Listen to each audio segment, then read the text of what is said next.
Hello, everyone. We are back.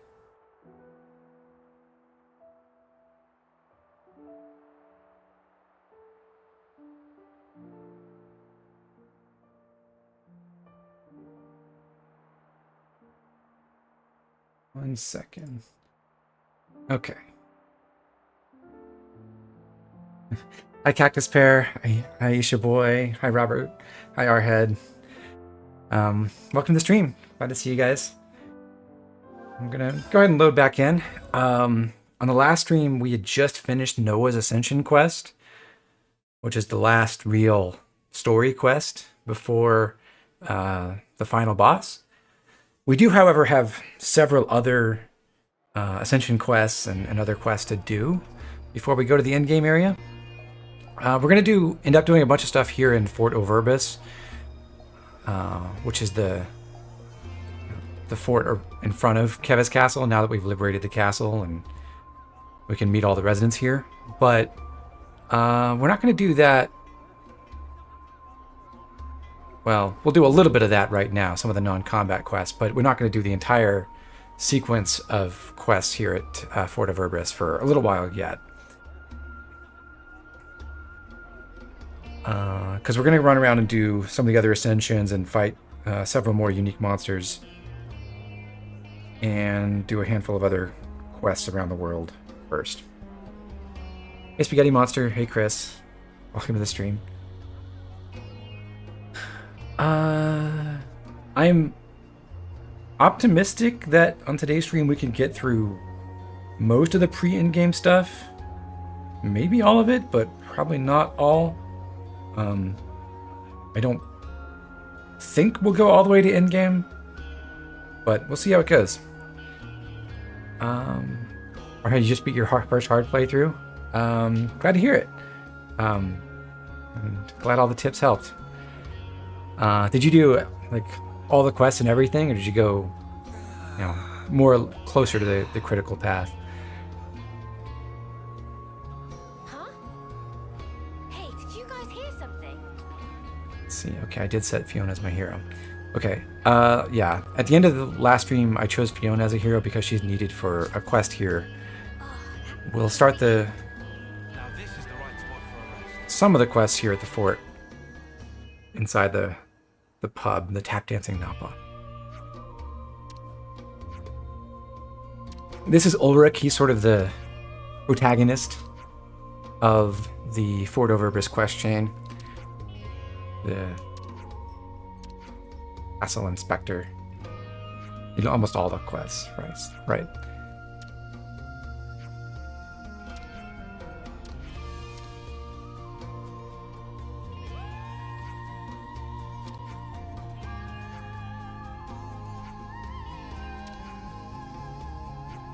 So he wants to go visit all the colonies we've liberated and find out how they're living and work out what the castle's going to do now that it's no longer enslaved to Mobius. Easy mistake.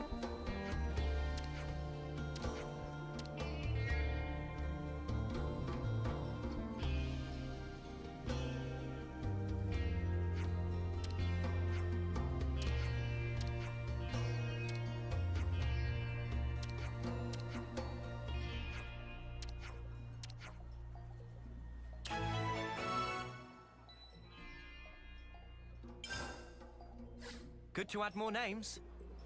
Okay, so we'll visit Colony 9 with Ulrich here in a bit. But before we do that, we'll run around the fort and gather a few more things. One thing to gather is another recipe for Manana. This is a 40% experience boost, the highest in the game. We absolutely do not want this, so we will overwrite this meal pretty soon once we get to some other quests that will put us in combat and give us actual experience.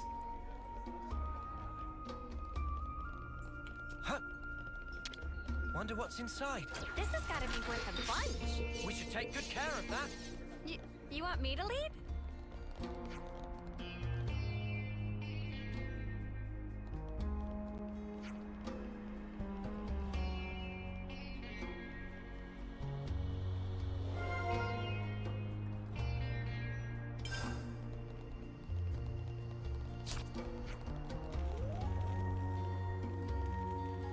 Good meal, nice soup and rolls. Yeah.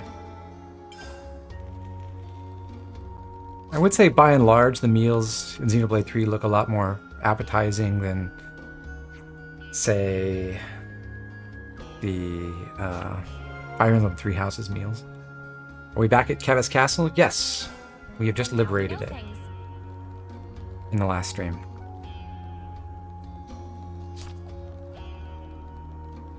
I'm also going to make an effort to talk to all the denizens of the fort here.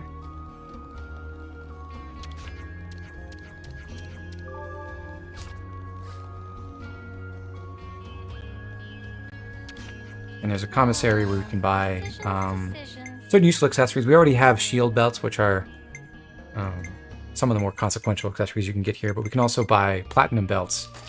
We have a couple of legendary ones of these, I think, but we can get some generic common ones as well.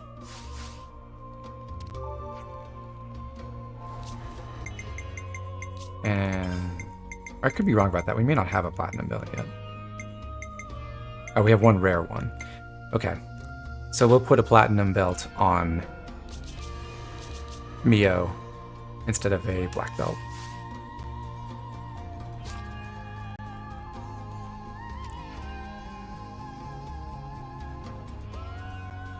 Breakfast soup is a thing, not for me though. Yeah, it's called cereal.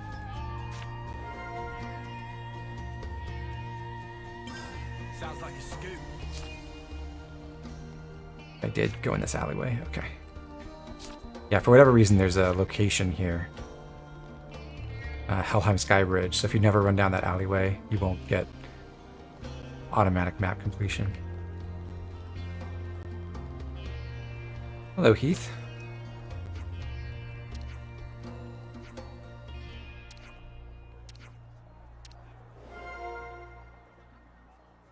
He's like the captain of the guard, and he's going to have us give the guards some, the guard units here at the fort some training later.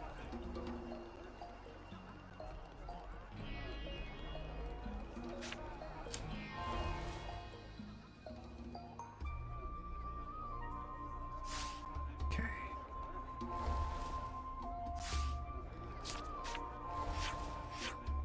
That should be all the info, so we'll head over to Colony 9 now. Hi, Boca Monk. Arhead, you would absolutely eat bacon noodle soup. I'm not a big bacon guy myself.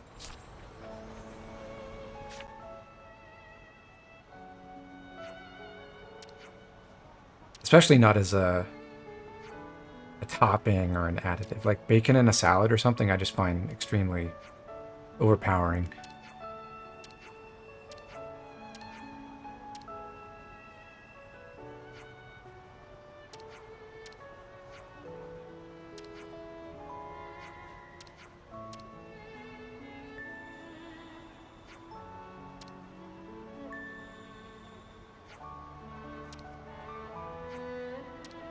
So Ulrich's going to investigate the fields that we've so laboriously planted here at Colony 9.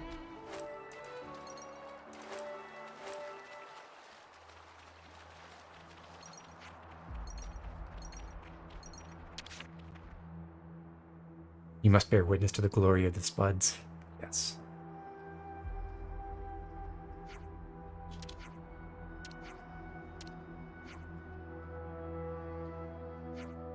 So is that a knife taped to his forehead? I would have assumed it's some kind of insignia, but it really looks like a dagger.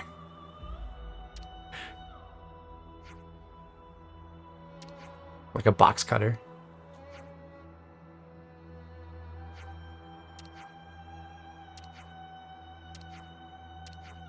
I guess this means that Xenon's Ascension is a prerequisite for this quest.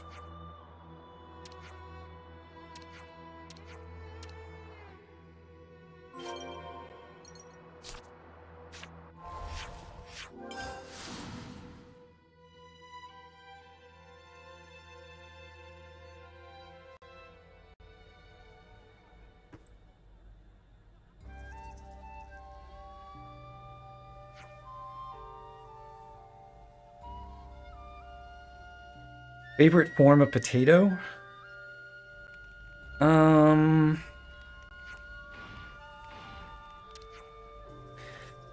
Actually not that big a fan of, say, mashed potatoes. Or any like really fancy saucy preparations. Like I never like scalloped potatoes. I like a good old-fashioned baked potato. I also especially like roasted potatoes with rosemary and thyme. Or I like when I make potatoes myself, I like to slice them and then put like spices on, like cayenne pepper and paprika and a little salt and pepper, um, and bake them like thin slices. So it's kind of like chips, but thicker than that. Those are always really good. French fries or hash browns? I mean, can't deny that those are delicious.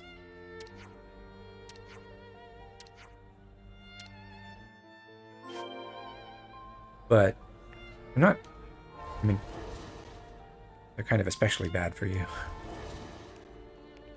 Mashed potatoes are peak? No. Potatoes au gratin? No, I never liked au gratin potatoes.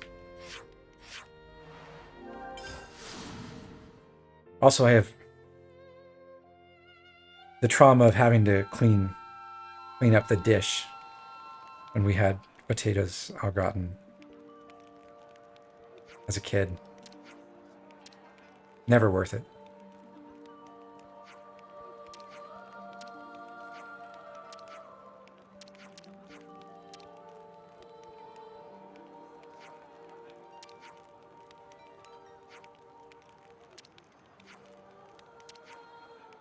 So Ulrich wants to learn about the city, but I'm not sure why we didn't just, you know, bring him to the city. Instead of asking Aggie and Augie of all people. They're great guys, but they never struck me as intellectuals.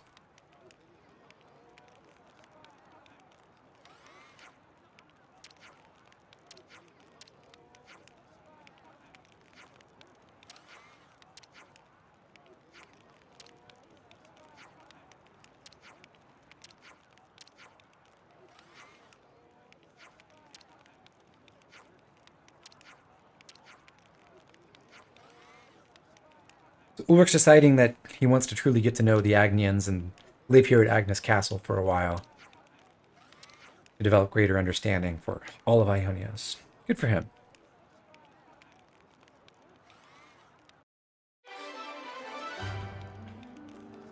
Blue Jay says, "Yeah, I mean we brought in a Mobius already. Yeah, exactly. I hope everyone's getting along. I don't know why we Hey, wouldn't the colony relations embrace team. the inspector from Keves Castle with open arms at this point." While we're at the camp here, I'm going to discuss the info we got from Fort Overbus. And also check if we can craft any gems. We can. It's finished. Come on, I want to use it quick. That should do it, you think?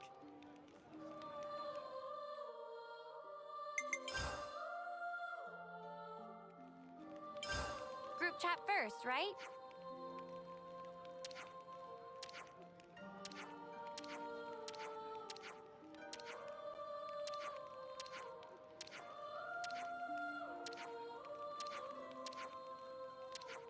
So we're discussing how we're going to challenge the castle guard. Give them real preparation. And today's battle. story is Will you be maxing the game out before the gems out before post game? Not before post game, no. There's no realistic way to do that before post game. You can delay the final boss indefinitely.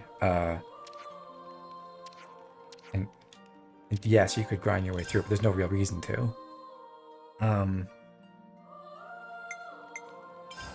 we should talk about this. So no, I will not be maxing out the gems. I think some of them require materials from super bosses anyway.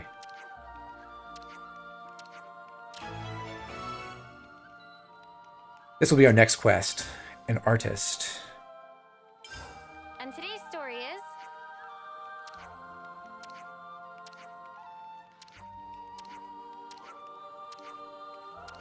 You have to wonder, like, if you're one of the other colonies that we don't ever go to in this game, which all depend on the castle for their supplies, what's happening with them now that the castle's been liberated? Hey, Palladia. Glad to have you here. Let's be off. We've really walked. Did you a miss bit, Potato huh? Quest the Third? You missed the potato cameo. I wouldn't say it was a proper potato quest.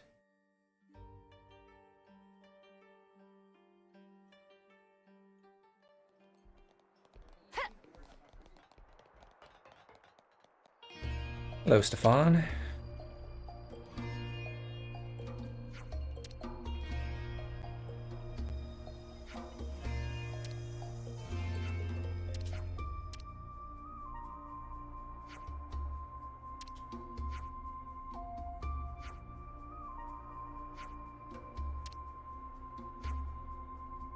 He apparently was an attendant for Console K, so we get a little bit of backstory for him this late in the game. If you don't remember, Console K was the console at Colony 4, Ethel's colony, who we killed in Chapter 2.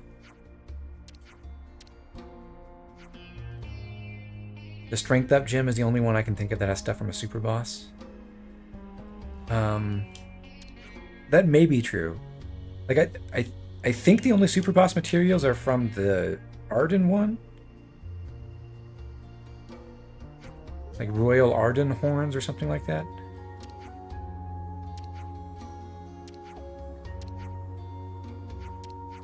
Colony Iota could probably help with supplies. They do see requests from all colonies.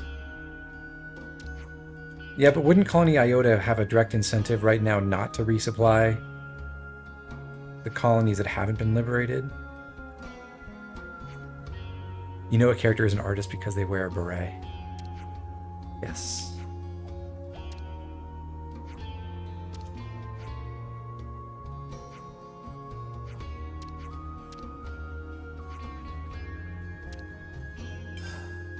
So Stefan's giving us his portrait of Kay. You can bring this to Wellwell's shop, and there actually is an option to sell that. It's just an item that fetches like 100,000 G or something like that. So just in case you got to this late in the game and you somehow were low on funds, there's your free source of cash. Decisions.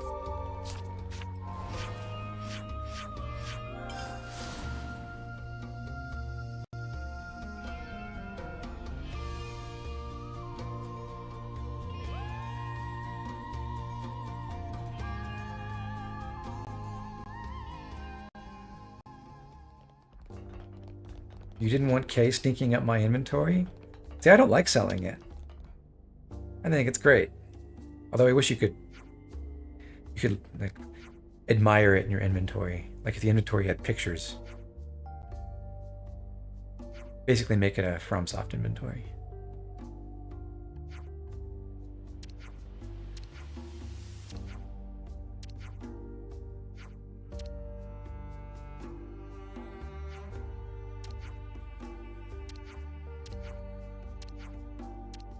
A total piece of masterpiece. I like his abacus too, Cactus Pear. 200,000 G for one painting. That's some pretty good work.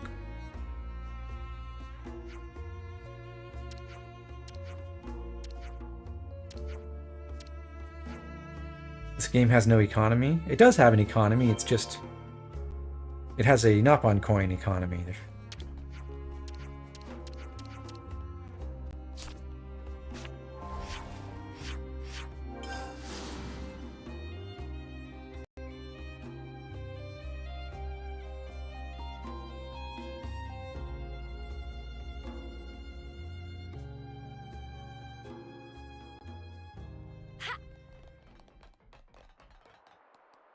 I just wish the game had a...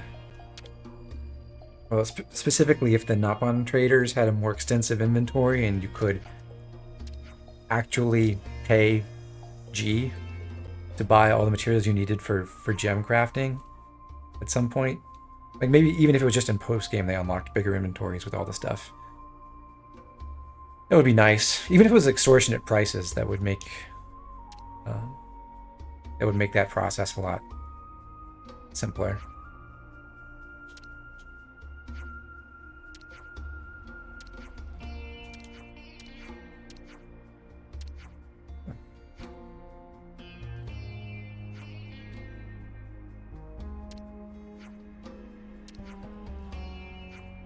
So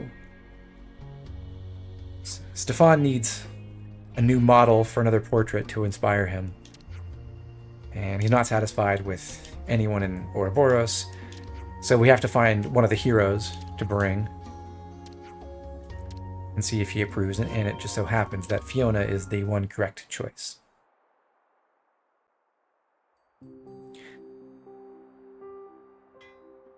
Most items in this game are irrelevant because the combat is too easy to care. I think I don't quite agree with that. Like, I wouldn't say that... I don't think the combat in this game is too easy to care. Like, if you don't pay any attention to what items and loadouts you're using in general. But my complaint about the accessories in this game, something I brought up, I think, way back in the first stream, is a lot of the accessories are just worthless. They've terrible effects, or they're just outright outclassed by more general accessories. And you don't ever... Okay, it's not never, but it's rare that you get to make meaningful choices about which accessories to equip, especially before you get all 3 accessory slots, which is kind of when you would hope that that would be like the most meaningful thing, but it's basically just put on attack boost or put on like an accessory that improves your revival capabilities, and that's about it. Wish they gave the DLC characters new dialogue. Yeah, would be nice.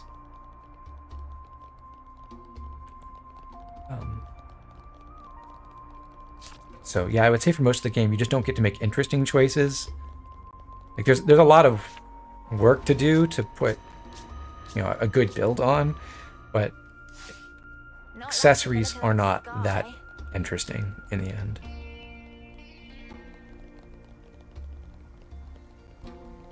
Rain, how inconvenient. There's actually a lot of interesting stuff with Masha's accessories, but even there, the absolute best ones are just attack percent up with crit bonuses, things like that.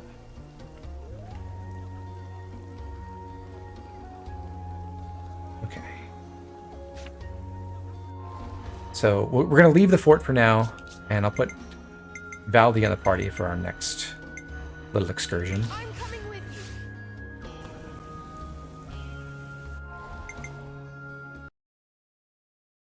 The most important part of the battle prep is just your ratio for each role in the party. Yeah, that's partly true. And just had a crash. Hold on.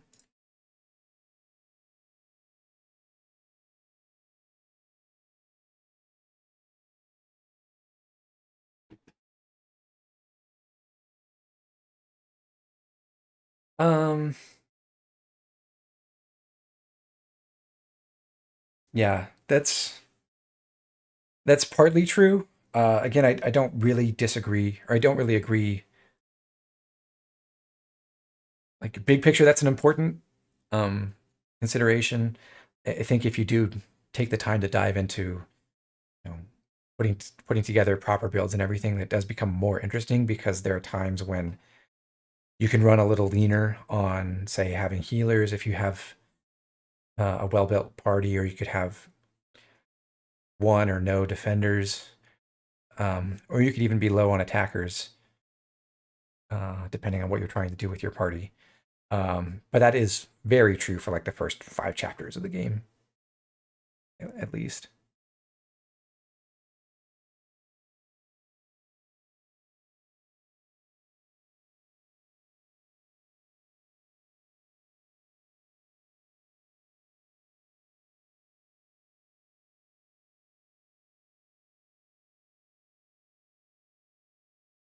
Or 02 plus hero is IMO the best party at the end. By that, do you mean 4 attackers, 0 defenders, 2 healers, and a hero? I think that's about right. Definitely at the very end, you would like a healer soul hacker and probably a Kavesi style healer class with glittering melody and basically a Kavesi healer with the troubadour and signifer arts. And then yeah, usually it's not always true that 4 attackers is the best. You want like 1 primary damage dealer, which is probably who you're controlling, and then basically fill the rest of the party with classes that can combo the enemies very efficiently and do not pull aggro if they're defenders. It is very funny that like having a defender do its job successfully is actively detrimental to the party at endgame because so much of them, or so many of the most powerful combat setups rely on having at least a little bit of the risky recharge effect.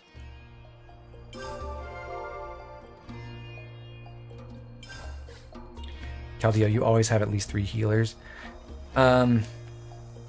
That's definitely a very good idea in the main game, I think. Decisions. And even at endgame, it's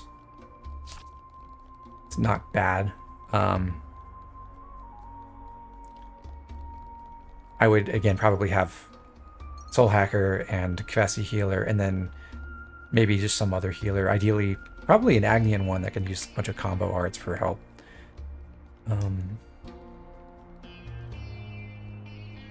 Anyway.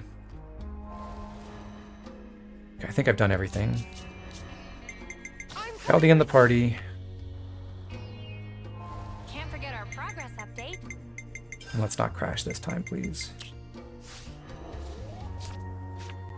What makes an attacker better at combo support than a defender? That's not like a globally true thing. Nipponic Champion is a very good combo support class. A ship that can traverse For example, the Great Sea's vortex. Phew, technology sure is a marvel. Yeah, I don't know what we'd have done without Mr. Salmon.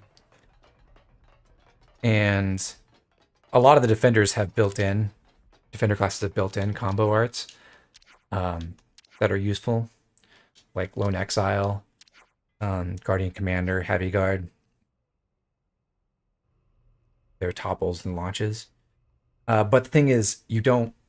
Finally. For many of the strongest party setups, you don't want those defenders to actually hold aggro. So you can have them in the party, and Nipponic Champion especially can be very good and very useful, but Mobius you don't even want to attempt to have them the confines of this world. hold aggro away from your attackers. Strong, yet somehow fragile. Mobius. What even are they? Harvesting our lives to cling to life. Even stopping time. Oh, sorry. Mia, I never switched back to the main scene. allowing for limited conditions.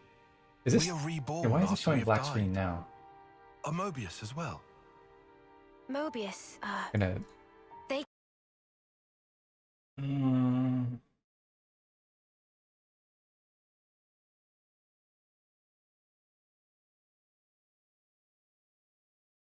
can't be brought Is back this once they even- die. Why is that? I'm not sure myself. Although, each of them is fundamentally aware of this. That's why they're afraid. Of death. You guys are seeing black screen as well, right? I guess. The You're game a new capture is too. not And he still killed himself. working. And now he's really gone. Know that. Still, he left us a parting gift. Yeah. The smile on his face. I'll never forget it. Not until my dying breath. Hmm. What lies beyond death that Mobius fear it so? What the Queen said about the key that we hold. That smile might be it. Because he broke free of Zed's control. I'm gonna leave this scene running because I need to power make sure of it's hope. actually showing up. But I'm just gonna Before recreate the being game tried. capture. Power to create future? Big props for Manana. Any way you slice it, it's not about looking backwards. More like the opposite. There's no need to rack brains about. Riku think it fine to just be true to self. Riku makes a good point. Wanting to do what we want. To be Okay, I will reload and actually show this cutscene properly.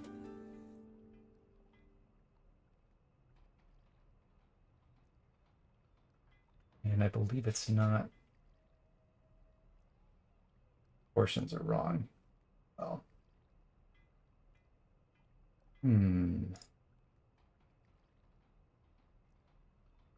Or...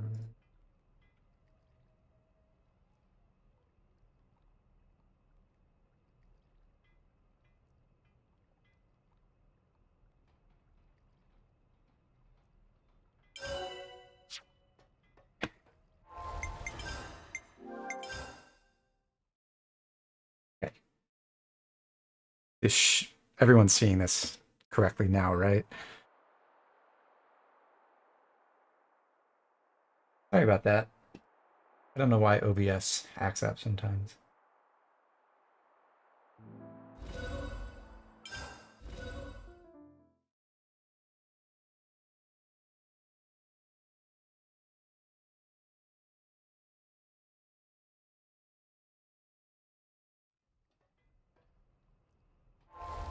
Oh, my autosave is there.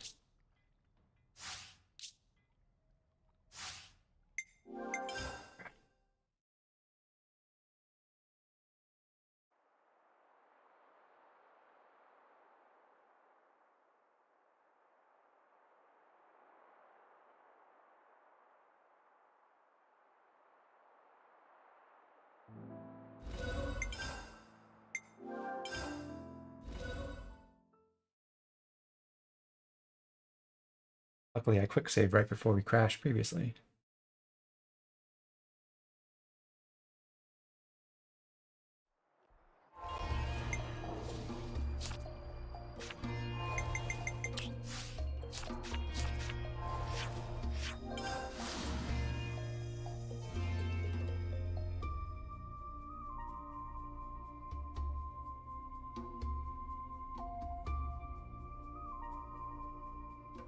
Okay, let's a ship report that in can traverse to even the Great Salmon Sea's again. vortex. Phew. Technology sure is a marvel. Yeah, I don't know what we'd have done without Mr. Salmon.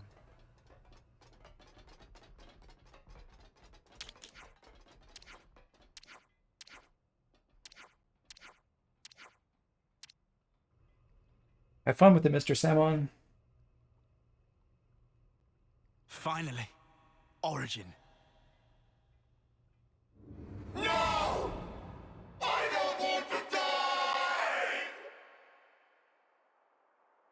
Mobius are an entity bound by the confines of this world. Strong, yet somehow fragile. Mobius. What even are they? Harvesting our lives to cling to life. Even stopping time. Mio, allowing for limiting conditions. We are reborn after we have died. Are Mobius as well? Mobius, they can't be brought back once they die. Why is that? I'm not sure myself. Although, each of them is fundamentally aware of this. That's why they're afraid. Of death. They're scared, huh? I guess Yoren knew too. And he still killed himself. And now, he's really gone. Still, he left us a parting gift. Yeah. The smile on his face. I'll never forget it. Not until my dying breath. What lies beyond death that Mobius fear it so? What the Queen said about the key that we hold. That smile might be it. Because he broke free of Zed's control. The power of hope. If we're being tried People to. die when they are killed. Power to create Well, I guess that's future. the Big props from the Manana. great irony of Mobius is that Any way they're like the you only slice ones it, for whom it's that not is about true. looking backwards. More like the opposite. There's no need to rack brains about. Riku think it fine to just be true to self. Riku makes a good point. Wanting to do what we want, to be how we want to be.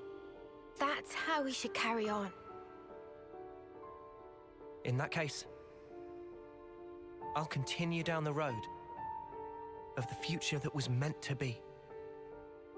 If I were given the chance, Do sacrifice deaths count toward this those road suicide I've trigger walked warnings some games or to give? keep on going, Uh, I'd like to spend that time I feel like with my Noah. I can't answer that definitively, but I feel like sacrificing yourself for some cause is a very different thing from just wanting to end it. Forever isn't it.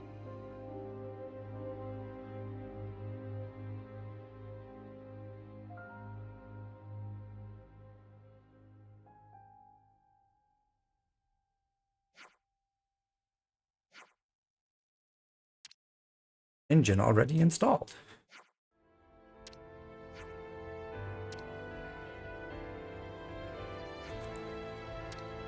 Now we are able to go to Origin. We will not do that for a little while yet.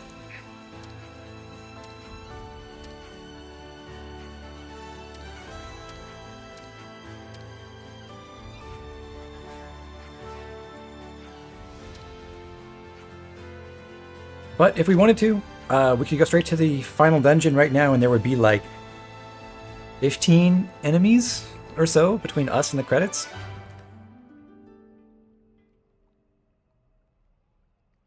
Bravery, the ultimate vessel, is now complete. The Bravery has a boost mode. That's the main distinguishing feature from the Boundary. It also has these giant thrusters attached.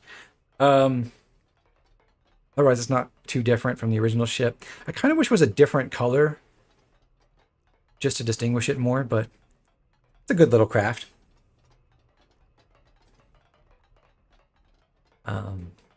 But anyhow, you might not notice if you don't look at your mini-map here, but there's a new quest you can grab from Samon now. It go fast? It do go fast.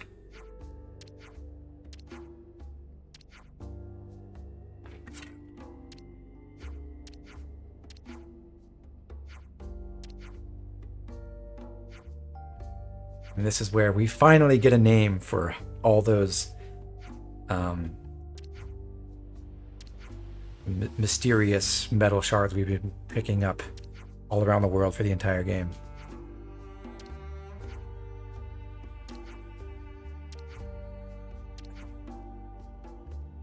So in this quest, we get to upgrade the weapons for the main characters in their original classes.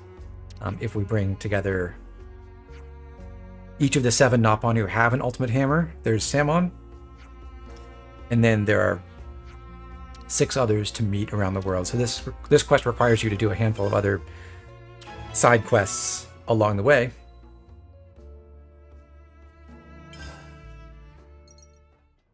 Trying to map it on the real world, would you want unaging vampires to run the world? Spaghetti Monster, in what sense is that mapping it onto the real world?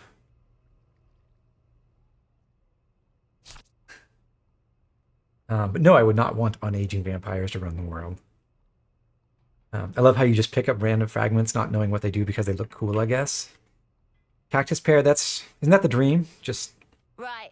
What have we finding got random around here? knickknacks and stuffing them in your bag of holding on your world-spanning adventure, and then just eventually finding out, oh, these are great for something.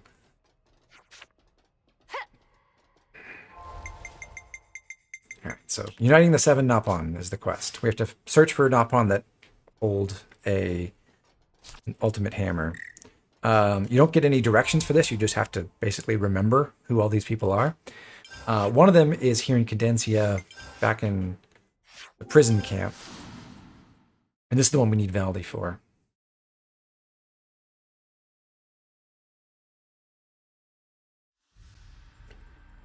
When we were in prison back in chapter 5, we saw this Nopon through the cell door here. The cell was closed, though.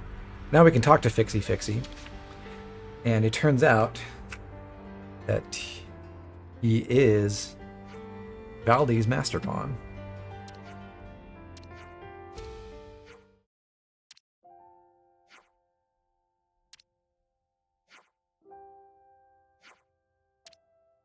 When the game came out, it wasn't clear that there were more shards than needed to upgrade, so you track them all down individually. I am sorry.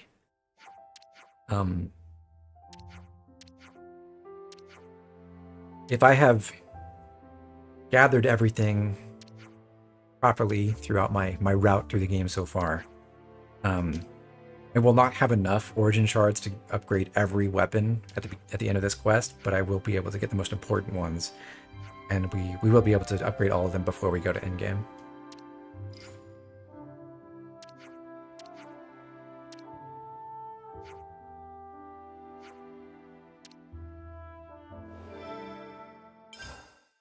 I hope everyone's getting along. Let's do breakfast, yeah? Gotta keep us. So that's one. There's also our friend Timpapa from Rico Manana's Ascension quest. He had a hammer, so if we go back down to... should work. This way, actually. Go back down to the center of Deedle Isle. We can catch up with him. Is that rare? Oh, supplies!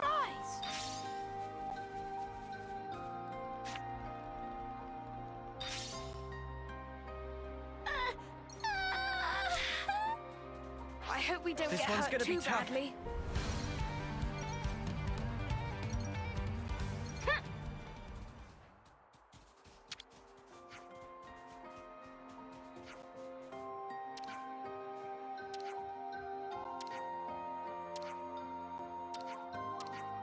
And Papa politely declined.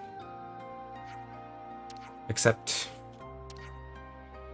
it's at Samwon's insistence, so Timpapa will do it anyway.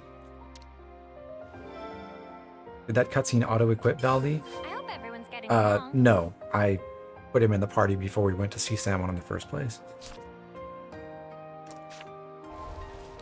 Next stop, Lower Mac the Wildwood. I think with super speed, it's actually faster to go to the warning tree and then just run across the lower area. But we'll take the elevator down for nostalgia's sake. Have I heard about a game called Metaphor Refantasio? Playing through it right now, it's a pretty solid game. Gives me Fire Emblem 3H vibes. Never heard of it, no. What kind of game is it? This goes here, that goes there.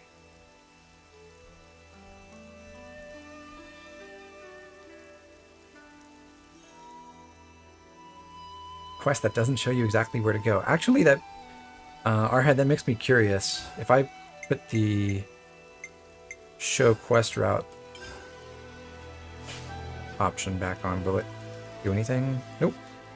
Okay. Yeah, so it won't show you the path on the ground either.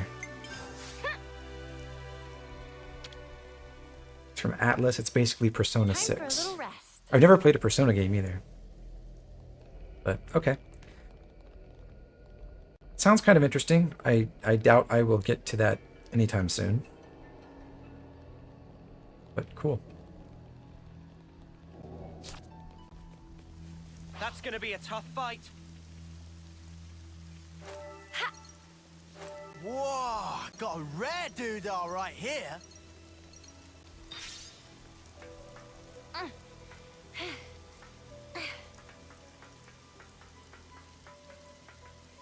So the next Nopon we're visiting is Jinjin, here at her treehouse. This is the Nopon we met when we first explored Lower Mac the Wildwood.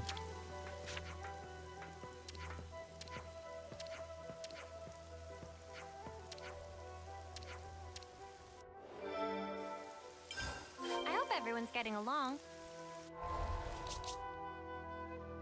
Next, over in Fornis, if we go and visit the Nopon coin exchange area, there was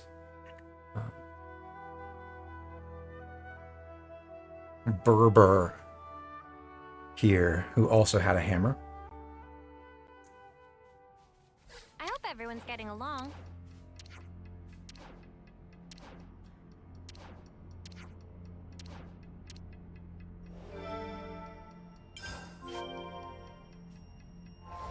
And the last one we can go find is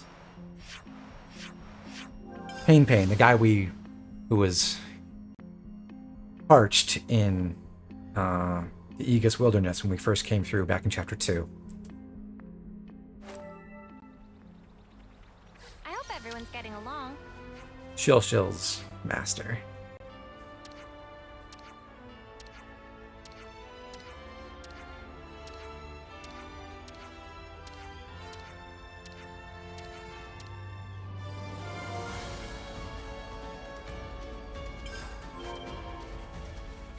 I hope everyone's getting along. I've already got food on the brain. Homecoming says the speed up mod seemed like such a godsend. Yeah, I would say so.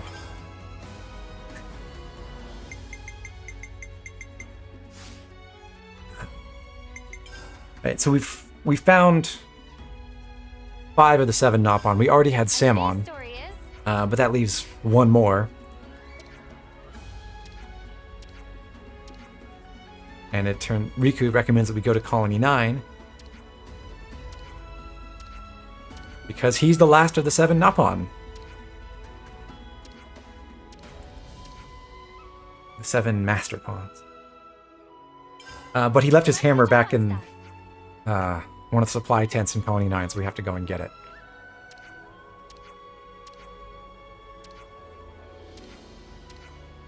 I like the speculation here that if we sell the Portrait of Kay to Wellwell in the city, that the only use the city would have for that is as target, as a target let's be off. at the gunnery range.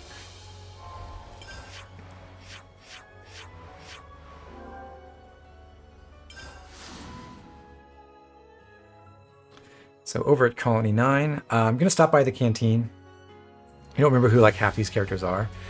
I don't think you're really expected to. I think you're meant to go poking around the whole world again and then eventually running into them. Fixie at the prison was just like a random character we had no context for. But Timpapo was was Manana's teacher in her Ascension quest. Jinjin was just this recluse who lived in Lower Mac the Wildwood who showed us around. Berber is the Nopon coin exchange guy, and that's about it. And then Pain was, like I said, the one who was dehydrated in the wilderness. So they don't have a lot of story context behind them, really. Guys. This has me raring to go. I wouldn't say any of them are especially memorable as characters. Where to from here?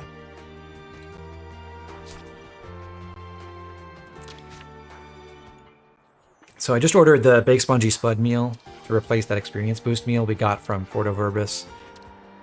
We'd rather have the collectible boost right now.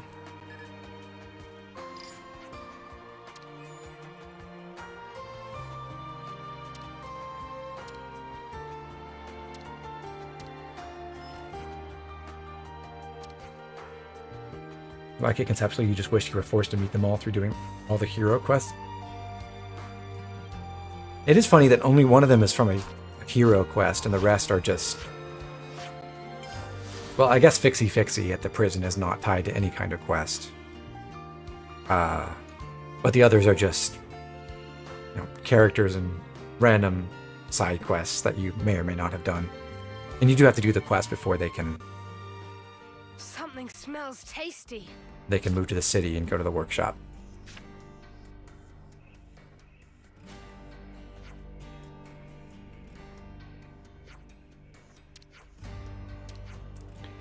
Seven types of origin shard. We have a pretty extensive inventory of all 7 types. Some more than others. Every unique monster drops a specific origin shard the first time you kill them, and then the rest are just found around the world, basically.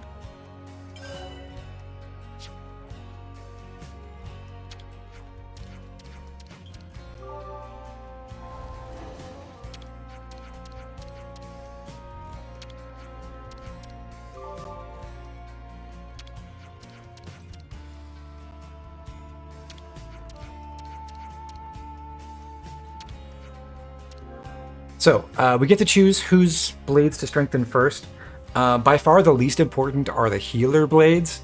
The effects of these upgrades are to increase the base attack power of the weapon and the crit rate and the block rate, I believe. Definitely the first two, I think also block rate. And these only apply to the specific character in their original class. So it's for Noah using his sword fighter weapon, Mio using the weapon of the Zephyr class, Lance as heavy guard, and so on. So the best ones are Noah's and Senna's, because they're attackers. They benefit most from having higher attack power and crit rate. What was it they needed again? And to get his upgrade, we have to spend some of each kind of origin shard. He takes a lot of trigonal origin shards and very few toroidal ones. So the requirements are are apportioned differently for the different blades.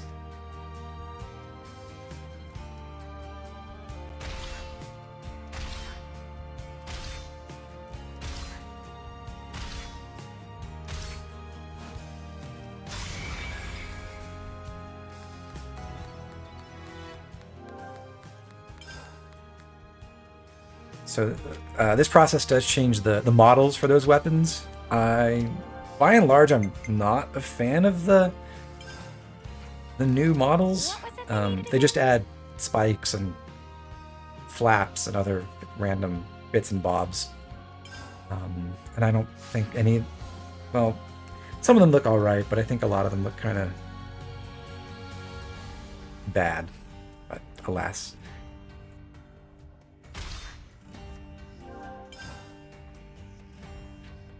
I'm not going to show all the cutscenes. So after the attackers, we're going to improve the defender blades next. What was it they needed again?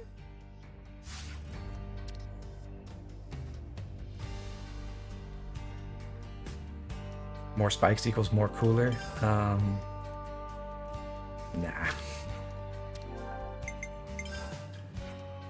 What was it they needed again?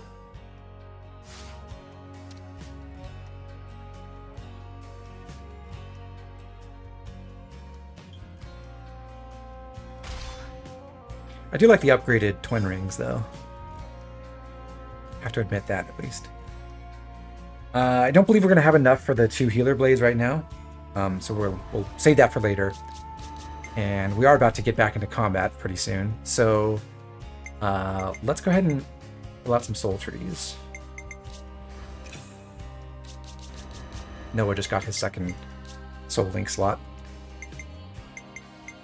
And we can enhance a few more things. We'll take Opportunity in Crisis, Dex Plus, Enhanced Dragon Tail, and unlock Arts Canceling. And then for his link slots, we'll keep biting back and we'll put on Critical Plus 15, because increasing his critical rate is pretty important to stacking Noah's own damage increase damage stacking skill, Omnipresent Blade. On Mio,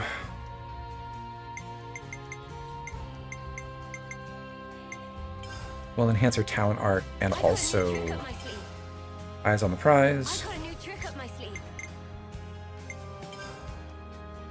On Union Tyon, we're really running out of meaningful things to grab, but we'll take the arts canceling nodes finally. A new power, eh? More to add to the playbook?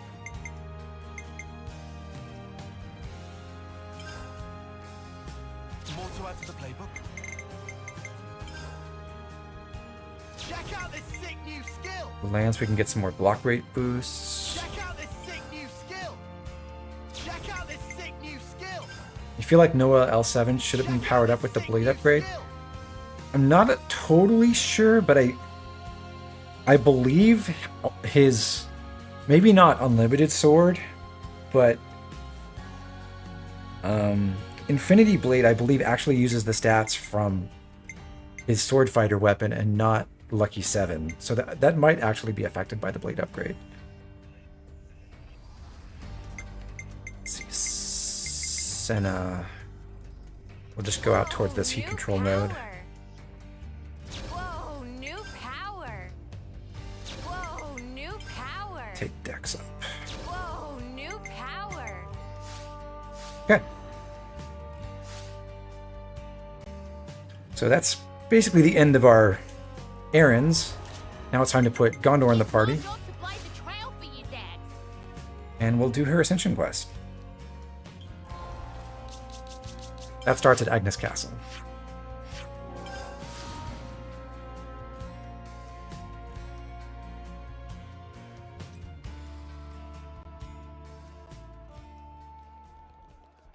Yes, increase the power, totally not OP unlimited sword.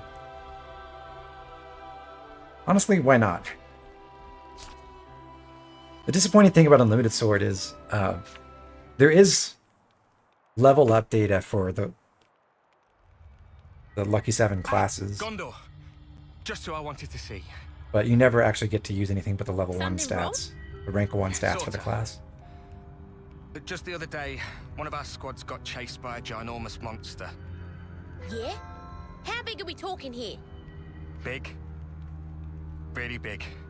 It got them good too. Par for the course with monsters, really. Of course, some of them are gonna grow ginormous. Sure, we've seen some stonking big ones too. So, what's the story then? They got attacked by monsters and ran home, tails between legs? Dags, a lot of them. No, you're not getting it. It was just one monster, and it chased off the whole team.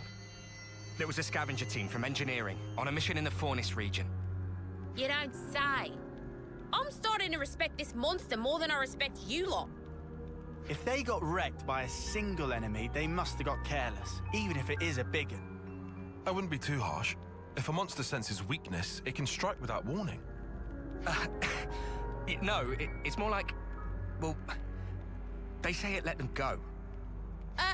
Sorry, do my ears need rinsing? Because I could have sworn you just said a monster let them go. Yes, that's what I heard. They say it didn't keep up the attack, that it just wandered off at some point. LDO, I don't really think the Catalyst It's a fun Scimitar story is and all, that but it big a sounds like a power up to the massive main plot character in to me. Xenoblade 2. Yeah, I'm not 100% convinced either, but knowing these guys, they wouldn't just make it up for a lark. I don't think we should doubt that they really did come under attack. The part about being Now, allowed Numa to escape, certainly. however, is mystifying. I wasn't aware of any monsters with that behavior pattern. Yeah, but anyway, I thought you might want to know about it, boss. Stroke of luck that I managed to catch you. You did good, soldier. I'll take a look. After all, where would we all be if I didn't step in to clean up all your messes, eh?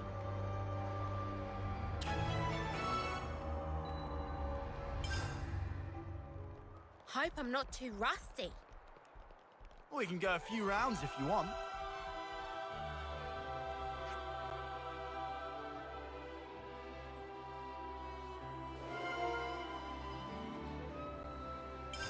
Sounds like a scoop.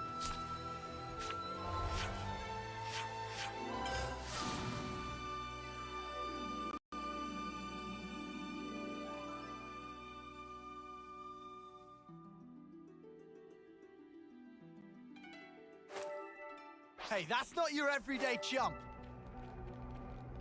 Scimitar makes you unable to lose 90% of fights. I mean, It should be somewhere around here, I feel like you can achieve basically that a lot Rumors sooner have with a tendency to become overblown. critical healing A similar setups. principle may be at work here.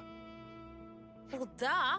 Nobody'd want to admit they got their asses handed to them by one monster. I don't really have time for this. Why don't you shitheels get to the bottom of this, huh? You seemed interested enough earlier. Don't get me wrong. I am a mite curious. I want to know about the thing that beat my men black and blue. If it turns out to be a tall tale, then that'll be the end of it. But either way, I guess we can just beat it up. That way, no more threat. Job's a good 'un. I like the cut of your jib, guy. That's right. No need to overthink it. We see something ginormous, we beat it up. We see anything else, we still beat it up. Easy peasy. That's one way to look at things. Anyway, we've already come out here. We can sweat the details or we can do things the easy way, right? Gondor does have a point. It might be better for us to shelve the speculation and just start looking. Hey, Yeah, just take the Over direct there. route. Those guys sure don't look okay. Hey, you there! You still alive? What? Who are you lot? What happened to you? We were attacked by a fiend. Huh? A fiend? We were in combat with an Agnian colony when it blindsided all of us. We did our best to escape, but it was pretty catastrophic for both sides. Where was it you were fighting? We've been looking for that mudder. It was Singbri's tunnel. You should take care, though. That thing wasn't an everyday kind of monster. Let's take a look. Could be we've hit pay dirt. can't forget our progress update.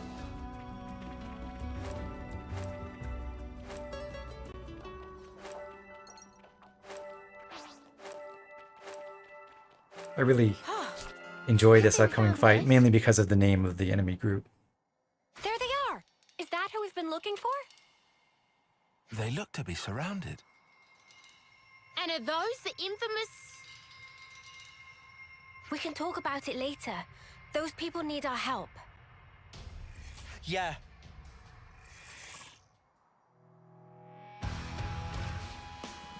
It's so weird when you recognize a main VA voicing a side character. Yeah. I'll talk about that in a sec. But check this out. It's the GG Bros. 3 giant goggles.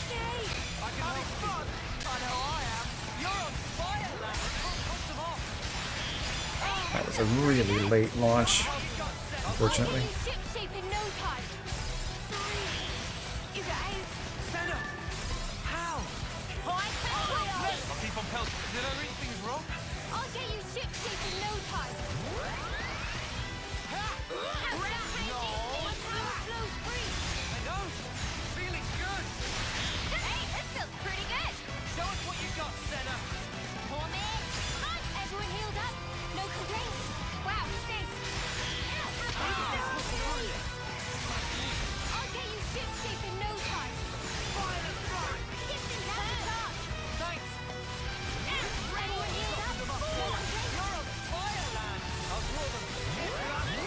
Come on, team. Give me a combo. There we go.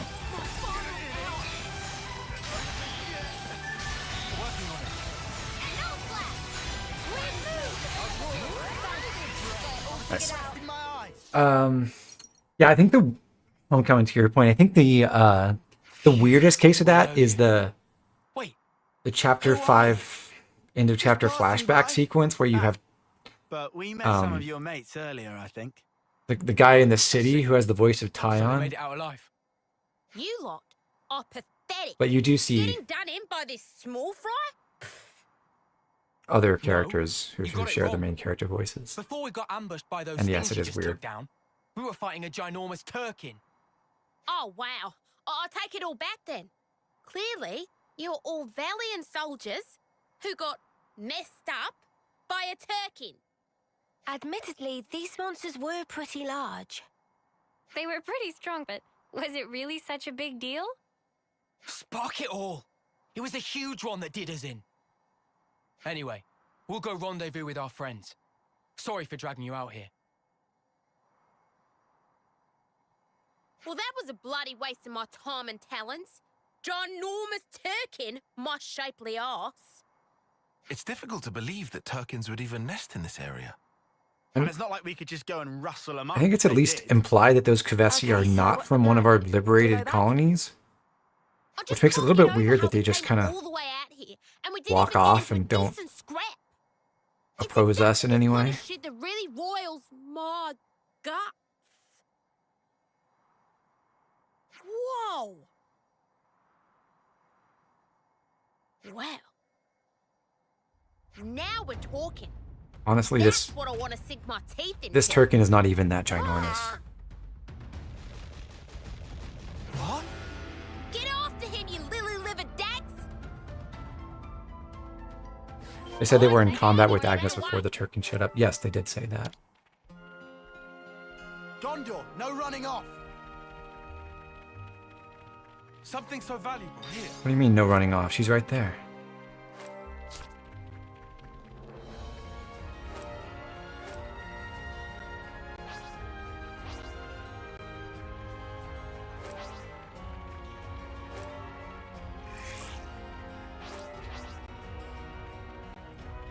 Oh, hate this.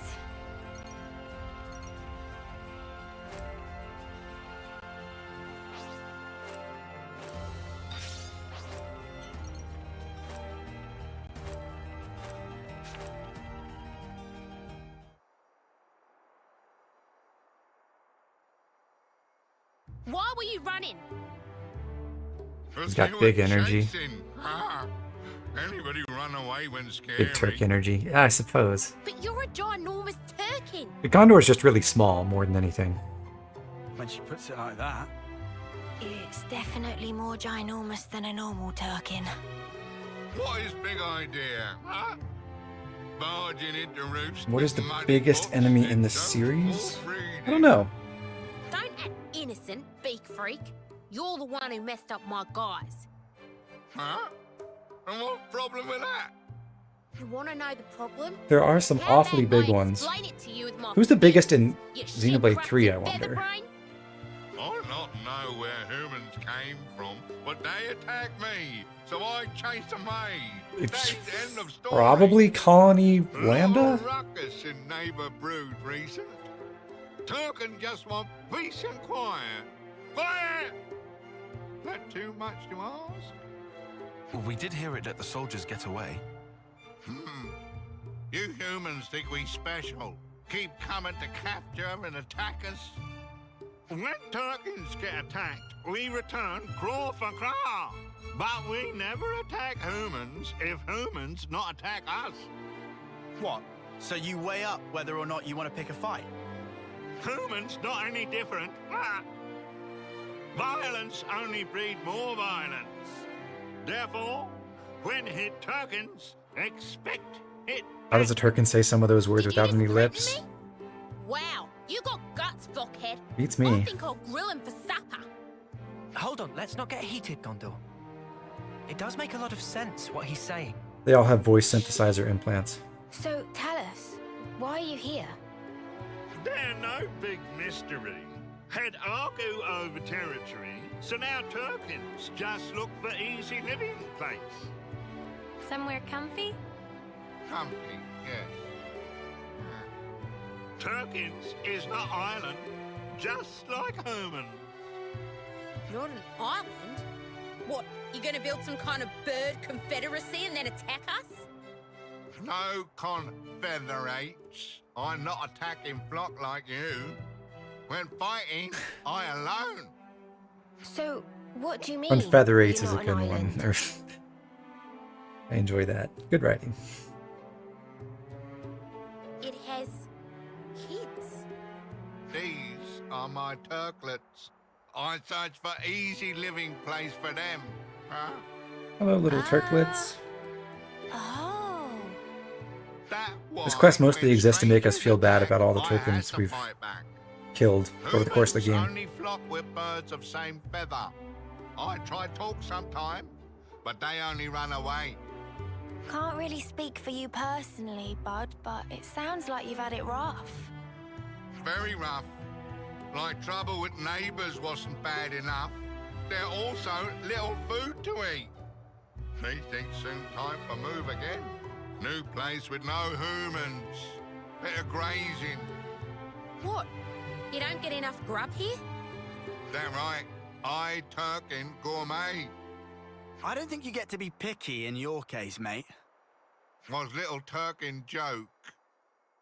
Plan to move. Those poor Turkin chefs in X2 did nothing wrong. Yeah, I was also thinking about that, Chris. Just before I go out to forage for Turklet dinner. Oh no. So when you bumped into us earlier... That right. Then I chased again. There's some kind of instinct for humans chasing Turkins. They complete ruined. So, if you had that food, you could move. If we had enough food for migrate, we could leave within an hour. But this neighbor brood, so many humans. I don't believe we ever migration meet a talking Igna in this game, but they're implied to be just as sapient as the Turkins are, I think. So, Let's see now. two enemy factions to be, to feel bad about killing now. Should do it. Gondor, are you sure? We'll be back at the food. Wonder if Turkins So are part of the you and your cycle of brats get rebirth. ready to leave, all right? I don't know. Kind human really exist. Have to adjust expectations for future. Human can also I don't bring think so, spring though. roots. Hey, don't push your luck. It still ain't too late for me to buy. Because like all the And anyway, you brought this on yourself. non-Kevesi or Agnian or city peoples in I'm this guessing Gondor's got in some this kind setting of law have here. Might as well tag normal along. life cycles and Showing good judgment reproductive there, meathead. cycles and everything. And Maybe we've you're got not hopeless after all. like What's that? You this hungry for a Turkin's knuckle Turklets. sandwich? I think he Sorry for bother, human. he made his kids It's in the very usual big way. Always nice to have more friends. Just eyeball the numbers, eh? Turkins ain't good enough at maths to tell the difference. I don't know about that.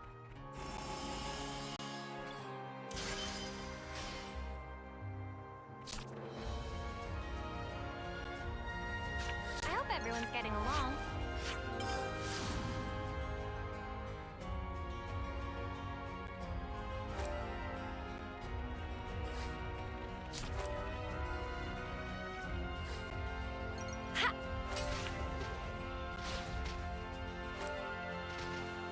Hey, that's the thing for the stuff. Mind you don't drop it, yeah?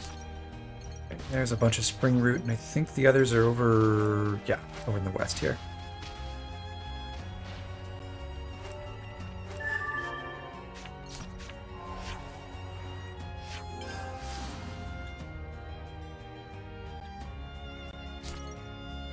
Just be careful, all right? Got yourself a winner, eh? So, juicy broccoli and zap caps, was it? We managed to find a good number. Do you think this will be enough? I wouldn't worry about it. It's not like they'll be able to tell the difference. Should be enough for the kids anyhow. The lurching monstrosity will make do. Wait, Gondor, you're actually worried about the little ones? Hardly. You do realize there's a chance that the larger one has been lying to us, right? If it turns out he has, we just punch his lights out. Simple. Well, be that as it may, If we get them to move away ASAP, it saves us a world of trouble. It's true. If they relocate somewhere further away from us, everyone's lives will be more peaceful. All right, let's get this back to them then, and we can wrap this. What was that? Stupid twits. What now? Let's check it out. Let's just hurry back. I'll leave them alone for a second, and now this? Damn it! What's wrong with you humans? This my nest. Shut up! If we don't take you out, we'll never be able to look our commander in the face. You the ones that attack us. Don't let the monster confuse you. You dipshits! What are you playing at? You tell him, Gondor. Hey, you're the... Oh, you come back! Are you all right? What's going on? He's protecting his kids. Wait, chill out, you guys. This isn't what you think. That thing's a monster! Just leave it alone if you know what's good for you. You think we can show our faces back home if we got done in by an overgrown turkey? Give me a break. If you're itching to get in our way, we'll just have to give you a beating! Ha! Seems like we're out of options.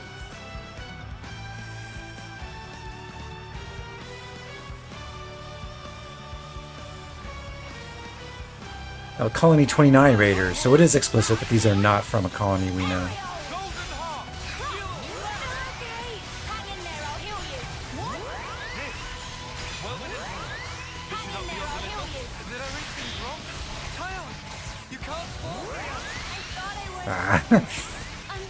Getting killed right before the smash is so unfortunate.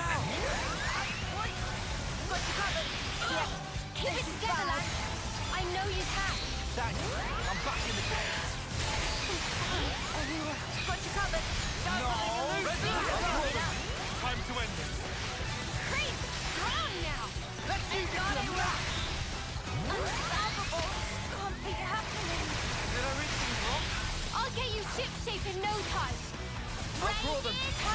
Your tactics will win the day.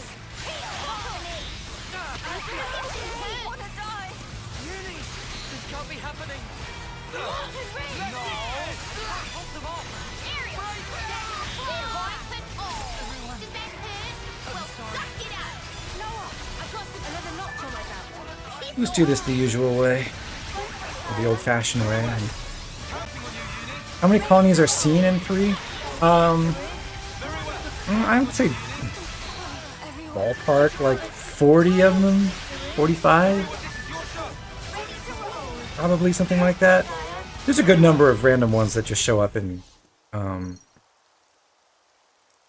as enemies for 1 or 2 fights in different quests. Thank much for help. What the hell? You could have taken them all out easy. Things was tricky. Turk in truth, no parent can bear to put own turklets in danger. Yeah, I get it. Are all the Turkins all right? Turklets are safe, but I not so. Please, no. Don't tell me. So the point of this quest, I guess, is to give It leaking out. Gondor some insight into Pull yourself together. parenthood from the letting you leave parent's your bloody perspective. kids alone. And she's always had that contentious Gondor. relationship with her mom, That also is a correct. single parent. I also not think it come to this. Tragic day indeed. Raising little Turklets I don't can really be feel such like this quest is all that really deep, hard work. but But it is a little sad to get what happened here. This is own to fault. see what happens at this point. Exactly like you say. Brought this all on top of self. Every time get attacked, I was such big flock fool to keep fight back. Never should fight human in first place. Quiet better. Should have run away to safer roost. Think about your children, damn you! If you die now, Maybe they can survive on own, my Turklets. It no like they're feather brains. So you there, smallest human, please hear my lastest request. what is it? Let's hear it. If there is place that's safe and have no fighting, I want you take my Turklets there so safe and tight. If they just need live, then Turklets can handle it by self. But they not too good for fighting. They not strong. Like I was when in primes of use. If Turkin can ask you.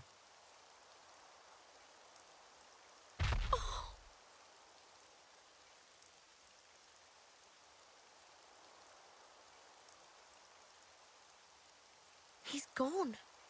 Poor guy. Yeah. I don't care if it's a Turkin. Seeing someone die before your eyes and not being able to do anything about it, it's shit. But Yeah, Arhead, weren't you listening just there? We weren't able to do anything about it. Yeah, I guess. Hey, you lot. Got a job for you. A job? You heard the bird. We gotta take him with. I, did kinda bring this on us all. I don't really think it's your responsibility. Did I ask you? What's it gonna be? Your kids coming? Or would you rather stay here with Daddy?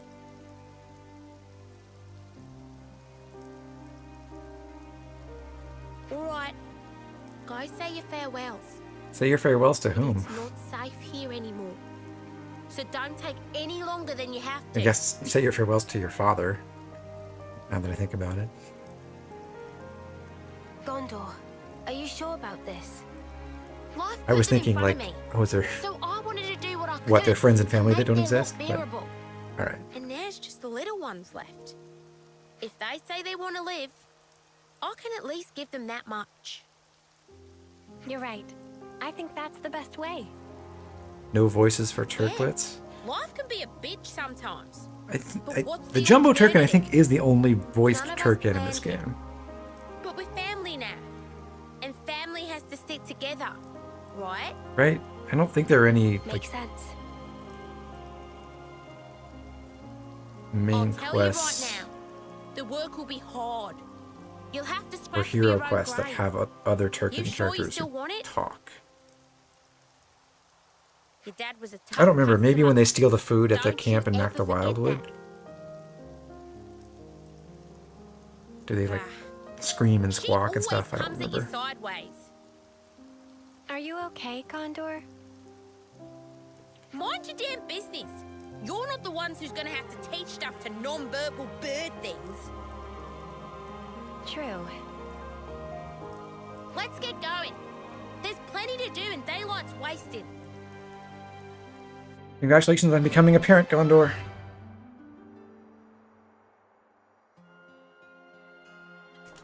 We will see the mini Turkin and the micro Turkin later. They'll be back in this in Agnes Castle. But that's not where we're going next. The important thing about Gondor's Ascension is, of course, like all Ascensions, it opens up the higher ranks for Martial Artist. And Martial Artist has its Frenzied Combo skill unlockable at rank 15. So we could transfer that to other classes, and that'll be extremely powerful. So we will work toward getting Frenzied Combo on a couple of characters before endgame. The next quest, though, is going to take us back to Cadencia, and we'll put Fiona back to the party. Also going to change a few classes elsewhere. We're going with War Medic on Uni, I'll heal you right up. Sword Fighter for Tyon again, just for a moment, and Guardian Commander for Lance. I'll keep you safe and snug. For Uni,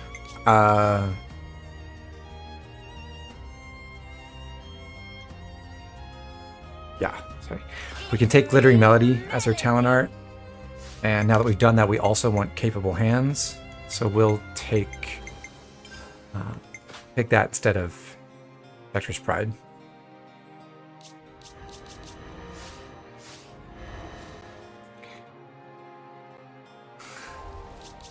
The next quest is basically the second coming of the Spud quest, for better or worse. So we'll go to Colony Mu and we'll gather some info there that will lead us to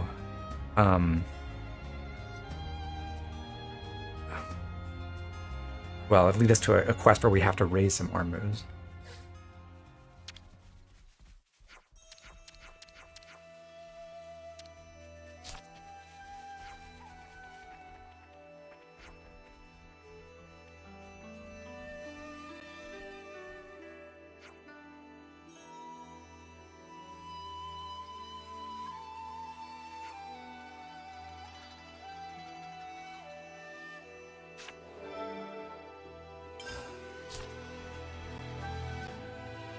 Second piece of info is over by the barracks.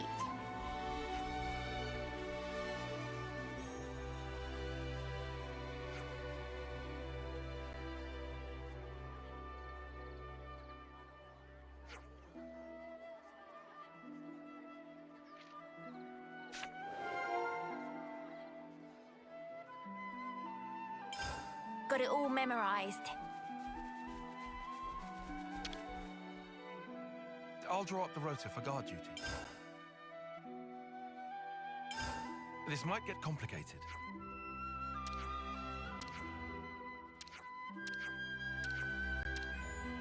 So we're getting a message from Asure, who it turns out is going to need some help with her Armu ranch. I just wanted to confirm.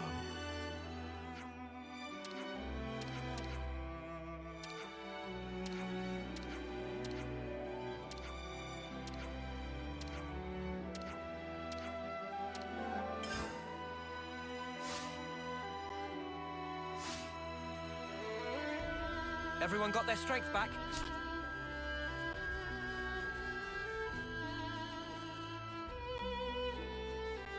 So when we go talk to her, she'll tell us about her plans, and what will happen is we'll have to bring her a bunch of foodstuffs for her little Armus to eat and grow big and strong with. Well, Armus and Ardens, I suppose. Obviously, she needs a breeding pair.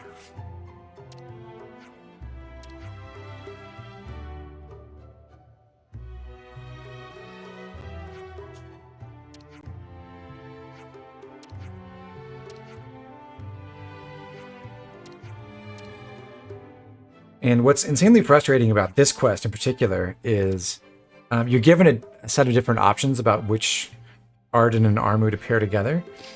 And if you don't choose the right ones, it takes longer to progress and you need more materials. And you can, I think, get into a cycle where you just, if you don't pay attention to what you're choosing, you just loop through the same pairs over and over again, end up making no progress at all, which is kind of funny, but mostly obnoxious. Luckily, I do know the most efficient sequence to go through, so we won't have to suffer too much with this.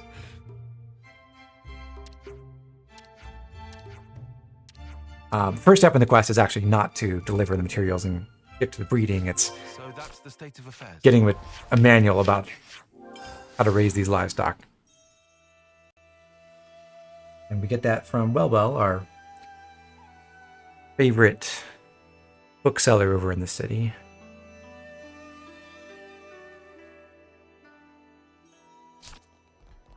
So that's the state of affairs.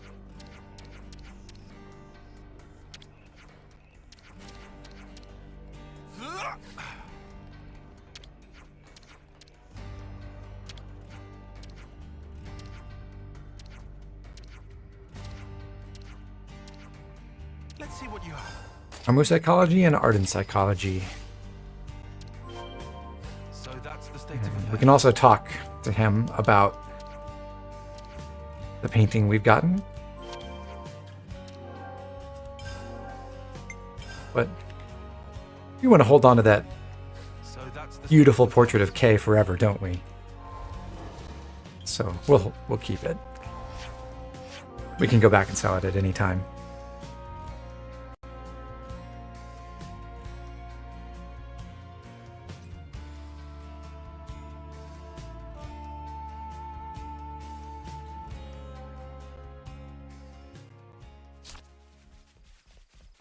Alright, so Did you miss me, Armu friends? I think they did, What are we Fiona. picking here? Hand those over to Tussie, and then we'll get started with round 0 of our breeding program, as it were.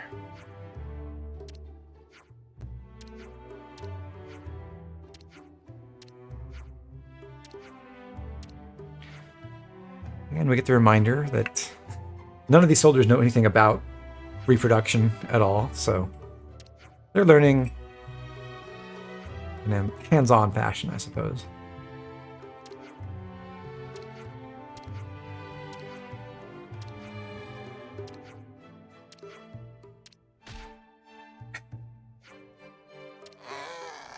Lance says, maybe we feed the livestock a little bit less, and they go, no!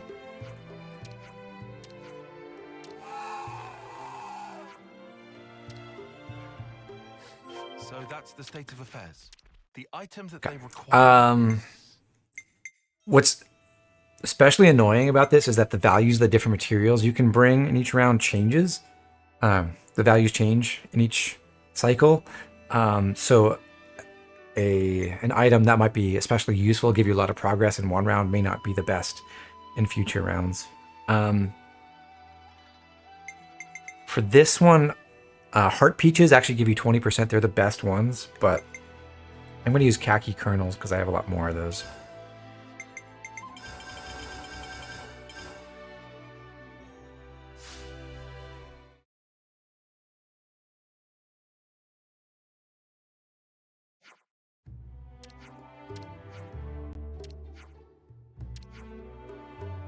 So we have to pick a new Arjun and Armu pair, and then it has to rain, and once that happens, they will pop out a new one. Interesting wrinkle in their life cycle that they require rain. They might be related to spongy spuds. The best choice at this stage is the easygoing Arden and then the timid Armu. That's what we're going to choose.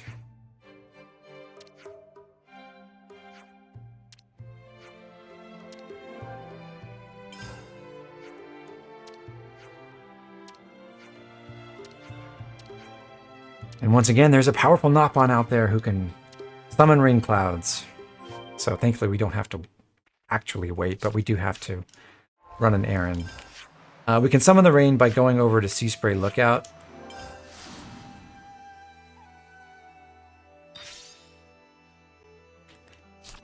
And then riding the ropes. Hold tight.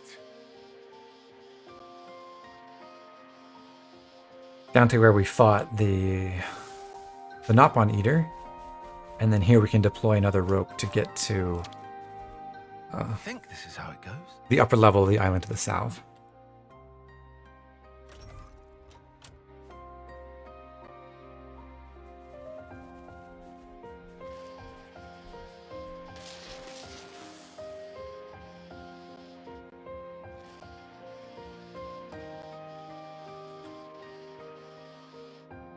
I had previously deployed another rope from up there to get here, but I think I said then I'm not going to take it, because if we had done it when we just beat the Nopon Eater, we would be about the same level as these enemies, and they would be interrupting us when we try to open this container, and that would be annoying. And the container is nothing particularly useful. And then this is Pitapata, or Pitapata? Like Pitter-Patter, maybe? Once again, we can pay 10,000 gold for a high but not guaranteed chance to summon rain, so let's see if we get scammed this time. Ugh, I hate the rain. No. It's actually raining. Alright, back to the colony.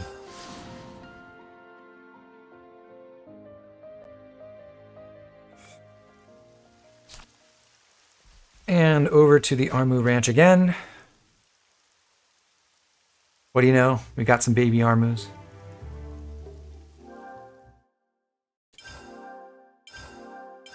And doing just that first round actually completes the quest. But there is an additional reward if you go through the cycle and actually get a... So that's the state of affairs. like the best possible breeding pair. So we will do that as well. The items that they require is... This time, common Armu barley gives you 25% progress. So just 4 of those will work great.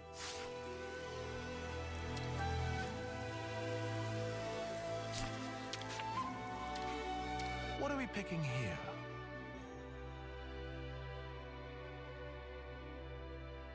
And then the second round is the best item is the cracker nut, which gives 20%.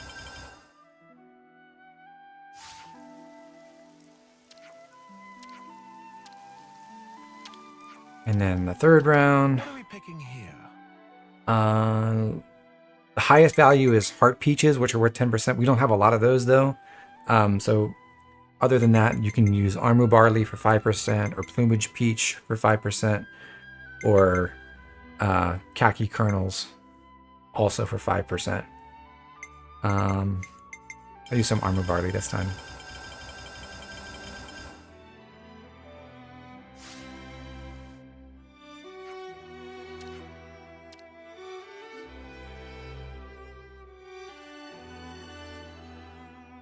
So yeah, you have to deliver 3 rounds worth of foodstuffs to raise up the armus and help them grow to adult size in the span of a couple minutes. And then you get to choose another pairing. So this is our second round. For this one, we want the naughty armu and the considerate Arden.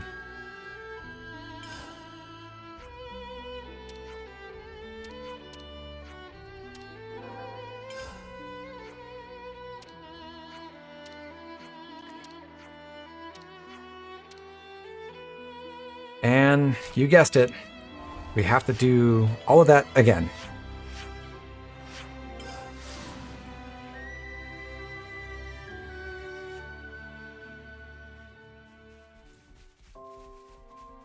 Hold tight.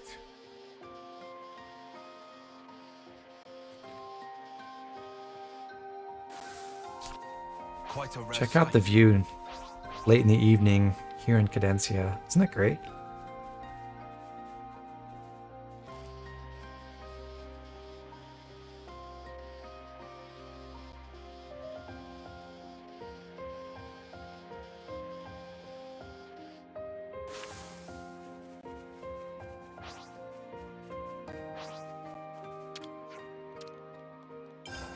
Bit of pata time again.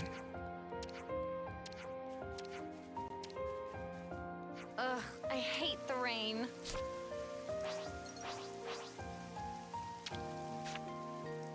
Think this is how it goes.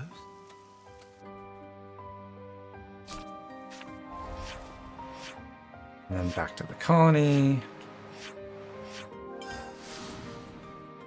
At least we can warp straight to Respite Ranch.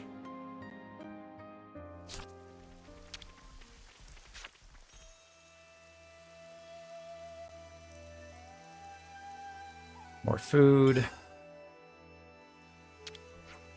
What are we picking here?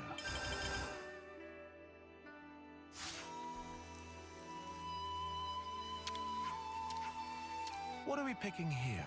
Second round of food.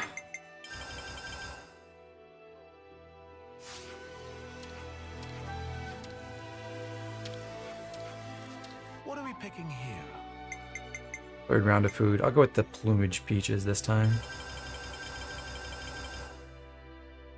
And a few khaki kernels, maybe. Now we got a lot of peaches.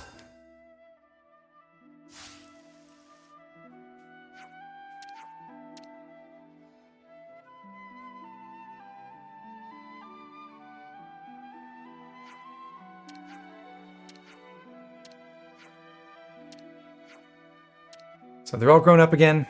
Choose the next breeding pair. We want Gourmet Armu and Excitable Arden.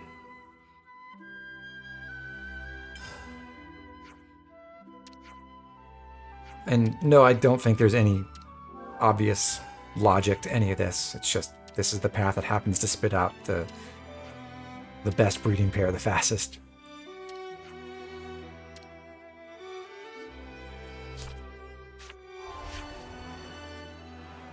Back over to Pitapata.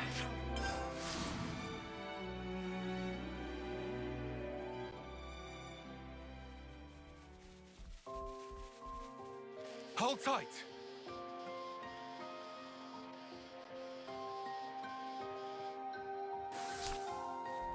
Should be time for dinner soon, right? I think what's especially amazing about Hitapata's abilities is the rain disappears immediately upon starting the next cycle for this quest. I will summon rain that lasts exactly long enough to feed a bunch of Armus and no longer.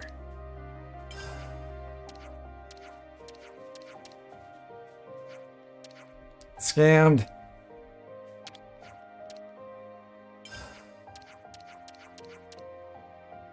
Oh, now it's coming down.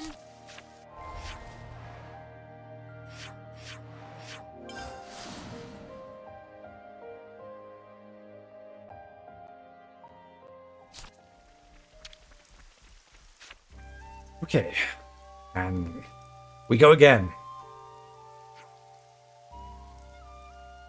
We do get some more Armu materials and Arden materials for our trouble at least, but we have to donate a lot of food to make this happen. The Armus will have their sustenance indeed. The item that they require is...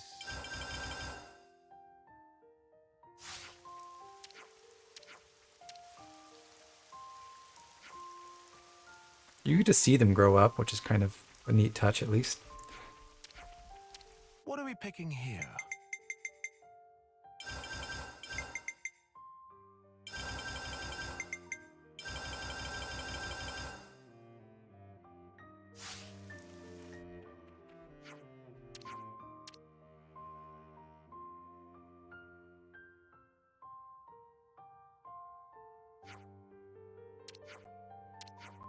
Okay.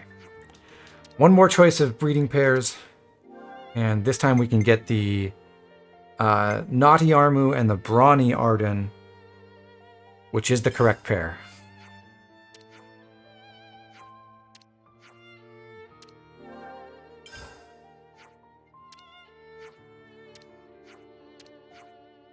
So all we need to do now is summon rain one more time and then come back and we'll be done.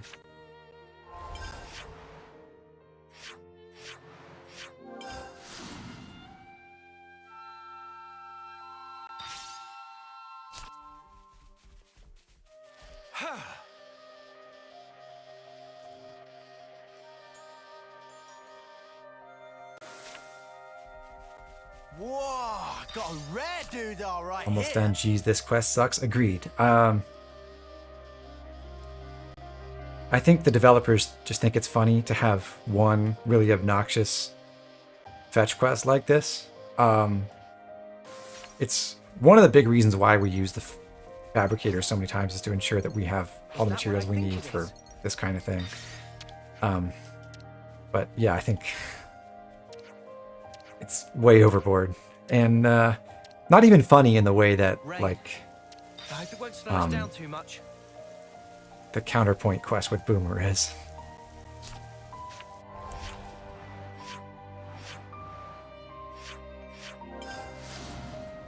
Maybe we should have just taught them about spuds. But steak is really tasty, Z-Mistake. And we are about to get some really nice steaks.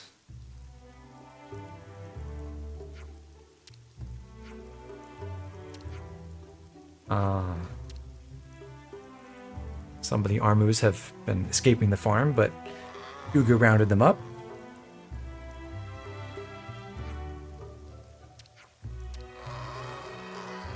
How do you like your steak? Medium rare. Like all right-thinking people.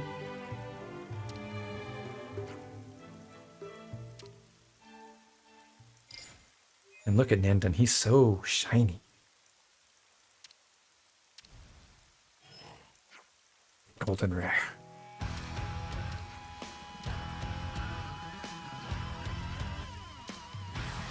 Finally, some excitement in this quest. We get to fight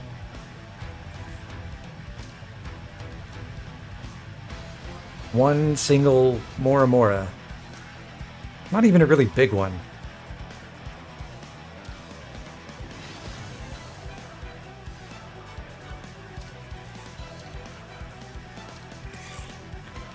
But we do get Nandon as a teammate. Imagine if this was a party member. That Arden is a 1 in 40/96 chance. That's what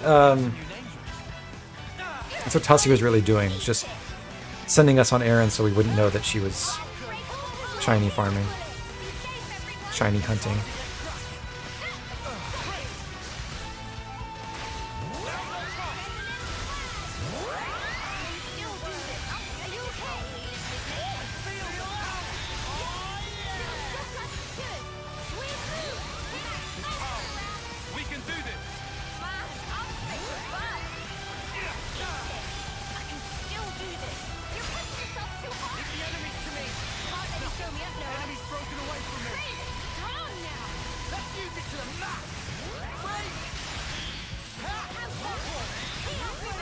The armors and Ardens were bred using the Masuda method? Evidently. Way too soon. Good job smashing there, Senna.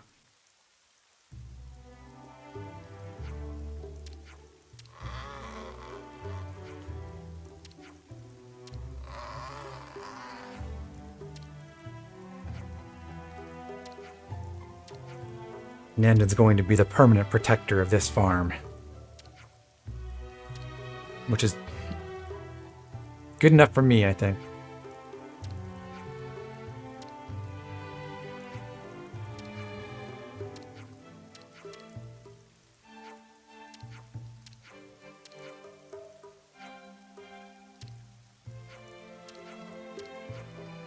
And they really like Tusseray. Hooray.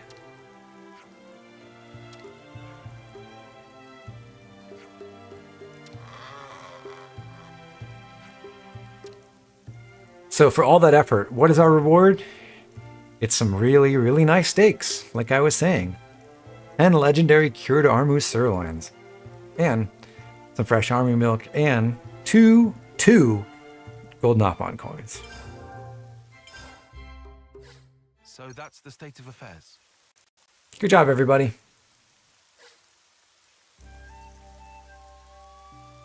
There is another quest here at Colony Mew. For that, we'll change classes again. Back to Signifer for Uni and over to Lapidurist for Tyon. So Senna's going to be our one attacker again. I hope everyone's getting along.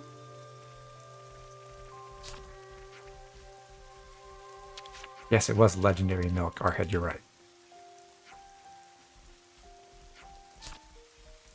Now that we've done that quest, we can gather a bit more info. I hope everyone's getting along.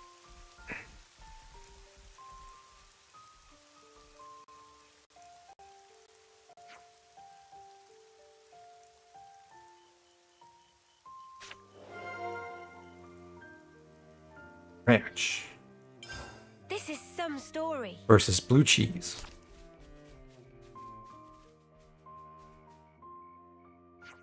Chat, do you like ranch dressing?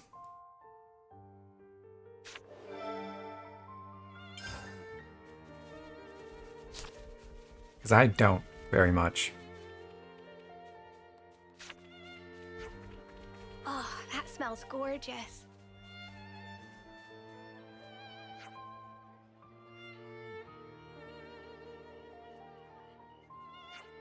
I find it repulsive when people dump that shit on everything. Yeah, I totally.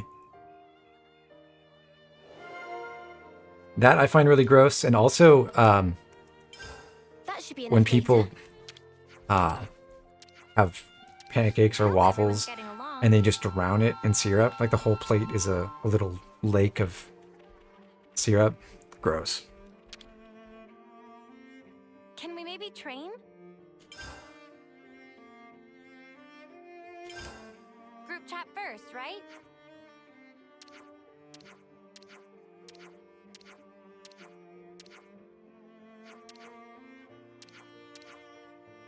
So the colony's got its ranch going. Everyone's cheered back up from losing Irma. Colony's running like a well-oiled machine again, it seems. But we need to challenge them.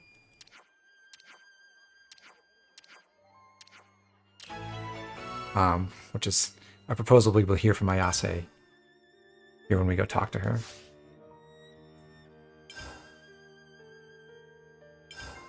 And today's story is... Hey, Grant. You hopped in on the tail end of, or just just after the most annoying quest in the game. So congratulations, I suppose.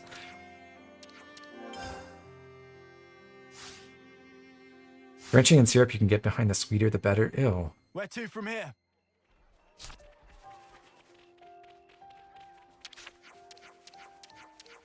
I hope everyone's getting along.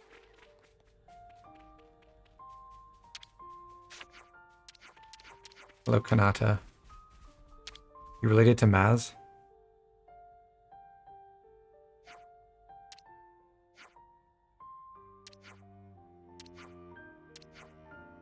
I've actually forgotten if it's Maz Kanata or Maz Kanata. I haven't watched those movies in years.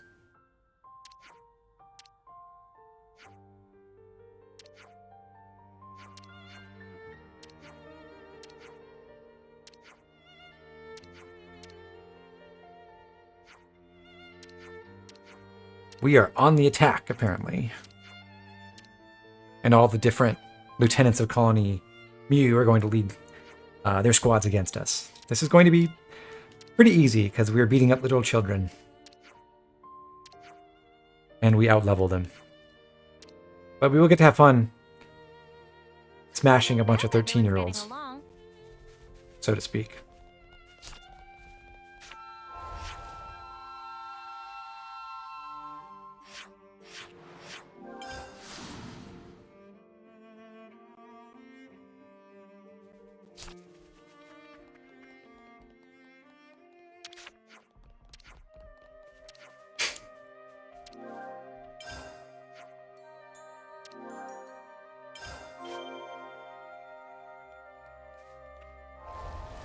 Can't forget our progress update. Colony Mu is going down. Yeah. Act like we're Oh in yeah, real Fiona. Not to worry, just stick to the plan. Come here! I got something for you! Wow, thanks. Golden You Heart! feel okay? I'll call them. This'll keep me going. Prismatic Awesome, ring! I'll keep doing that. Thanks. Come here! I got something for you! The heat is up! Yeah. Feels good. Come here! I got something for you! This'll keep me going. You know, I probably should start these battles by controlling Noah. So I get these combos in. But one smash kills them all, so it's pretty awesome. Might as well, yeah? Big responsibility. We'll be fine. Just don't be a clod. I don't want to see you slip up either, Yumi. Golden Heart! Although actually, if I do that too fast, then Senna won't have her smash up. I had not considered that. Now we're in the swing of things. Things are building up. Power of Furborg. Brute force is the answer! The heat is up! I'm gonna get a swing of this. How's that? No flashy. Harmony. Enemy's broken away from me! Good thing we I found feel like this. Fiona's hero quest wouldn't have happened if everyone were level 60. Hey, it got to level 60 because of us. Also, did you know you can fight Nandon? I did not actually realize you could do that. It's not required for the quest. I'm not going to do it, but I never knew that you could go attack our new Arden friend. Wow. I suppose if you don't finish that breeding sequence, then he's just not here. Huh. I'll take point. You want me to lead? I hope everyone will be okay. It's not good training unless you really go for it. Come here! I got something for you! Wow, thanks. Oh crap. I messed that up. No purple. Hey, let's do it. Pretty good. You're a light. I did the launch first. Glittering. I'll call them. I can see it. You're again. Unbreakable heart. Prismatic ring! For you. Not a bad Healed move. up. No complaints. Let's show them! I can feel it in my bones. We can do it. Now we're in the swing of things. Come here! I got something for you! Appreciate it. Magic power of Furborg. Let's use it to the max!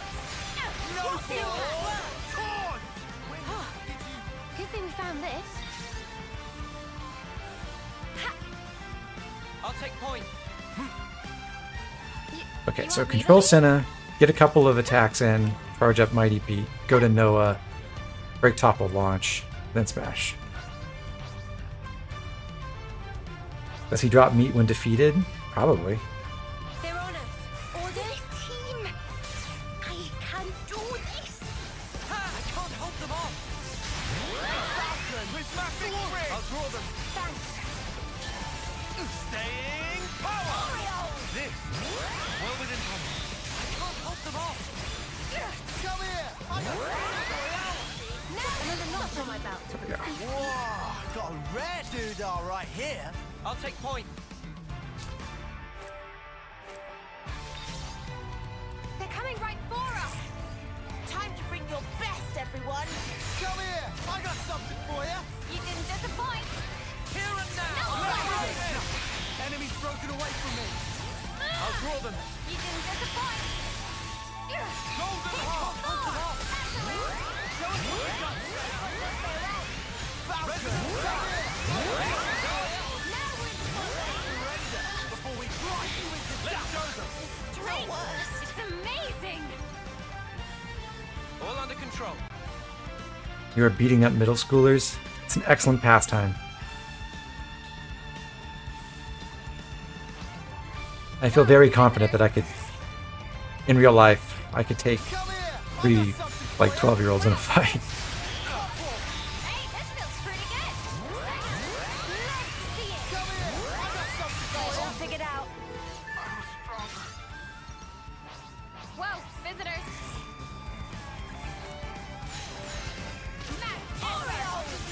Golden heart.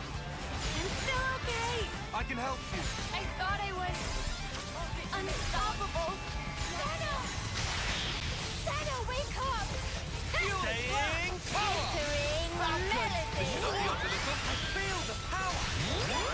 Feels just like it should! Something so valuable here. The Agony and dog tags are their lunch money. Yeah, let's not think too hard about the fact that we're taking their armor and dog tags after these fights. That's, yeah. We are so winning this! This is going to be hard without you enough. Sweet move! Golden heart. Oh my god. Noah actually did it. Straight into a launch. There we go, that's 24 out of 24 kills. And we did not kill our good friend Nandon. He's a good boy.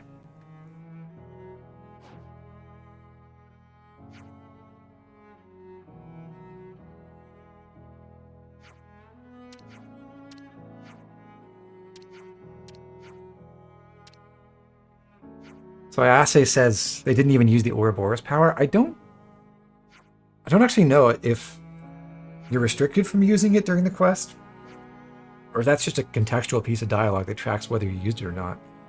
It'd be kind of cool if it was the latter.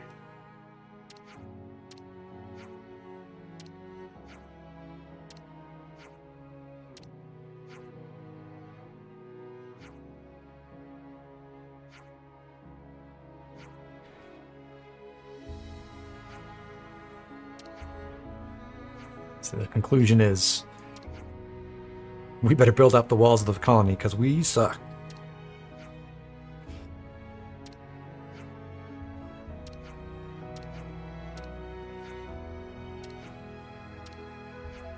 And then we also need an escape route.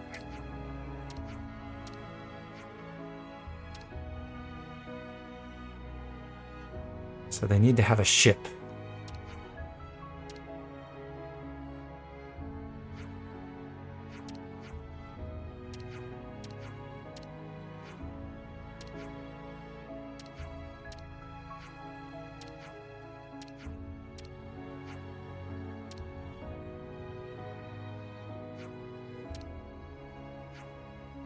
And they all do the colony Mew salute. How cute.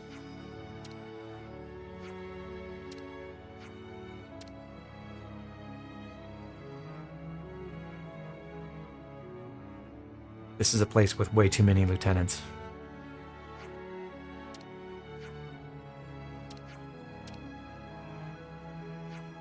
Why is Fiona's colony exclusively children anyways? Well, Ayase is like 15 or 16. But in universe, I don't think there's really a complete explanation for that. Out of universe, it's because they wanted to have a summer camp colony. Where Lance could be the big brother to everyone.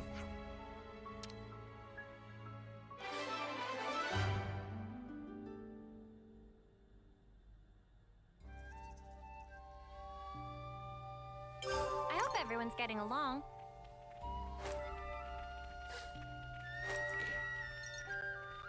Okay. And there is another quest to get now. We will not totally complete that quest yet, but we'll do the long part of it right away. Over by the main gate, there's more info.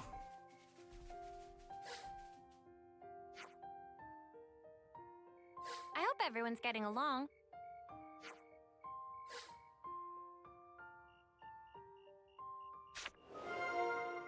Info about the new gate that's been assembled at the colony.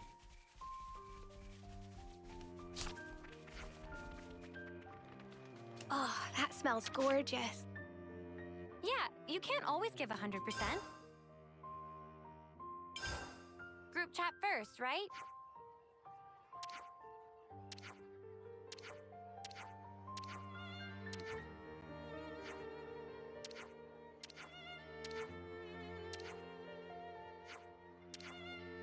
So Tyon wants to lead an inspection of the new fortifications.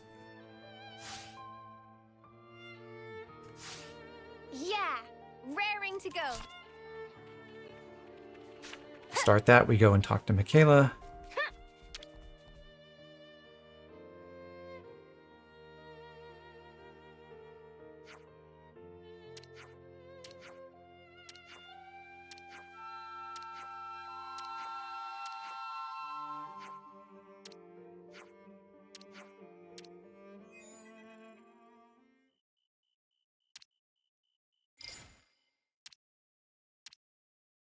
It turns out it's time to close the gate and activate the defenses because there's a Mobius at the gate approaching. 2 battle stations.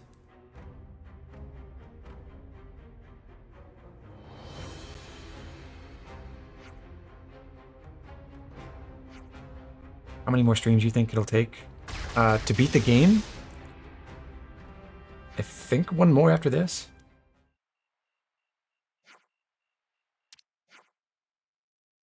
It's Triton.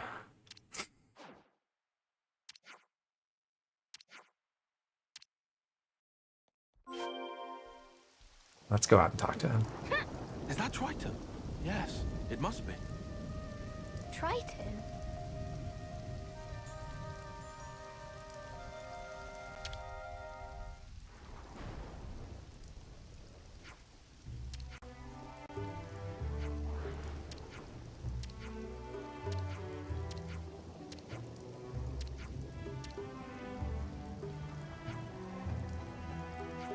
Cross-colony interactions are so funny once you're deep into the game. They are.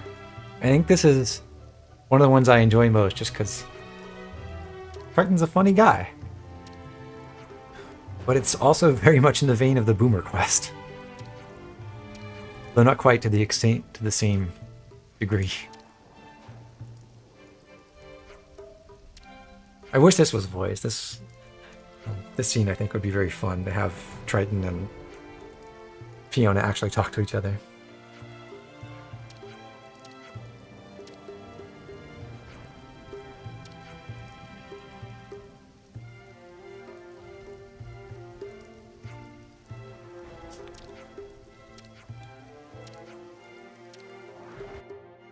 I hope everyone's getting along. For this quest, what we have to do, at least for this phase, is follow Triton around, and he walks very slowly. But I can press this button and make it go faster.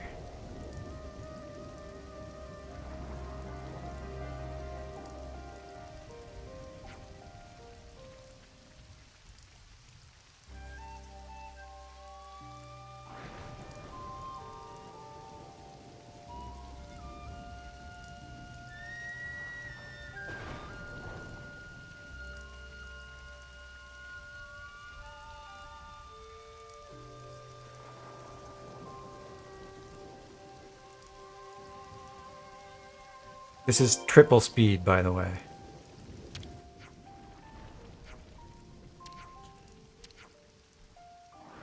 You thought, Morning Toast, you thought it was so nice to naturally reward completionism like this. I do think it's great that if you progress the quest lines in all the different colonies, a lot of them do eventually converge with each other. That's a really nice touch and does make it feel like a more interconnected world, which is one of the things that really doesn't come through in this game if you don't go for all the side quests. Because every little colony, every little hero quest or side story feels pretty atomized. Like, here is one specific place trying to represent maybe like one specific theme, but it doesn't really build to any sense that Ionios is a world or a community. And I think that's something that this game doesn't do as well as Xenoblade 1 for sure.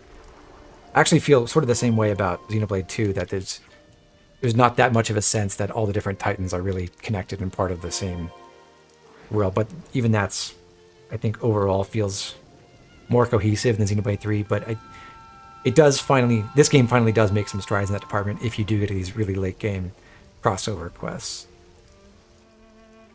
That's why Spud Quest is the best.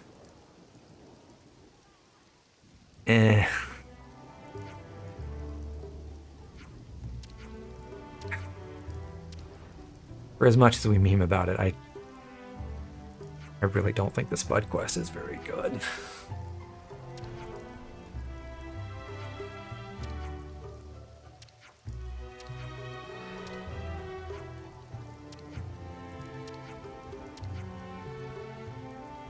Now, the Crusader for Spud's Quest, that is some excellent material.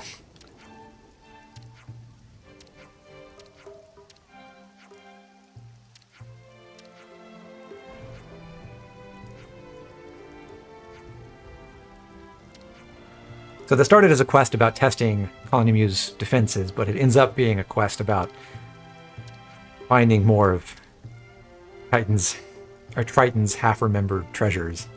We're going to go find some mammoths, which I think is an excellent pun, a mammoth clam.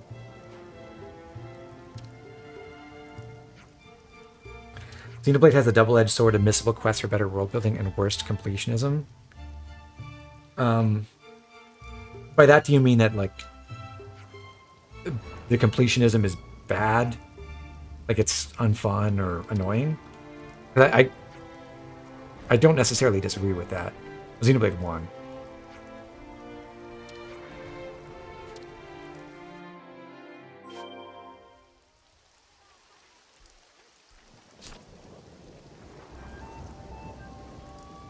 Morning already. So we have 2 sandbanks to search. We'll go... we'll go to the third pillar remnant first.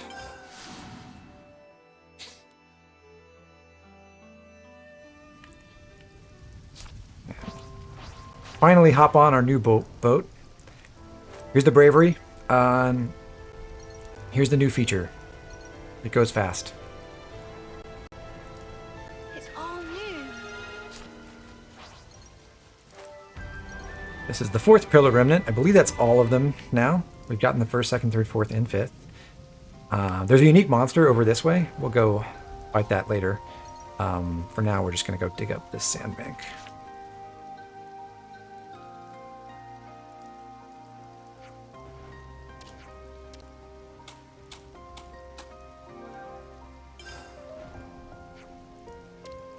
Which is... There's a humongous egg, but that is not a clam.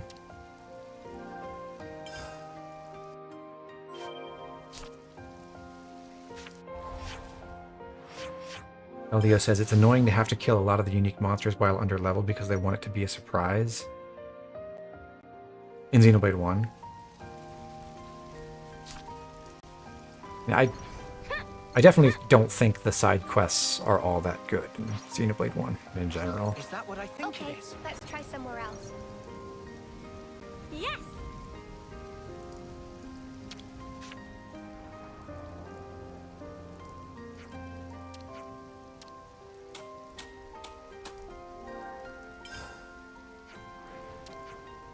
And I also feel like the unique monster fights in Xenoblade 1 are markedly worse than the experience of doing them on level in this game especially. But I was sure it was here. I like this game's combat. Come on now. It's not the end of the world. Okay, so 2 failures. Neither sandbank had what we were looking for. Let's go back to Triton.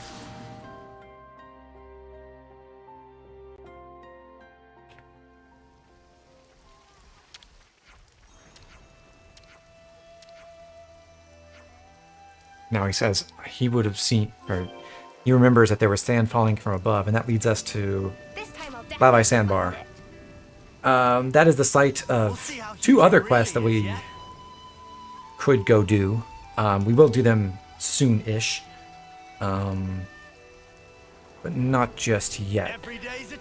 So we'll abandon this quest, and we're going to go over to Agnes Castle again.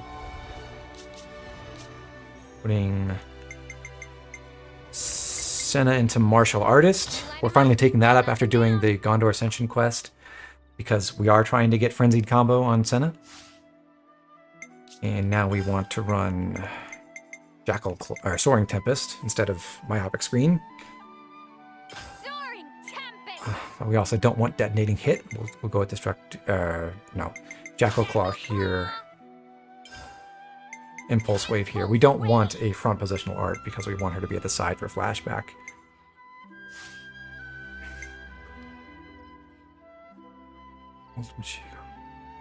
Ultimate Shigo and Critical Strike, Protector's Pride, those are all fine. So everything else looks good on this set. Yeah, this is all right. And we'll put Ino in our hero slot. Hey Wolfie. Glad to have you here. Thank you. I appreciate the kindness. Alright, off to Agnes Castle. Did I never finish the 3 Fiends?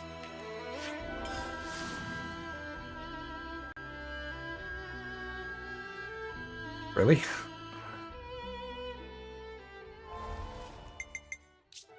I guess I never did. Oops.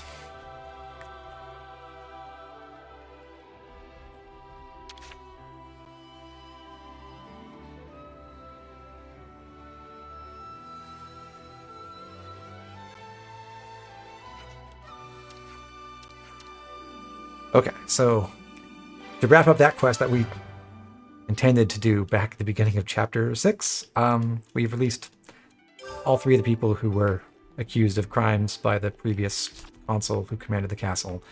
And now we can go find them walking about at Agnes Castle, and that's about all. I hope everyone's getting along. See if I can talk to them. Here's Shodor.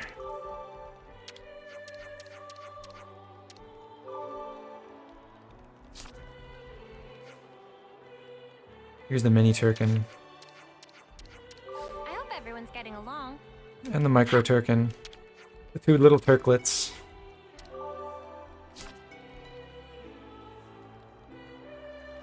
And Tomon. Alright. And then the thing we actually intended to come here for is the info from this guy over here. I like in Xenoblade 1 where Dunban makes everything easier.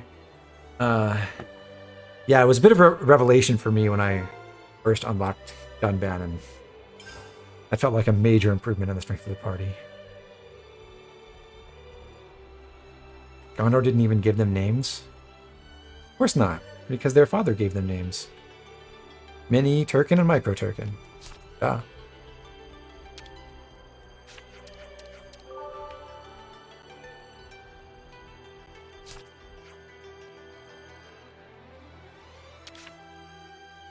Can we maybe train? We should talk about this. Peak busyness.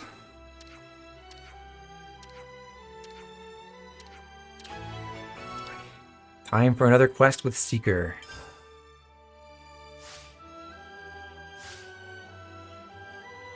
Everyone got their strength back?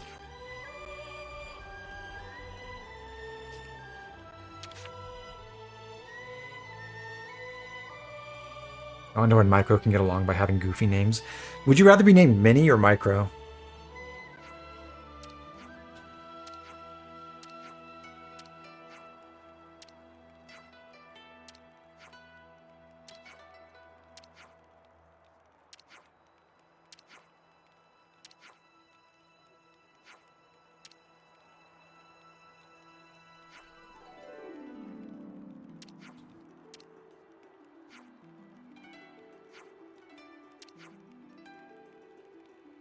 So Seeker's planning to ship out some goods, but he's facing some rebels, some loyalists to the old regime, as it were. Time to crack some skulls. I hope everyone's getting along. All under control. Do exactly as I say.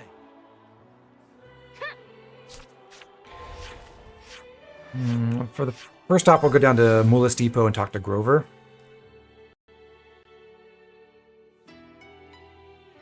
So 3 votes for Minnie in the chat and 1 from Micro. I don't know what I would choose. I don't love my options. I guess I would say Micro, though.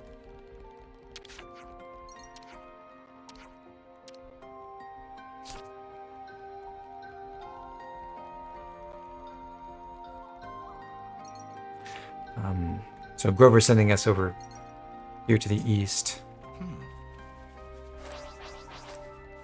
to fight some of those rebels. Minnie works well as a girl name. Yes, because that's a real girl name. Although, God, could you imagine if you had to explain to everyone that it's spelled M-I-N-I? Ugh.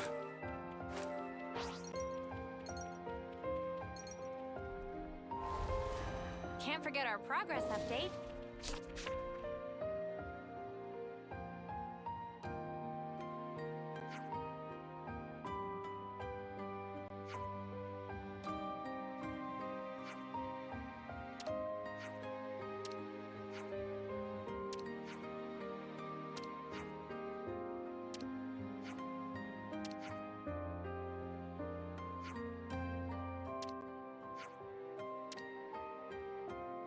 This guy wants to keep the city folk enslaved. He thinks, well, he wants their labor for free. It's a pretty good deal.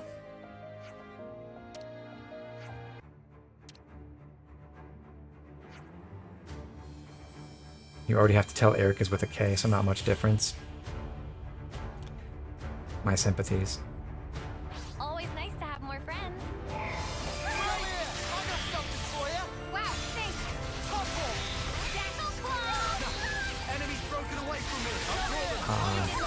As it happens, I don't have anyone with Smash in this party, so I'm just gonna do Uni and Tyon strats.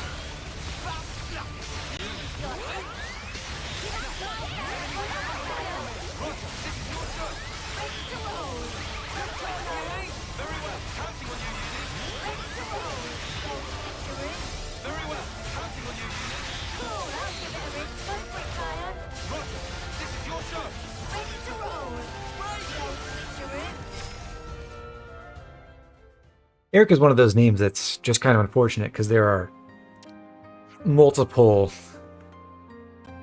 well-known traditional spellings, albeit only really 2. Christine is another one like that, where there's a lot of like the normal English one would be C-H-R-I-S-T-I-N-A, but there's like K-R or C-R. I know a Christina in real life, and she finds it obnoxious having to specify. But I will never understand the people who feel the need to give their poor kids some kind of horrifically mangled spelling of an otherwise normal name just to make their life harder for no reason. Whoa, got a rare doodah right here. So that's the state of affairs.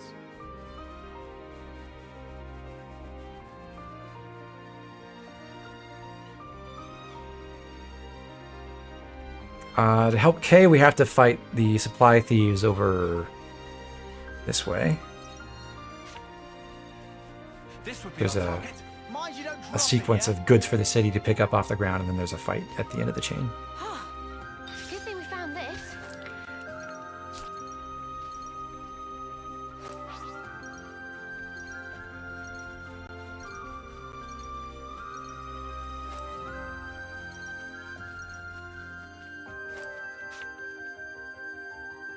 Eldio, your name isn't spelled like it's said, so if someone sees your name before hearing, they always call you by a different name.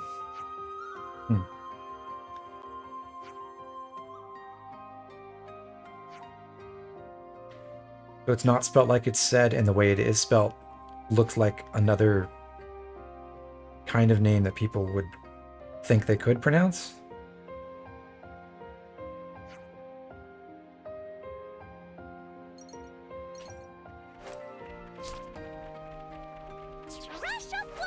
Fight with focus.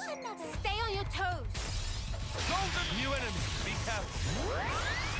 I can only assume the Gulkins are just as sapient as the Turkins are, but nevertheless, time to kill them all.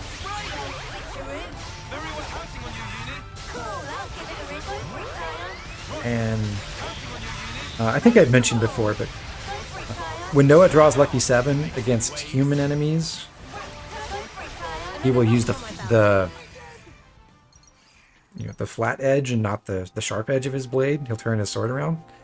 I don't think he does that for Turkins and Gulkins and Ignas and Marignas. This would be our target. He just outright kills him. Ah, I'm so glad we found I it. think that's all of them. Your name is pronounced Davi. Okay.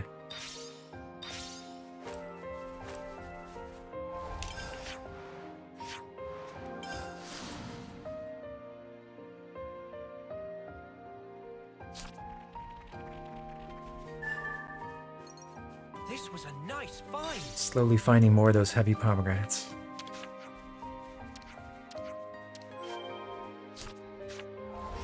Okay, last stop for this quest, down to the funicular approach. We need to hand off, we'll talk to Darny, who's like the logistics officer for the castle, and then So that's the state of we have to take those and deliver them to Dana.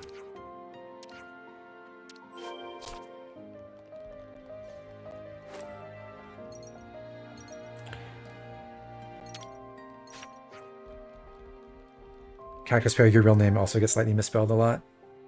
There's a lot of minor variations. My real name is a common one with only... It does have 2 common variations, but there's one that's a lot more common than the other, and mine is the more common one, so it's usually fine.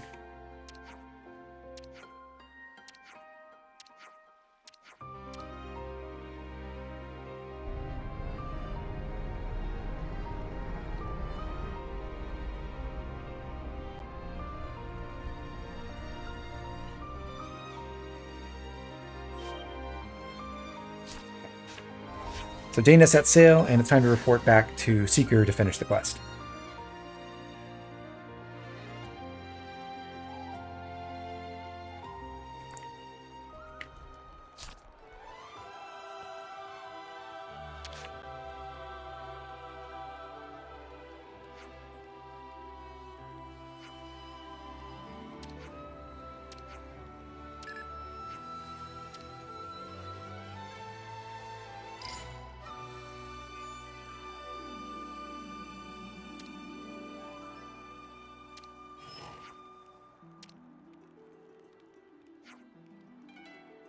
Bad news, we've lost contact with Dana's ship.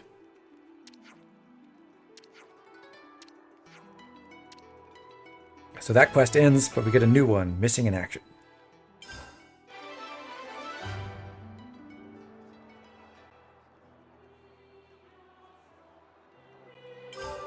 Not bad. We'll make a couple class changes and then we'll go investigate. Leave the healing to me. Putting Mio and Lapidurist, she's not actually going to get to the next scale. She's not going to get to rank 15 before endgame, but we'd like to make progress on that. And then, of course, we're sending Noah back into Martial Artist because it's an Attacker Lucky 7 class, and it's the attacker class that gives him by far the best skill to use later in Frenzied combo. They should both already be set up. Noah certainly is, and Mio's good as well. So we can go right off to Corn Island and look for the missing boat.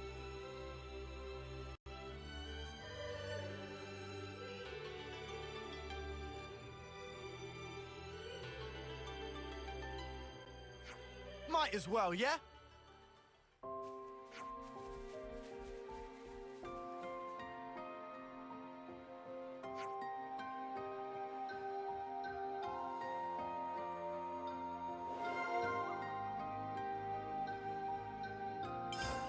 I wonder when this info becomes accessible. You only get it after you instruct the bravery, or can you just grab it at any point in Chapter 7? It's good to keep a record.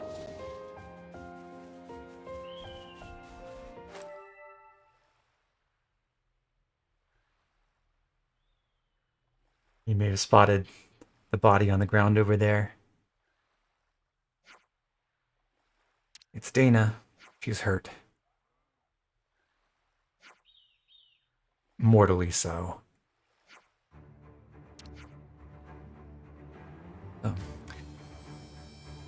One of the survivors from the prison camp in the breakout.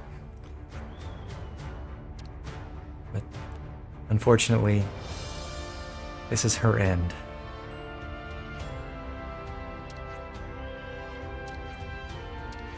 And the rebels from the castle have seized a bunch of Leibnices to attack the shipment that was going to the city.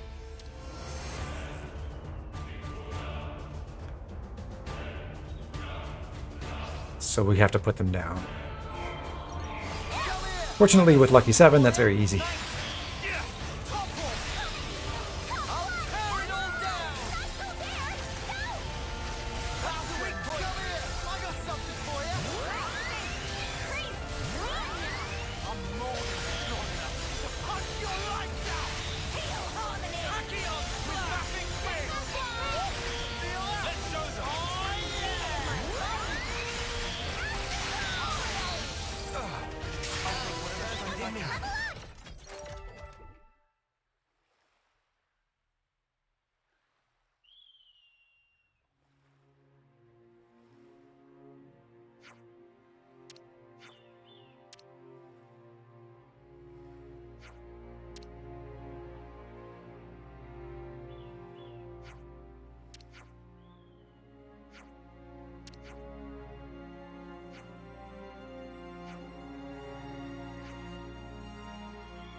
So Ragsy sees Seeker as a traitor for giving supplies to the allies of Agnes Castle instead of reserving their food and materiel just for themselves.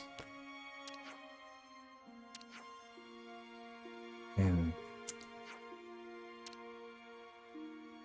now we need to lock him up.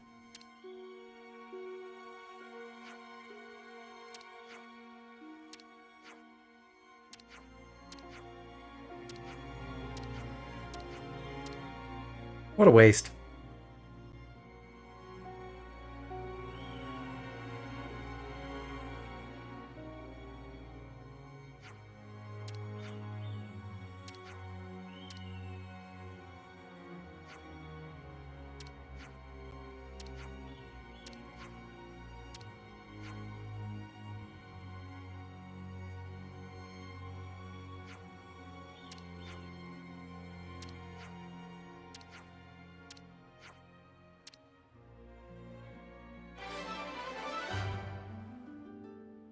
So, another quest down. We've also just leveled up across the party. We just got to level 63, and Uni reached rank 10 in Signifer, so now she can finally bring Resonant Flag over to the Keves healer classes. Which means it's time for class changes again.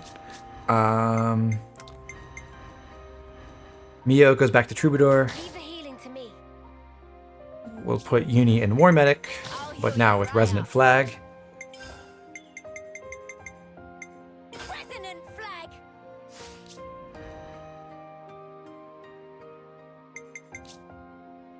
I also realized the wrong gems on. There's no point really having the having Swelling Blessing on a Troubadour because they don't have much of a buff to speak of. Like, Regenerate does benefit from it, but it's not like that important. Refined Blessing is really important for Glittering Melody's duration, but other than that, you kind of just prefer to have the Revival gems. So we'll go with those. So we'll change those up. And with Senna, she'll go to Flash Fencer real quick. To be, well, not our Smasher, really, but a contributory Smasher for the party. Keep Eno. So we have a break, a topple, and just a launch on Mia. Alright. Aside from his swimsuit, this is Noah's best outfit. It is really good. It looks great on him. Love the way the shirt, the black shirt goes with it. If only we didn't do this quest, Dana would still be alive. That's the cost of 100%. Yeah. It's like a FromSoft game out here. Never do the quest or you'll kill all your friends.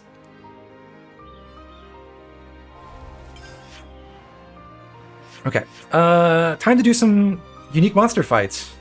These are kind of cool. First thing is we're going to do is revisit Hargan Point, where Colony 15 was. And go... Looks like colony relations have changed. Yeah. Yeah, we'll do it in this order.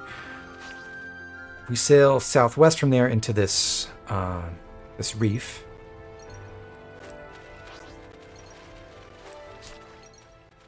Topographical info updated. Oshia's Reef Ravine. There's not that much of interest. I don't think there's anything to really pick up in these nooks and crannies around this area. Last I checked, which was a while ago. But at the center, there is a trio of unique Marignas. We're all linked together. So we'll go in and fight them. We got Fair Scale Marina, Hard Scale Goren, and Sharp Scale Ragoon. And these guys have some important stuff to soul hack. 2 skills that increase your recharge speed and damage when you're in the water, which is kind of a fairly limited application, but sometimes they're valuable. But Hard Scale Goran in particular has another buff art that our soul hackers can use. I'll talk about that after we kill them. Keep your heads or lose them. Are we really doing this? Golden Heart! Come here! I got something for you! Thanks! Falcon! Let's dig in! Hey, that's not sorry. Go easy on you! Unstoppable. Got you covered. Resonant blast! Sweet move. Oh, I already got Final Lucky 7 charged. Neat. I'll get you ship-shape. They're all tightly grouped, so I think I may be able to one-shot them with triple smash, all splashing on each other. Yep.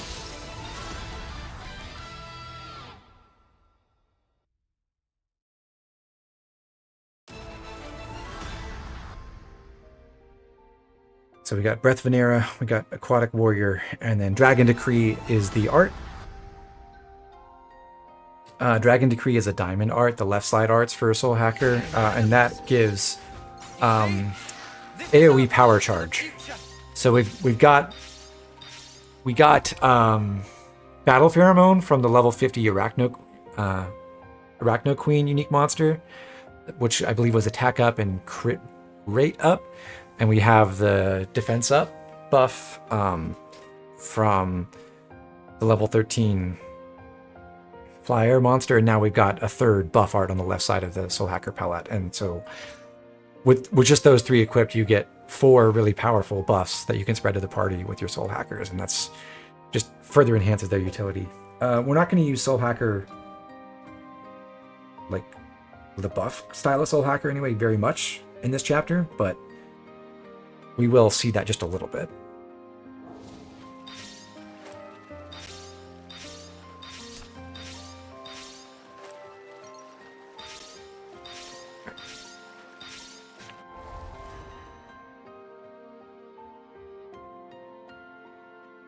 For the next set of enemies, we are going to have a soul hacker. We're putting Uni into it. I'll hit him, and then I'm gonna hit him again. And hold on one sec. Yeah, putting Uni into that, and then taking Senna back to martial artist. And I'm gonna put Ashira as our hero. For Uni, what we're going to try to do right now is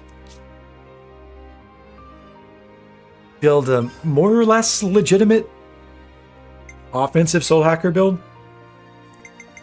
So I'm going to use the most powerful art we have, Dino Flash, fused with Sumo Press. Technically, there are other arts that can be more powerful than this, but this has a nice damage bonus and a fast animation, importantly, which means we get maximum launch time duration and therefore bigger smashes. Dino Storm for evasion sake and hard dig, which I believe we still need to upgrade with usage. So these two arts are our main arts, and then I'm going to choose a couple of arts that just upgrade with usage. So if we spam these enough, we will eventually upgrade them. Water Jet and Hypno Light. And we'll just try to spam these whenever they're off cooldown, basically. For skills, the default choices are not horrible. Dangerous Claws is really good, but we're going to go with Supercharged and Underworld Rage, and then Damage Share, which is not especially useful for an offensive soul hacker, but it's one of the skills that takes 250 kills, so we're just trying to make as much progress as we can on it. And for gems, we got Analyze Weakness, Empowered Combo, the usual for all attackers, and then Double Strike to help get our Agnian arts, or Diamond arts, and in particular Sumo Press, recharged faster. We want a Ceramic Belt. We want the Loony Rings for maximum damage.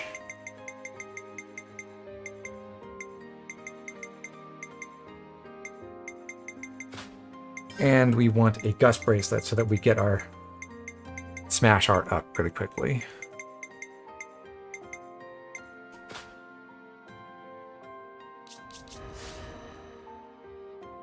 Senna's already set up, and Shira's good to go. So, yeah, we'll run with this crew. You really wish they just gave you the soul hacks of the UMs you killed before getting the class.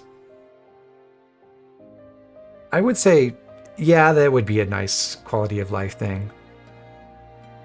I don't think it's that bad having to go back and kill them. In fact, I think it's a little bit fun to go on a quick world tour and go grab those, but we've more or less done that now.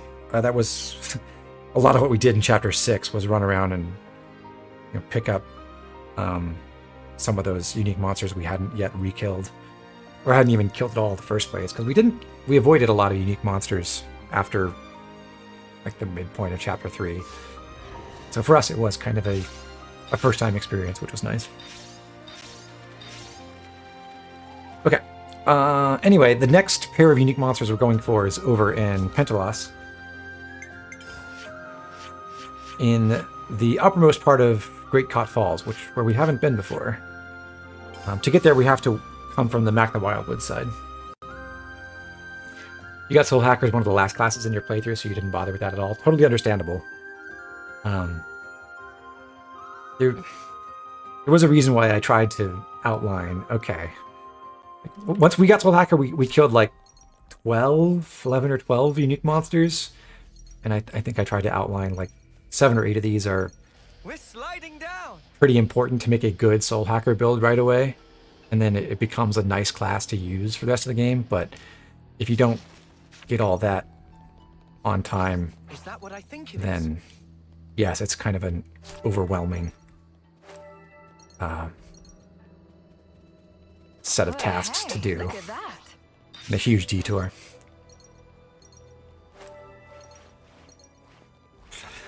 So we haven't been up this way before, but if you run up that big route, you get to this upper area on top of the buildings with a bunch of what once were extremely high-level enemies and now are just basically equal to our level.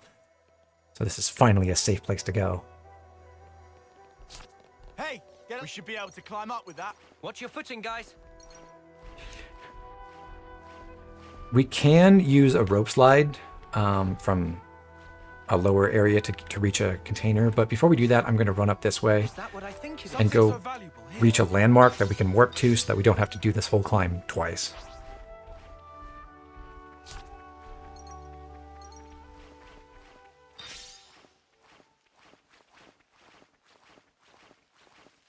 The thing that annoys me about Soul Hacker is that Triton doesn't have Soul Hack. Because I think that would be a nice way to give you some flexibility in your party where you could, if you don't necessarily want to use the Soul Hacker class, you can still have him around and do that function for you. I know there are story reasons why he doesn't get that. Although, could you imagine if Triton actually got all the Soul Hacker arts and skills as well? That would be amazing.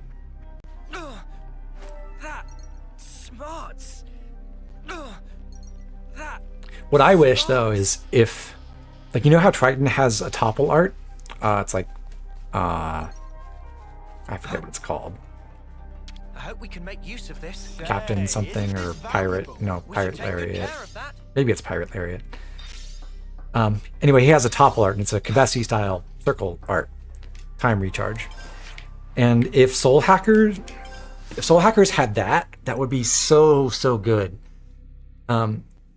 In this game, the only class that can fuse a topple and a launch together is Seraph, because it has its own topple art, and then it can take the Kevesi topple or days, or Kevesi launch or days arts, but there's no Agnian launch art that you can inherit. So with the Kevesi classes that have topple, you can't fuse that topple with a launch. But if Soul Hacker does get a launch diamond art eventually, and if it had a circle topple art, that would be really nice utility. This is something decent, right?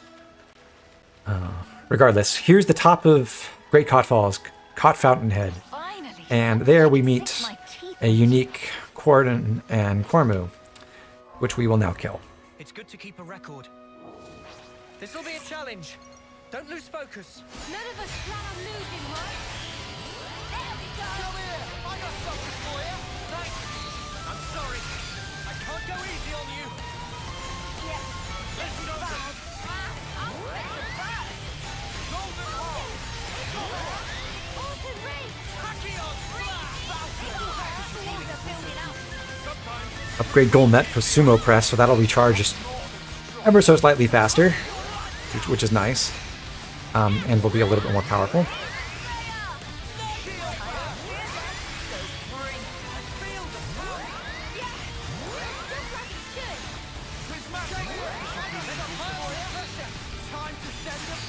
Looks like we missed our break on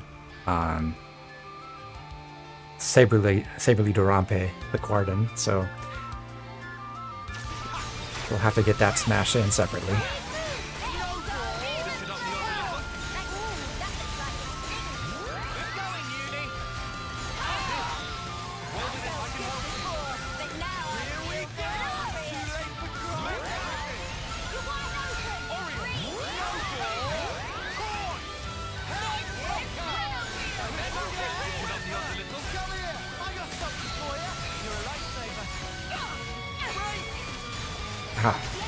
Ouch, missed the break hit again.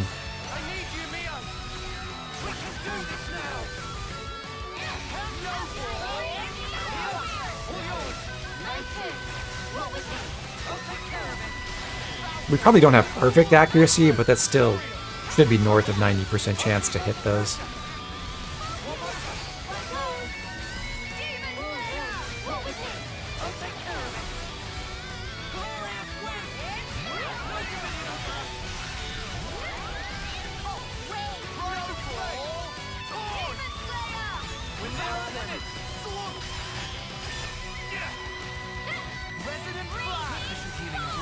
God, the animation for Water Jet is just horrific. It's so slow.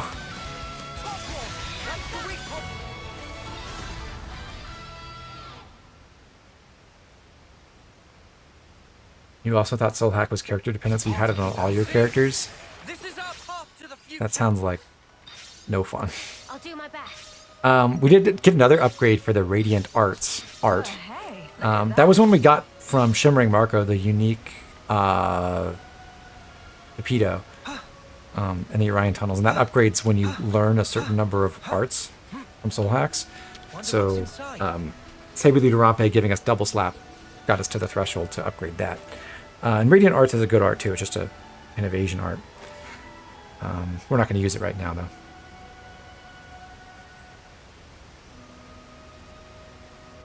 Okay, next we are headed over to Lavi Sandbar, where again we have a couple quests to do.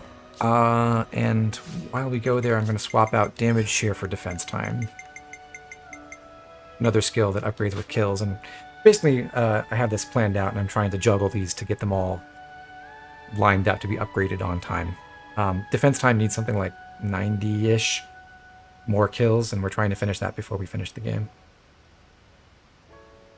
Finish the main story at least.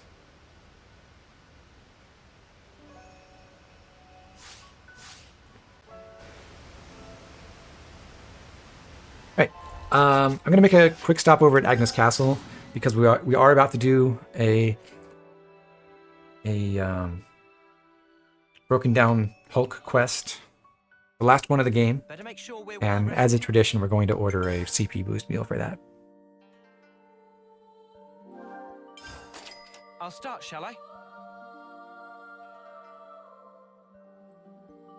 Oh, so good. All right, everyone. Time to head out.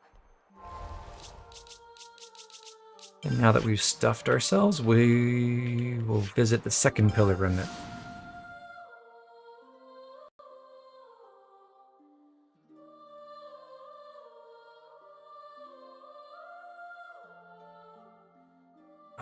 No, just kidding. I want the third one up here. Coming in from the north.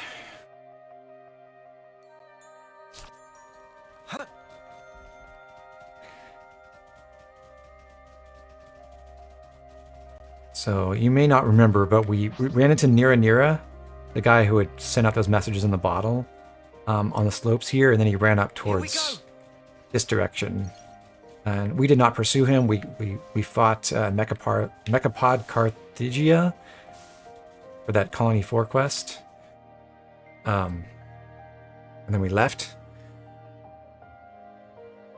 But he came over here and he's gotten himself stuck in a sinkhole, looks like. And he's gone. Rest in peace. Pion calls this quicksand, but this is not like any quicksand I've ever seen.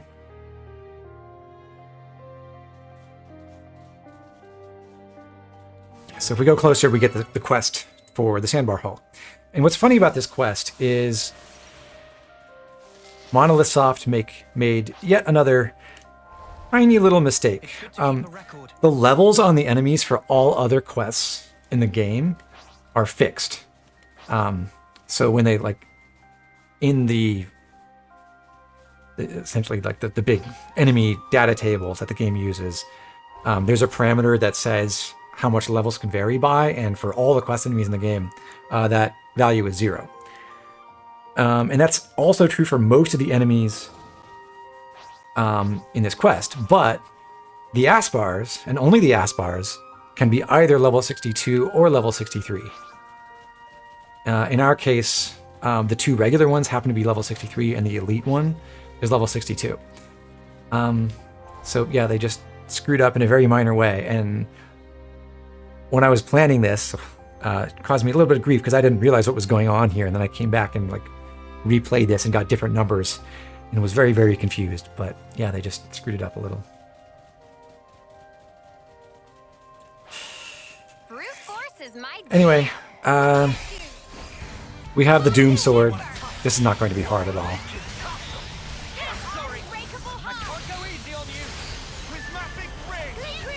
Unless the enemies use evasion arts, I suppose.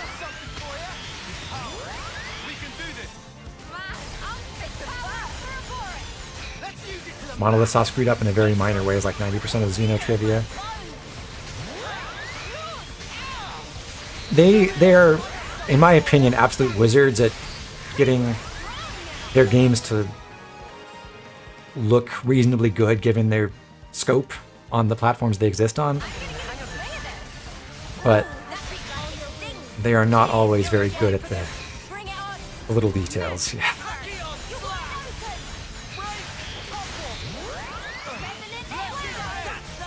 That was pretty much what I expected. See? This is our path to the future.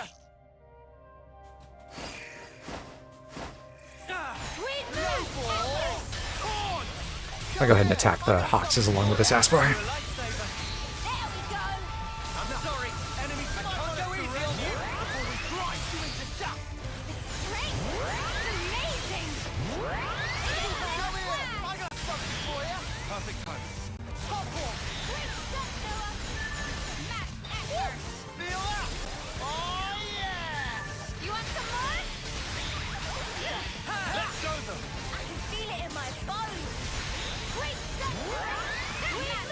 Xenoblade on your PS5 would go hard. Yes. It is really, really pleasant to be able to play this game at a much higher resolution and faster frame rates. Fight with focus. Got it. I'll call out the conditions change. I got something for you. You're a lifesaver. I'm sorry. I can't go easy on you.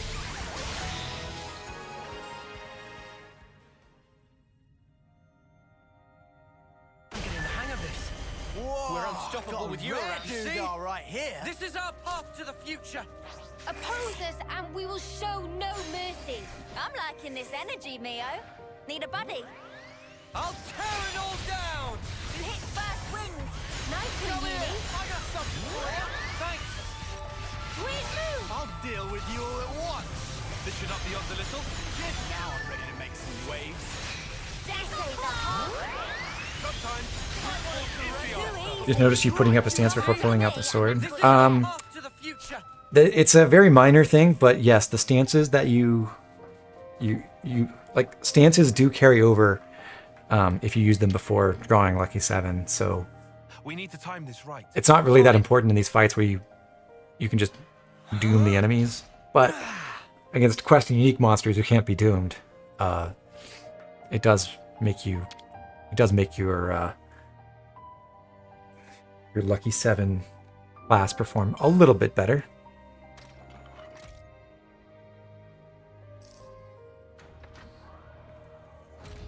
Okay. So we're reactivating this Hulk. It costs us a substantial chunk of our ether reserves. And once we do that, we're going to loot the containers and do all the usual stuff we do at the Uranus Hulk. Hey, can we take 5? I hope we can make use These of containers They're have shiny. We should nothing take especially care of good. Of course, the usual 6 golden off-on coins, and the accessories are kind of just whatever. Is this like a rare thing? Talk to the trader pawn, that. What to but buy? we've already gotten the opportunity to buy all the items that could possibly be useful from there, so we will buy nothing. And then Tam Tam can give us what should be our very last Nopon Pebble. Good to add more names. So the Nopon Register quest is updated, and we should have everything. We'll have to confirm that, though, because there's a chance that on this file there's one that I forgot to talk to. Anyway, time to use the Fabricator for what I believe will be the last time in the game, thankfully. Each round costs 20 or 2,000 gold, so I'm going to do it 20 times and get down to, what was that? Where were we at, like 473? So down to 433 or so. Yeah. Okay. So I will be right back while this runs.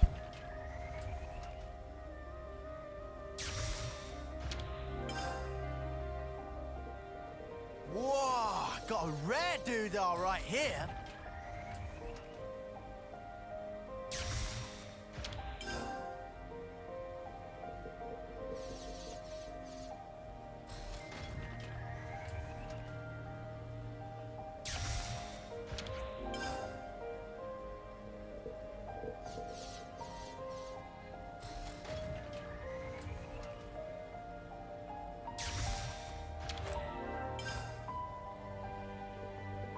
Whoa, this is really good.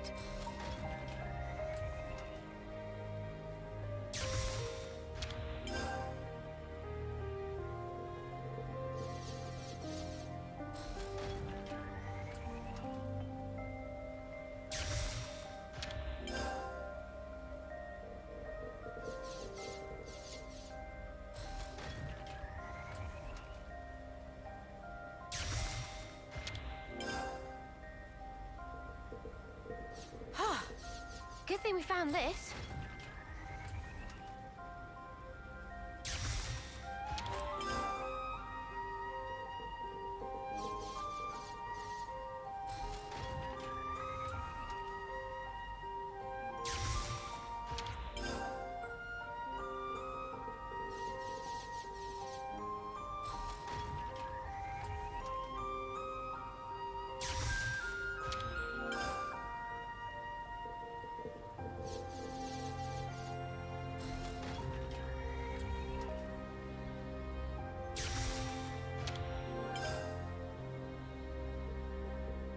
Is this, like, a rare thing?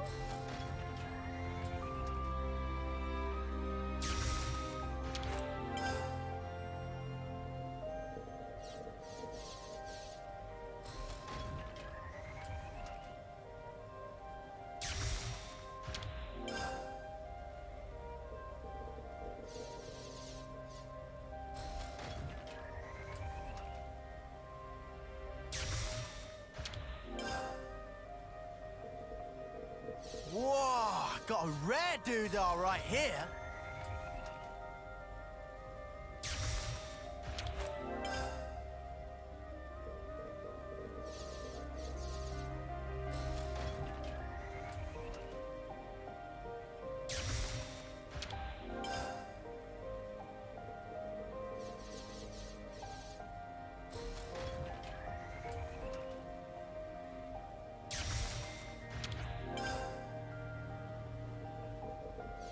This is something decent, right?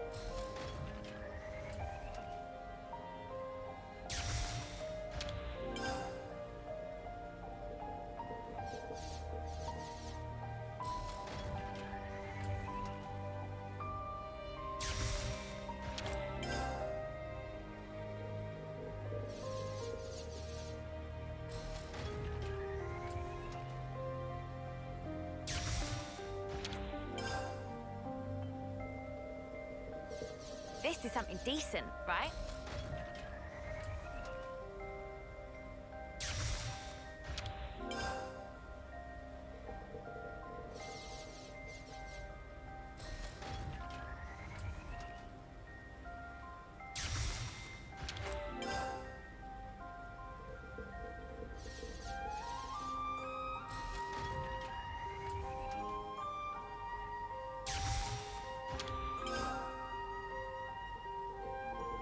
Whoa, this is really good.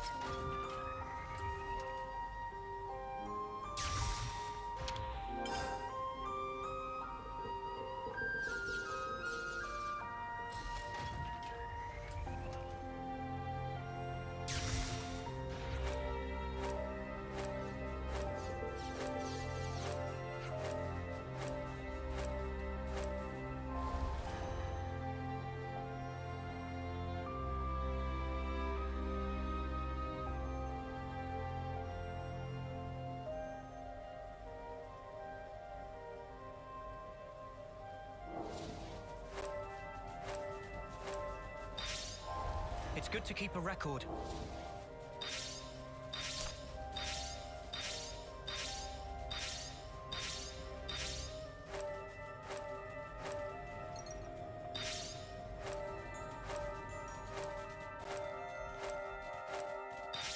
Here we go! I'll whack 'em good. Smarts. You want to tussle? Oh, we can tussle.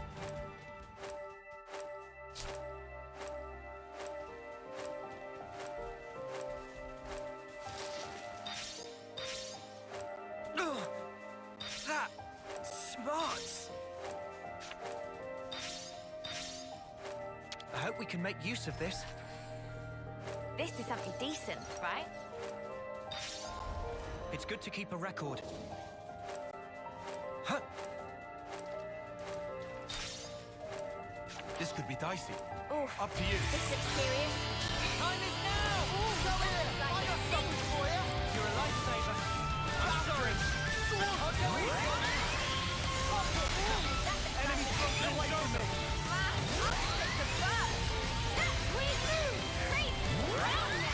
Let's use it to the max.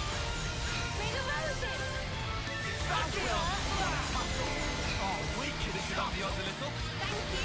Come here. I got something for you. Appreciate it. Let this Official healing. All figured out. Things are building up. Time to win. We can do this. I'm more.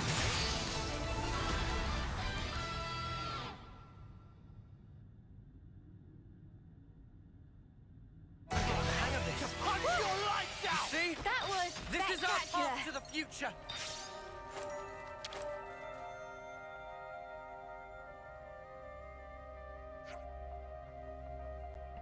I just realized I was on mute this whole time. Thanks, guys. So I was explaining, we had to circle around those ledges up north of the sandbar hulk to get to that ledge that down below through the sand pit with the container, and then from there,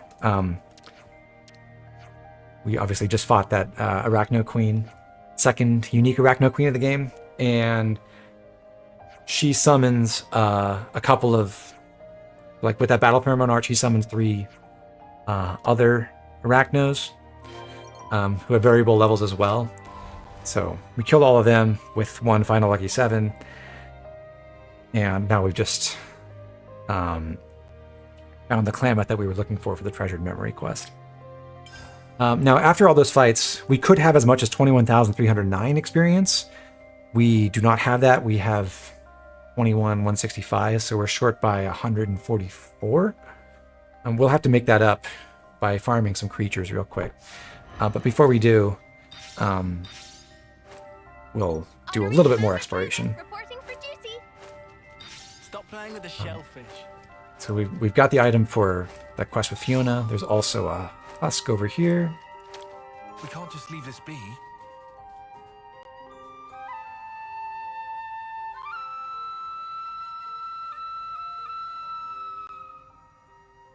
Oh yeah, and with respect to the Gay Fates conversation, I was saying my one objection to it is just that it destroys all the friendship options in the first generation, or nearly all of them, which is really unfortunate for gameplay purposes. Whoa, this is really good.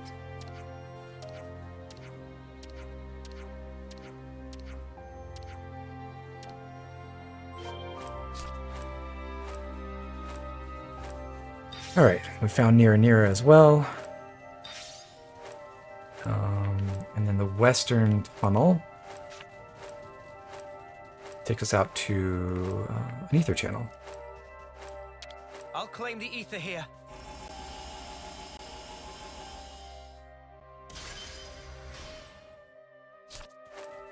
Morning already. This is what we were after. Ah, I'm so glad we I found forget it. what quest those items are for. They're coming right for us. But I'm going to go back to the sandbar hull, because that's where Nira has gone. Go ahead and talk to him.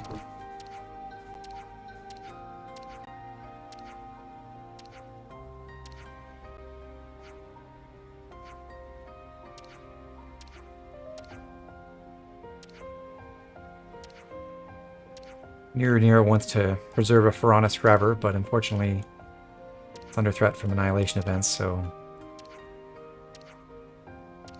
He may not be able to stop that, but he can at least remember the Hulk. We'll catch up with him again later. But there's more to see around here. On the ski slope to the east. Here we go. Good thing we found this. We slide down the left side, we can reach another ether channel. That smart. I'll claim the ether here.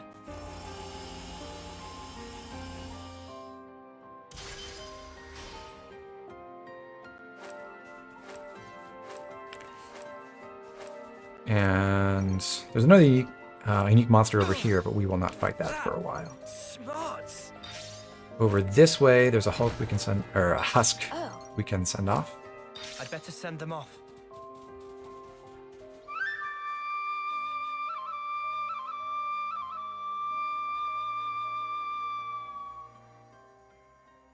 While we're down here, we may as well check out this big Keves encampment.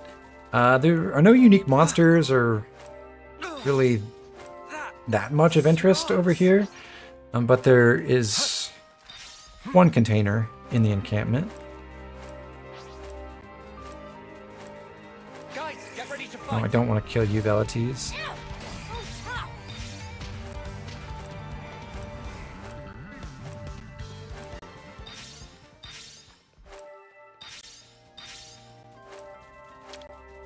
Wonder what's inside. I found something shiny. We should take good care of that. The reward is a couple of Nopon coins. We go north. Is this like a rare thing? We can find some ether to harvest over here. You can never go wrong with some ether.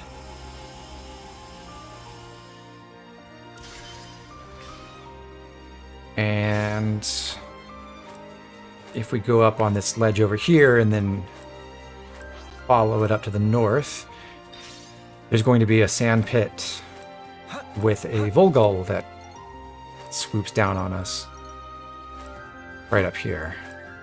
Fortunately, we can just avoid it. Hello. And go around and send off another Husk back here. Such is the Overseer's duty.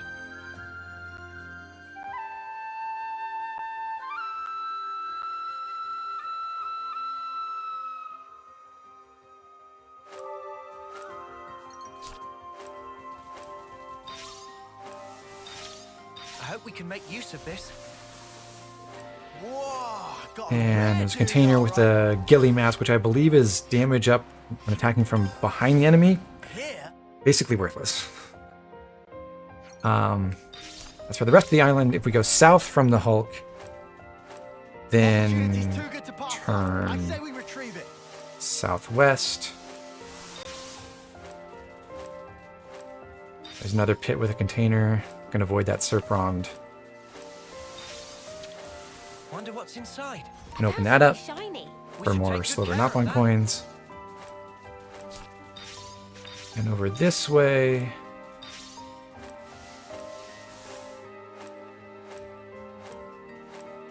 If we go to the farthest pit, another Serpon pops out.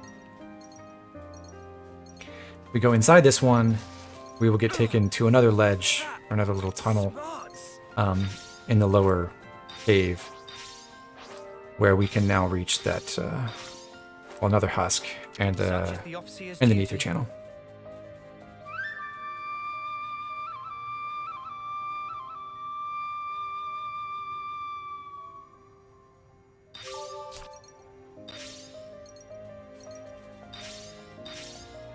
Hey, an ether channel. Let's give it a try.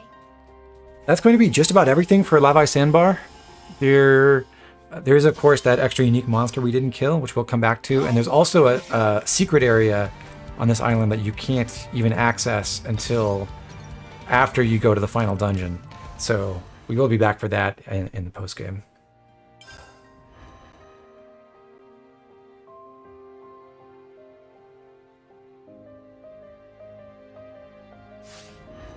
But anyhow, so what did we say? We need to get to 21,309. We're at 21,165, so 144 experience.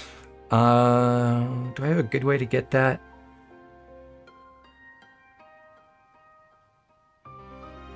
just looking at my list here.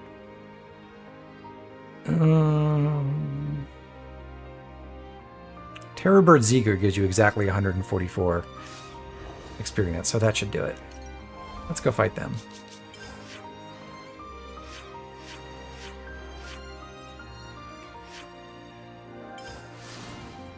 Ophelia takes Soleil out for a nice night on the town, opera, dinner, flowers.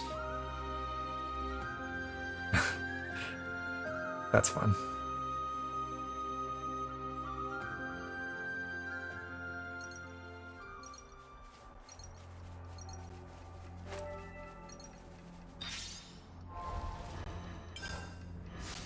It's good to keep a record. We already beat them once, but no victory is certain.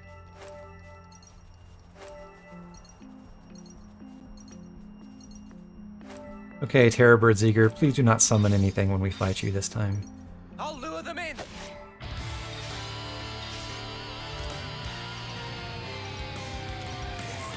time is now. Come here. I got something for you. You're a lifesaver. I'll tear it all down. Tachyon slash. That's the weak point.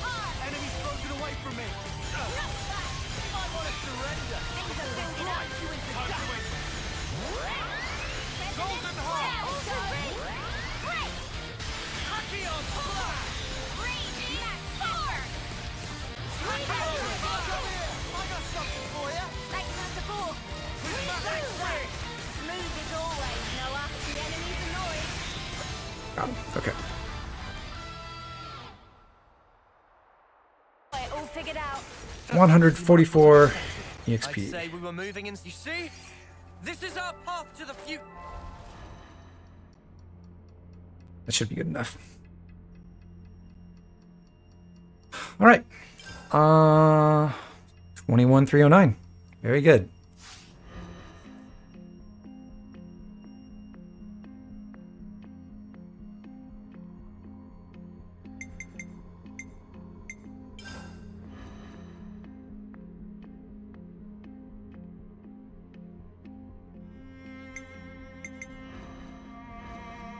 We're doing quests.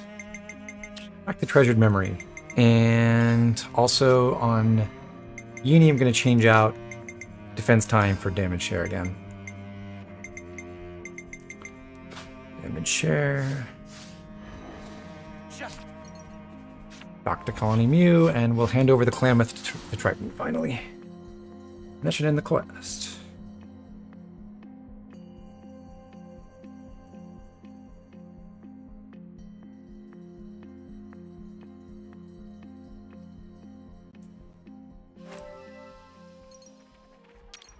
Now, what was it we needed?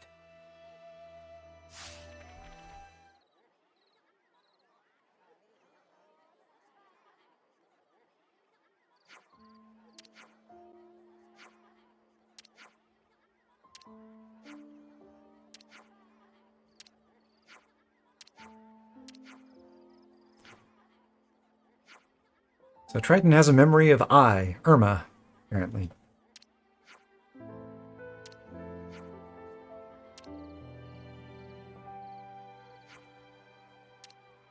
They were friends.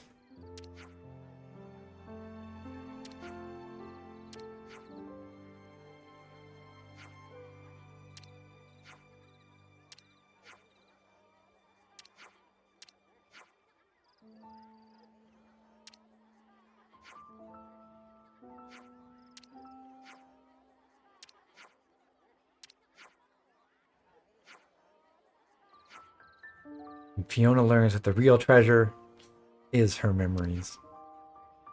How nice.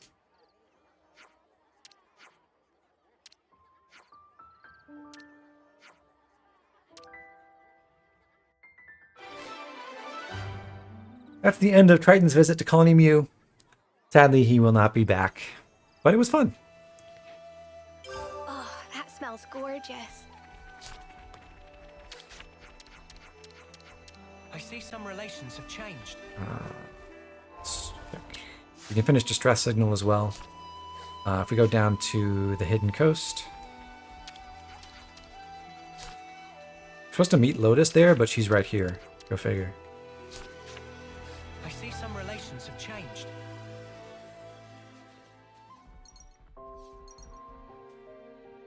Author's note, Triton forgot about this promise minutes later. Yeah, he has problems.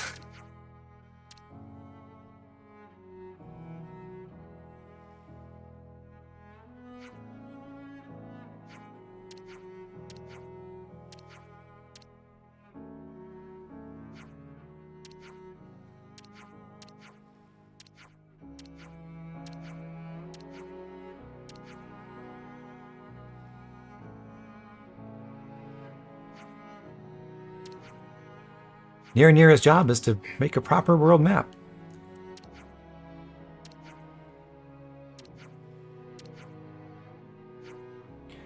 But the world changes and some of the things he maps out will vanish.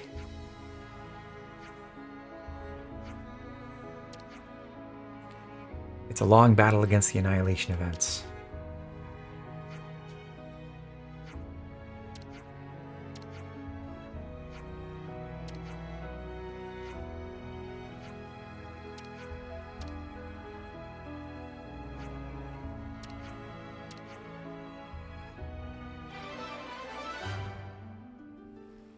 Well, that's Nero's romantic ideal, and,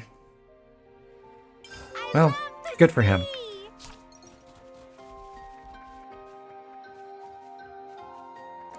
Nero fight entropy itself. Isn't that what we're all doing when you really think about it? Every minute of every day.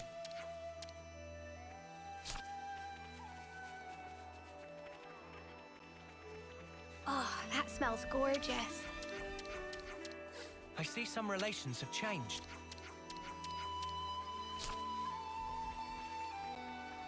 One last thing to do here at Colony Mew.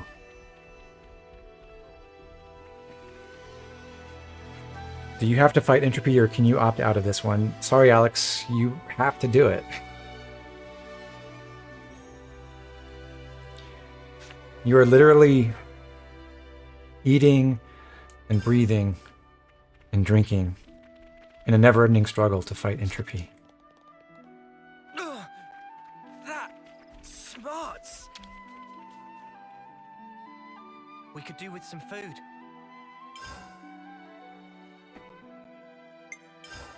Could you all come? Let's find out about this ship info. Riku's piloting technique. It does mention the bravery, so you can only get this after the after you finish the Ultimate Vessel quest. That's interesting.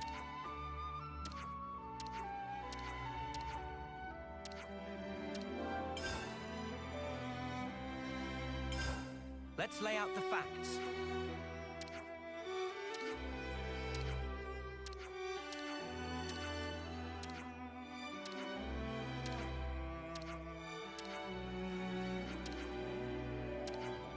You know, they talk about how much more cheerful and fun the colony is than when we first met it, but for me it really felt like there was a pretty positive vibe in Colony Mew all along, despite what the quests were telling us. They didn't exactly sell that it was a dour, depressed place at any point.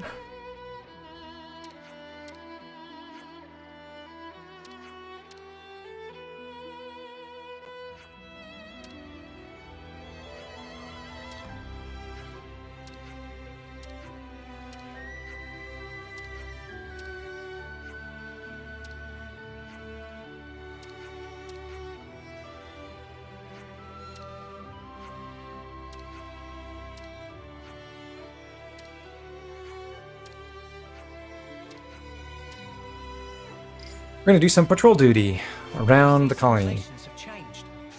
Fastest way to get to a boat is to warp out to Cockrock Beach, so we'll go there.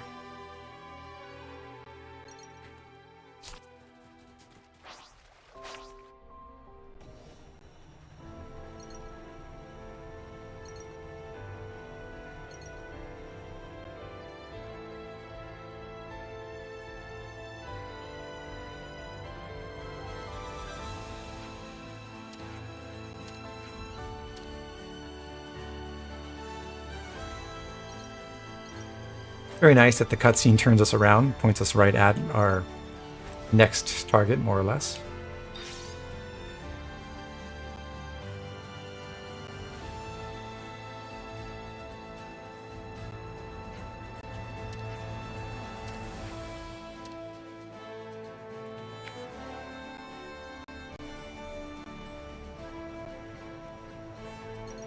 One more spot to check. And this, it doesn't matter which order you go in, the last waypoint will always have Ayase's ship at it.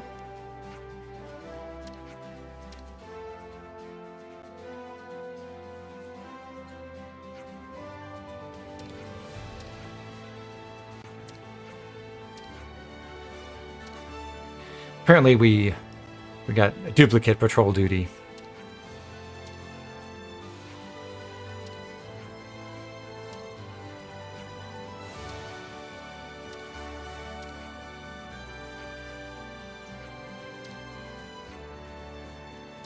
Ayase says, Fiona, you're overworking yourself. So she should rely on her lieutenants more and not do all the missions herself.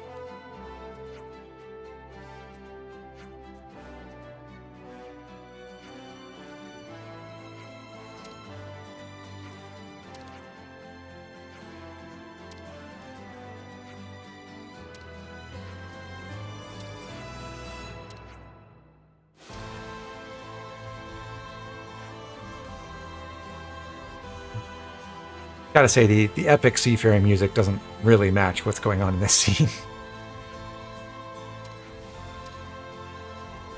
Is everybody in this colony a lieutenant? What actually happened was they were trying to decide who the lieutenant should be, and so there were a bunch of different side quests about determining this, and like the big one was the one with the points card where everyone had to do tasks for the colony, and we did like 7 or 8 different favors for people to earn points. And that would decide whoever had the most points would be the lieutenant, and then everyone got like 1,000,000 points, and it didn't really work. But they're learning how to distribute their labor more efficiently. But yes, you mistake. Basically every named character in the colony is more or less a lieutenant.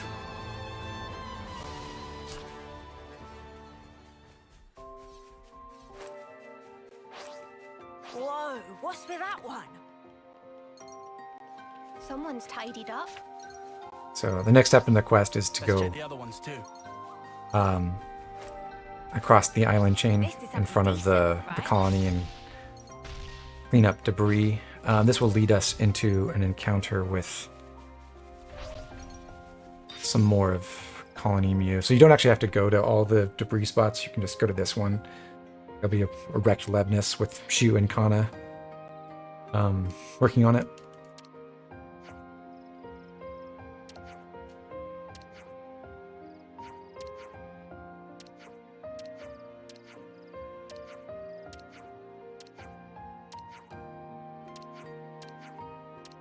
So their way of helping out around the colony is to clean up all the damage that's been inflicted by Mobius.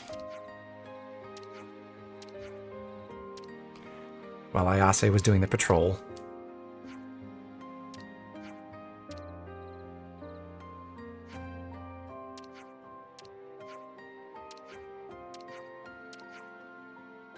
And they want to have a meal together. So we're going to go to the canteen next.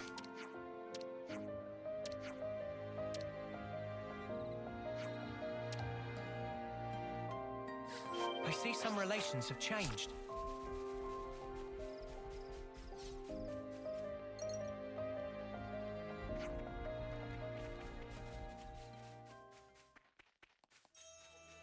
Oh, that smells gorgeous.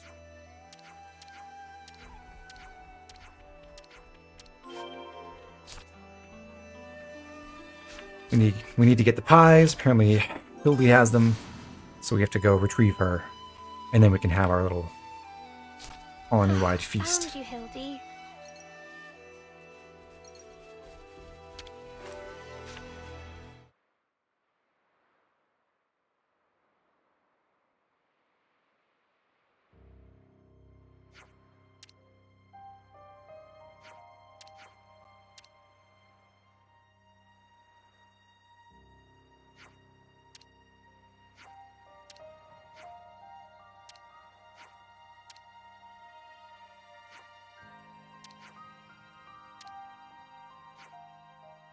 Hilda Marie's still feeling pretty morose because she thinks she's weaker than everyone else and has no good way to contribute in the way that the other people at Colony Mu can. So Fiona has to give her some reassurances that she is valuable and everyone is encouraged by her. There should have been a knock on Mobius? Absolutely.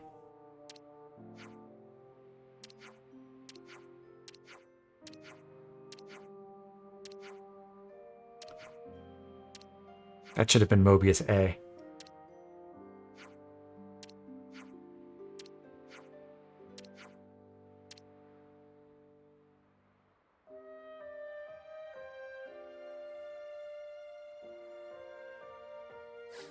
I see some relations have changed.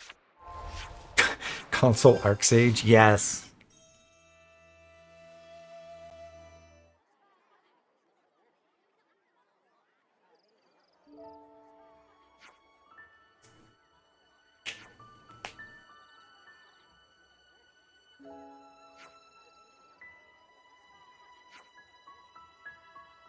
Console B for Banna? Okay, I would take that substitution. That'd probably be a more entertaining fight than the actual Mobius B fight.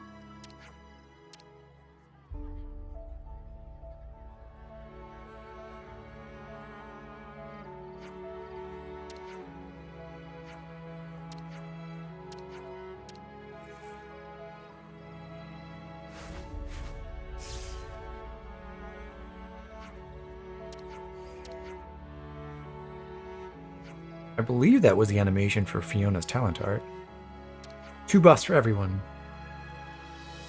Cactus Pair Mobius B is the one at Colony 9 for Xeon's recruitment quest.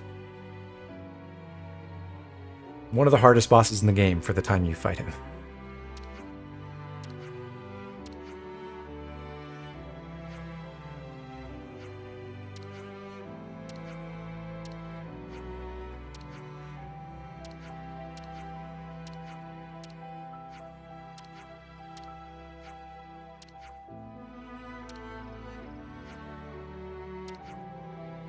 Fiona, you've never experienced tears of joy? I don't believe that.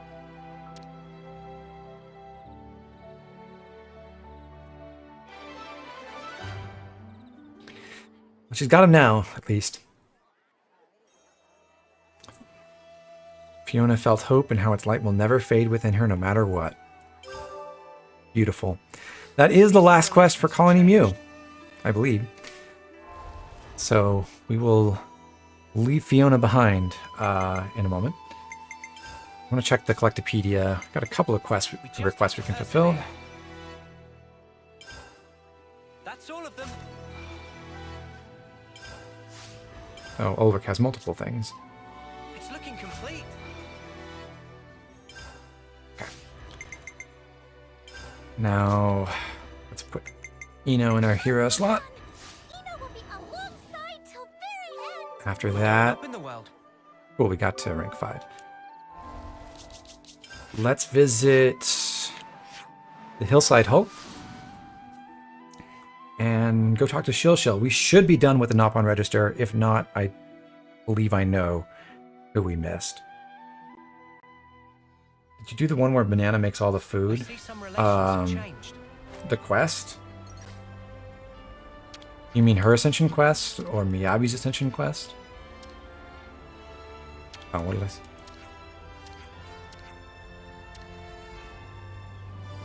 Okay. Yeah, I have 18 out of 19 on the registry.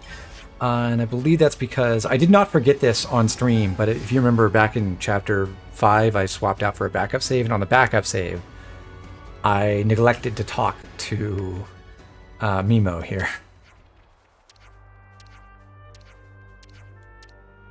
So there we go. Good to add more names. There's our last pebble. Oh, where Manana cooks for Colony Mu. I don't recall what quest that would be.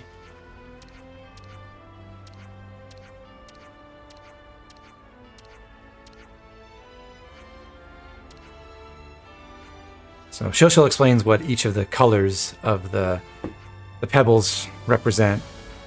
And we got 6 of red, 6 of yellow, and 7 of blue. Which means, you know, relationships are not especially close, but not especially hostile either.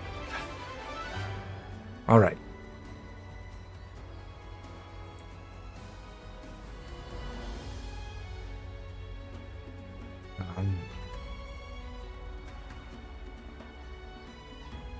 So interesting. Anyway, all that effort to go around the entire world talking to all these Nopon gives us 7 silver Nopon coins, which is nice. Thank you, Shil. And we also get to rank 5 affinity with the Nopon caravans. But now, I'm going to swap out our meal. We'll drop the CP boost meal in favor of collectible boost. Classic Crumble Crunch block bar for us.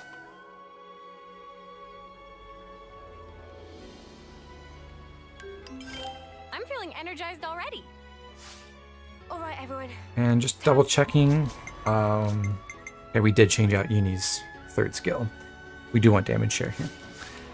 Alright, so one more unique monster group to knock out. We'll go back to Hargan Point Camp, which is here.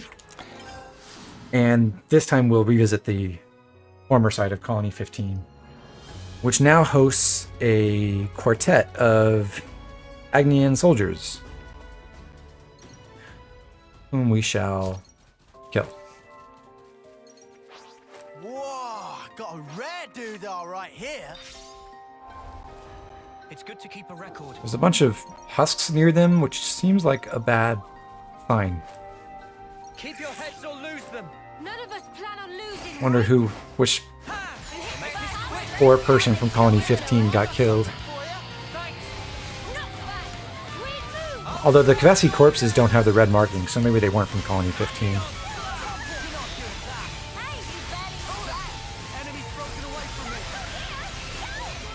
Unique monster groups tend to be really funny to fight with Lucky 7.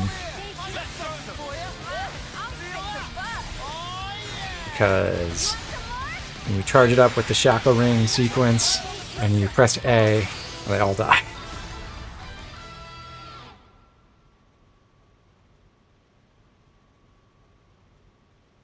And then you sit here for a minute while it gives you all the soul hack screens.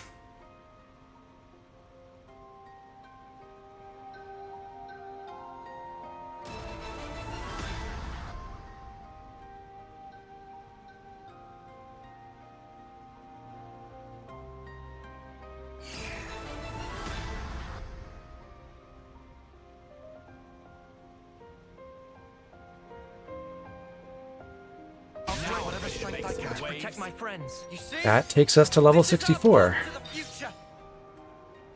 And we can send off these husks.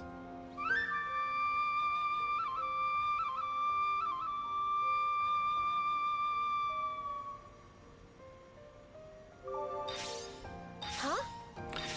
We are receiving Colony 15 affinity points for doing the off-seeing here. So, Monolith Soft, I have to say, shameful lack of attention to detail, not giving them the red armor.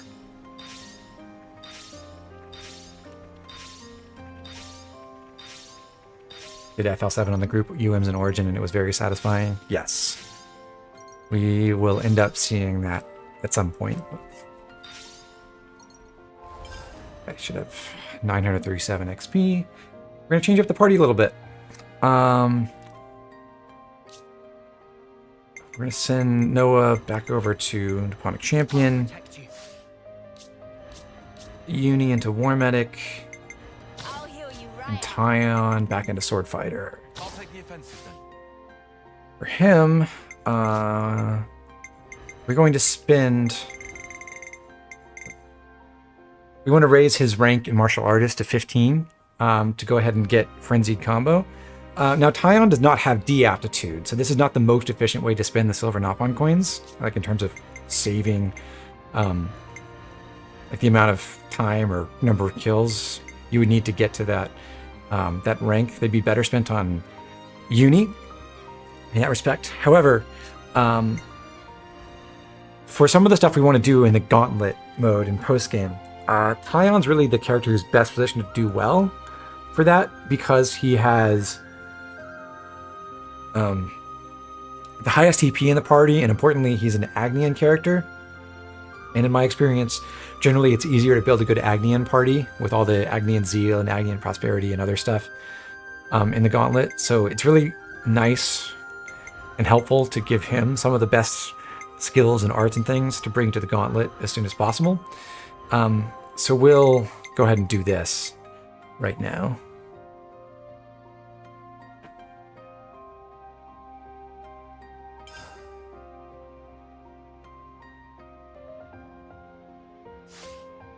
And with that, we can put Frenzied Combo on instead of Protector's Pride. That's not necessarily better than Protector's Pride on a sword fighter who smashes, because once you smash, you're going to draw a ton of aggro, and at that point, it may actually be best to have Protector's Pride up.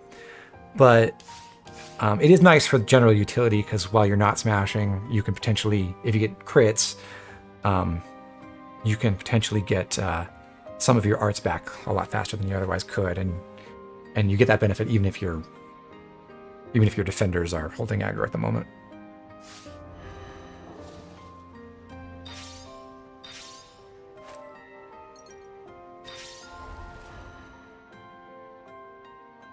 Just that.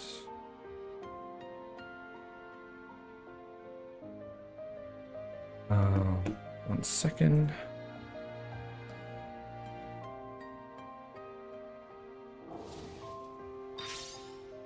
Oh, one of the important accessories we get is a Tyrant Ring. So we get the legendary item that extends launch duration by the greatest possible value. We're not going to equip that yet, but it will be useful.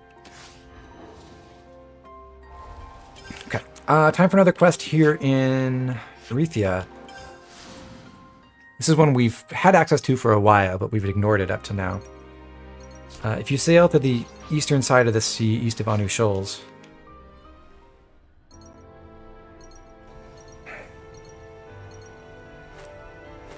and find a couple of different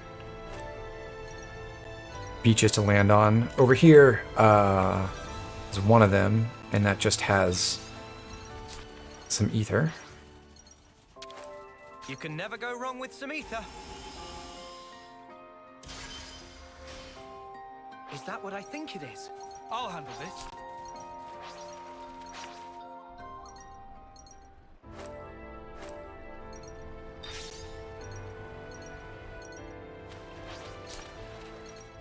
And then if you go up this way, past the Camilles, you can reach the Predator's Paw landmark, and this triggers a quest. Huh? This is new.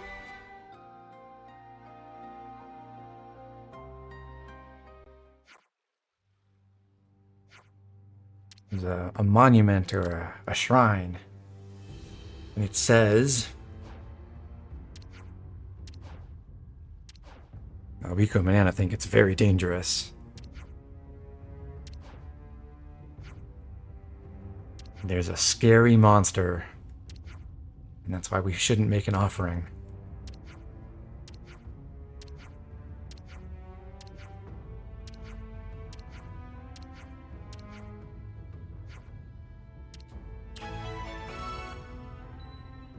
So chat, what do you think this unspeakable being might be? I mean, I'm sure a lot of you know. Getting late. We should find somewhere to rest.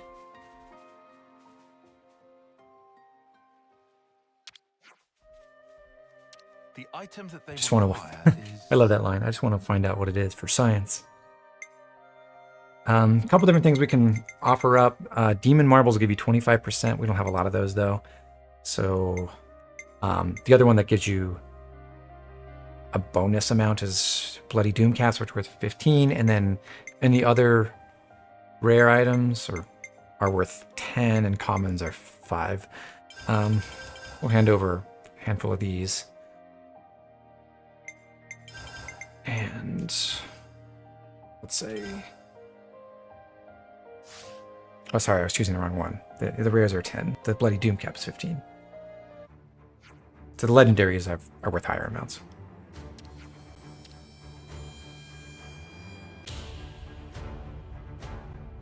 That's right. It is a Pepito with bat ears. That's how you know it's evil.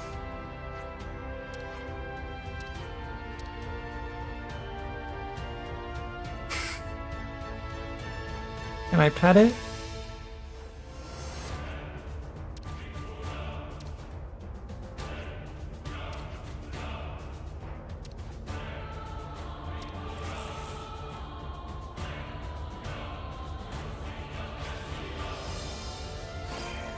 Come here! I got something for you! Appreciate it. Falcon! Man, this has worked out great to get these combos up.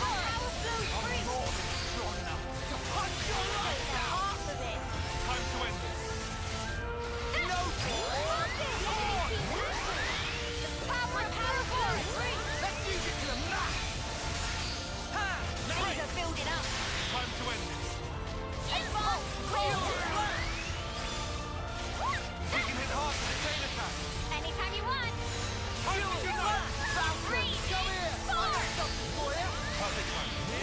This has actually been one of the smoothest fights against Pepito I've ever had, because they have evasion arts and it's kind of, and high agility, it's kind of hard to hit them, but we've just been crushing it. Good job, team.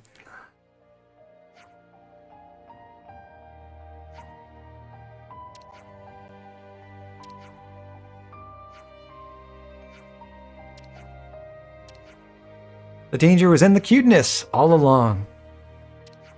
I mean, I was just a little offended that they think the Pepito is cuter than they are.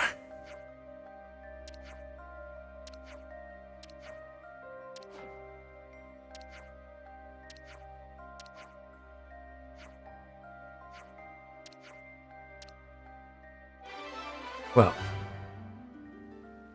what a revelation that was. One thing that's kind of interesting is that Pepito does drop a silver Nopon coin. It's guaranteed. It's the only non-unique enemy, I believe, that drops a silver any kind of Nopon coin at all. Just because it's a Pepito, and that's what they do. I believe regular Pepitos have a chance to drop silver coins, and then the unique Pepito has a chance to drop gold Nopon coins. It's the only unique other than the final super boss that can do that. Okay.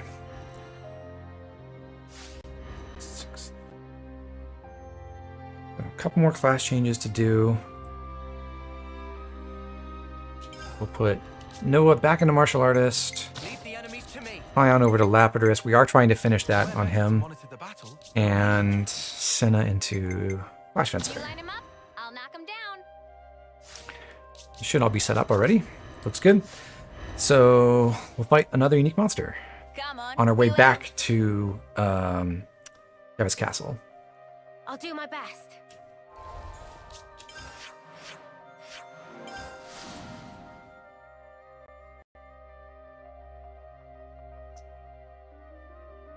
To infiltrate the Fort Overbus, we used the rope slides to get around the bridge at the east side of the fort. But now we'll just take the direct path inside. Is this like a rare thing? It's good to keep a record. And that brings us past Infiltrator Garnach. Keep your heads or lose them. I've got our backs, no matter who comes knocking. Golden Heart! Falcon! I'm sorry, I can't go easy on you.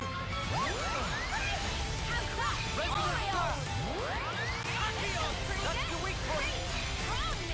Let's use it to the max. Come here, I got something for you. Nothing. Enemy's broken away from me. Come here, I got something for you.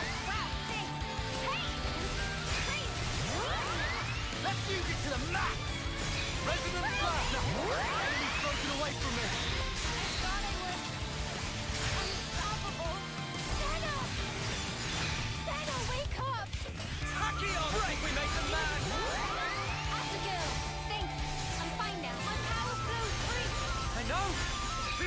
Because the Glittering Melody got refreshed, our invincibility buff is still up, which is very nice. I think it'll hold out until we get our next final Lucky 7 in. We'll see.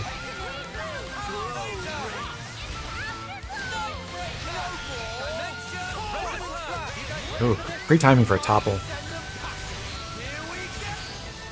Cool, we didn't even need final Lucky 7. Yeah, the level 5 stack on a Shackle Ring into Gravity Blow, also very powerful.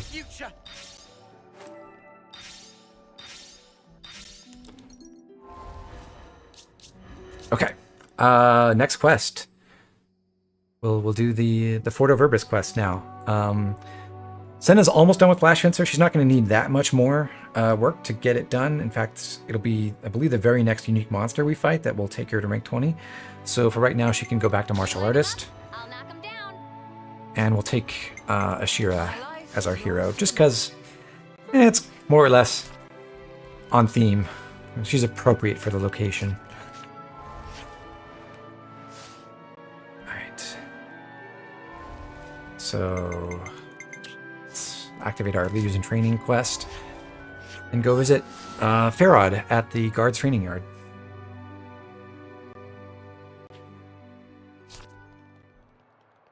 It's been an age since I was here last.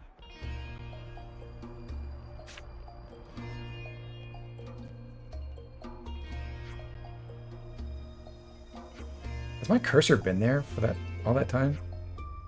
I didn't even... God, I hope not.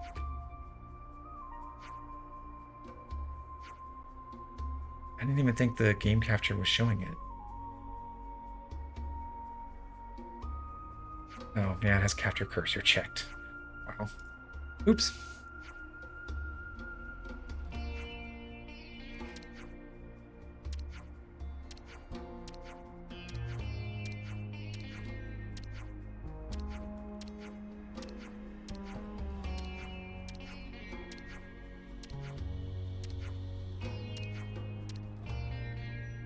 Never seen this place before. This quest, we have to go kill a bunch of Ropples. We have Lucky 7 available. It'll be really easy.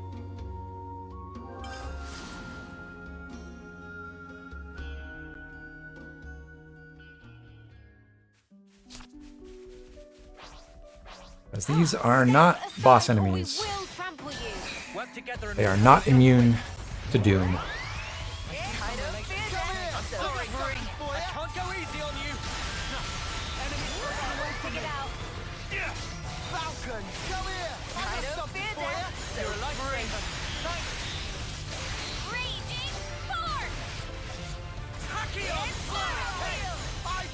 You're on fire, lad! Just like this. We're unstoppable with you around, Senna. See? I'm This the is girl our with path the to the gall. future.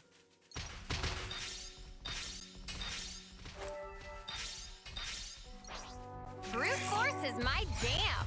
Glad you got our back, Senna. First, was only there for like 5 seconds. Okay. Sorry, I can't go easy on you. I'll keep up the attack. Nothing. Enemies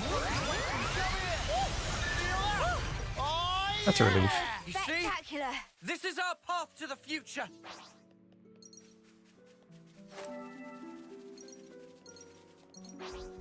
I've got it all covered. Just you watch. That's what I want to hear. Look at that. More friends than me. Can't go easy on you. Top pickup. Enemies broken away from me. Let's use it to the max. I'm getting the hang of this. Is this like We're a on rare see? thing? What an easy quest. This is our path to the future. I'm feeling like I could eat.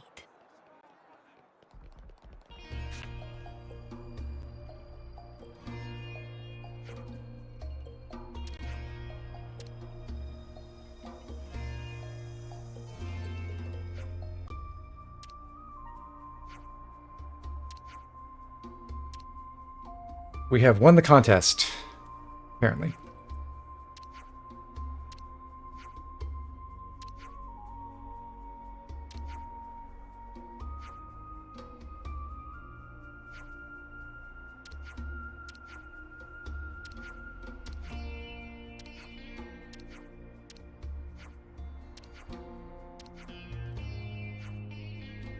So these three get to be Lance's new proteges. I guess they're the successors to Colony Mew now that we're done with them. Congratulations on your next batch, getting your next batch of students, Lance. I see some relations have changed. Class change time, once again. We are going for Nipponic Champion on Noah. Back to Soul Hacker for Uni. We'll adjust her setup real quick. This is going to be her chance to shine as our main source of offense, because we're just running a support-oriented martial artist with combos, and she is our smasher right now. So to that end, we're going to swap out a few things. I believe this is the upgraded version of Dino Storm, but we've used it enough for that to upgrade. I'll just check real quick.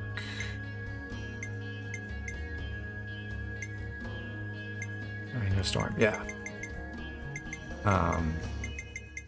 So that has the lower cooldown. Dino Flash is well on its way to getting upgraded. So we'll take the Dino Storm and we'll swap it out for Double Slap.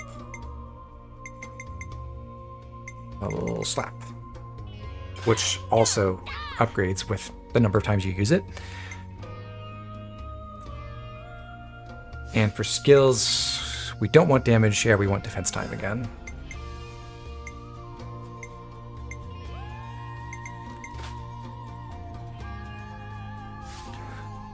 Okay.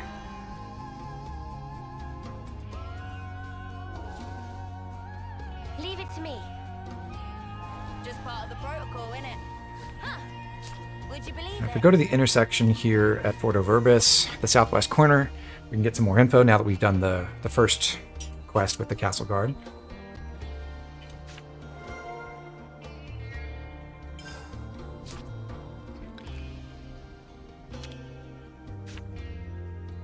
I'm just gonna lie here and you can't stop me. Right then, strategy meeting.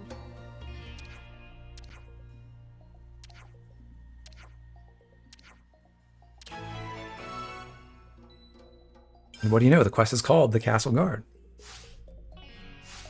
We had our contest against the more junior trainees, but now we'll get to do a training exercise against the guard forces proper.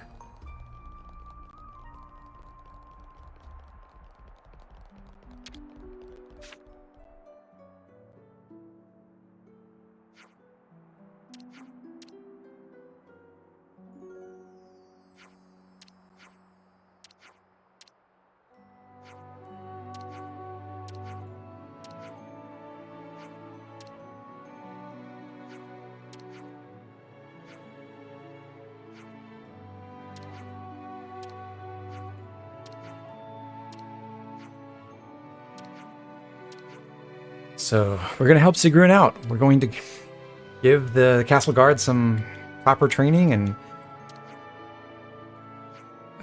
turns out the two guard units are not getting along with each other, and maybe this training exercise will get them to cooperate better or something.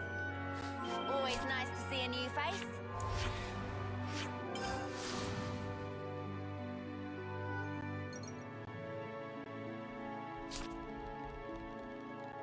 If we talk to Heath, we can get started. Would you believe it?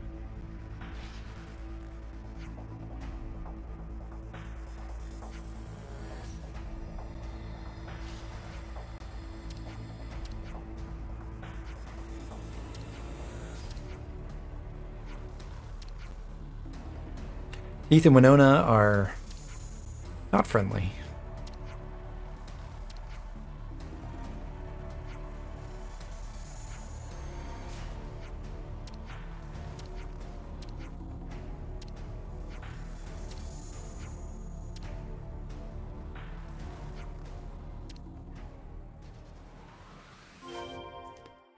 Just part of the protocol, innit? So we have to defeat 29 members of the guard Would unit. you believe it? Let's get started. We'll be fine. Just don't be a clod. Don't give them a section, am I right? Come here! I got something for you! Enemy's broken away from me. Come after me, and that's what you Not get. bad work, Uni. What I'm going to attempt to do generally is spam all my arts, and then if a launch has not presented itself, which it has, like I'll go into my smash right away, but then I want to swap to Mio if she's not already using Glittering Melody, and get that going. I don't know why Uni seems to not have gotten the benefit of Glittering Melody. That was weird. But basically, cycle through all my arts, get and then use Glittering Melody to restore them all so I can use them all again as quickly as possible.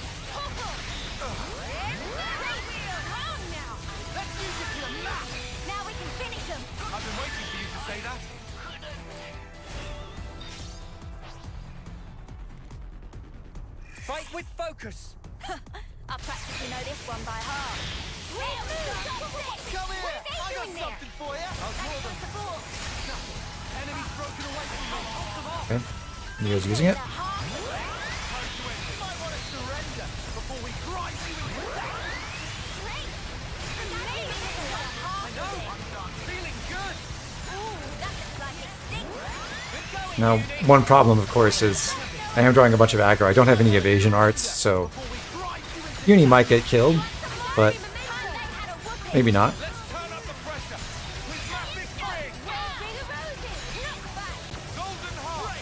The Soul Hacker used the Mobius block animation. I guess, maybe. I wasn't really looking.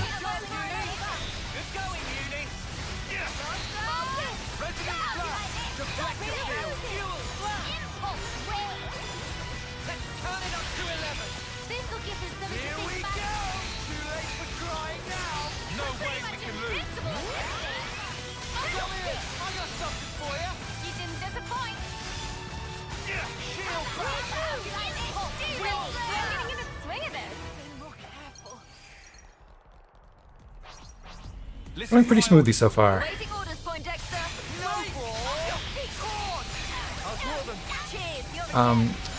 If I were using my Smash Art second instead of first, I would be dealing more damage with it because I have Supercharge, so I'd be getting a damage bonus for having other arts that are charged when I smash. So that it would actually be more optimal in terms of damage to just hold all my arts and use the Smash Fusion once the launch goes off. But I am trying to spam my other arts to upgrade them faster. That's why I'm not doing that.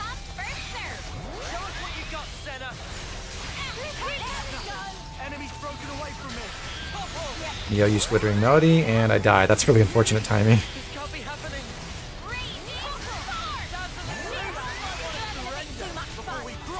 One of the really great virtues of the Lucky 7 class is that it can make itself invincible and therefore not really worry about holding aggro, whereas other classes that smash have to have some plan for what to do once they inevitably draw all the aggro.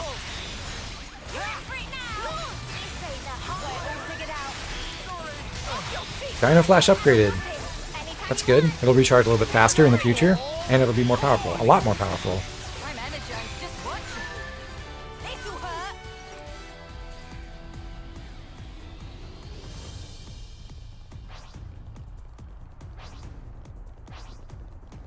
Looks risky, but we've got this. Go straight for Heath, see how that works. I'll deal with you. I'll draw them.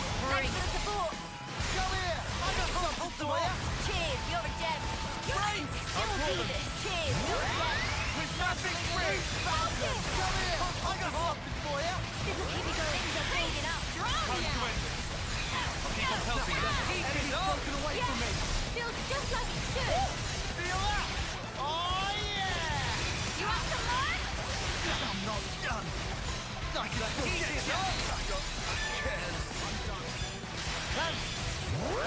Too hard!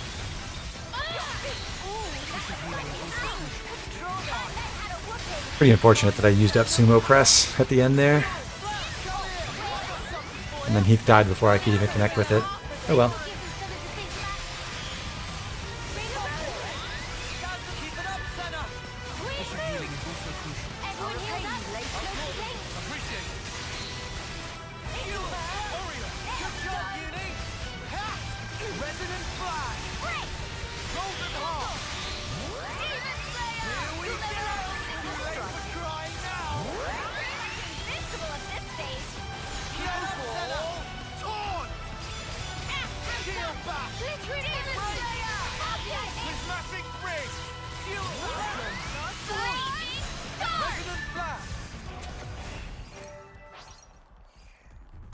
Any more to go? Your laces, yeah? Lance, I did say to keep your head screwed on. This'll hurt. More? Come here! I got something for you! Thanks for the support. Let's all out. Honestly, I'm impressed. Draw them down. Cheers, you're a gem. Half of it. Time to end this. Come on, let's use it to the max! Good job, Uni! You're in for it The now. heat is up! Now we're in the swing of things.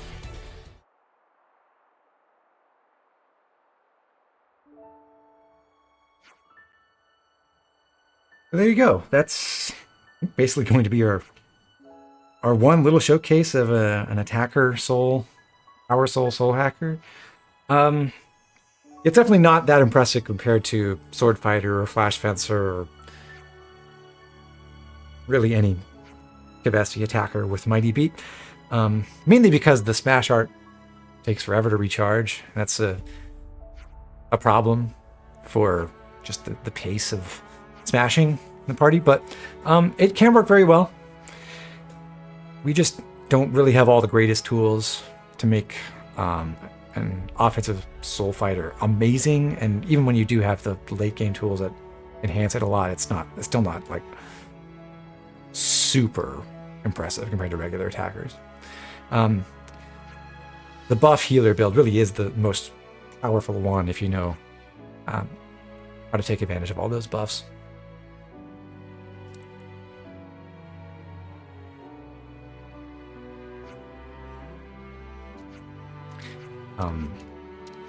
But we could have mitigated some of the problems that we experienced just a little bit, specifically with not having any real defenses once we draw aggro, because we did have Dino Storm, which was an evasion art. There's also Radiant Arts, which is another evasion art we had. We could have used those.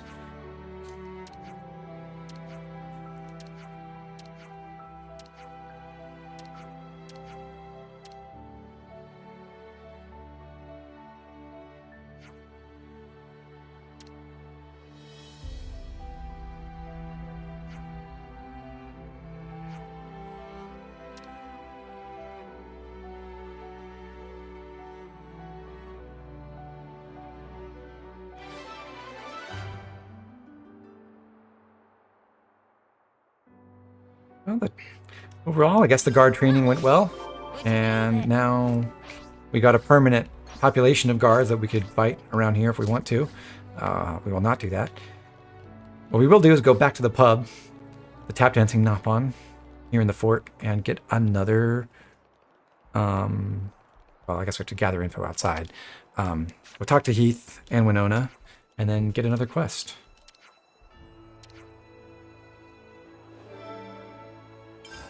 Telling us about a straight-laced guy named Gustav.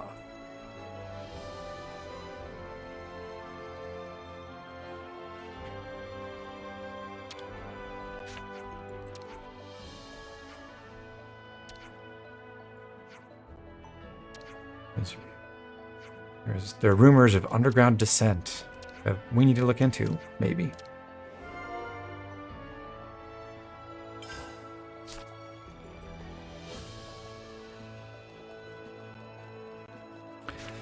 Before I forget, I'm going to go ahead and change classes.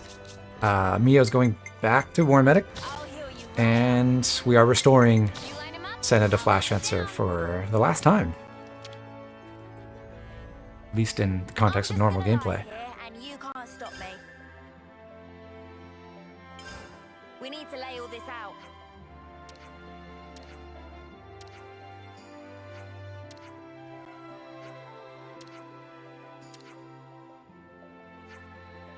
So there's some independent chain of command, some other power structure that we have to investigate that's perhaps working against the Castle Guard.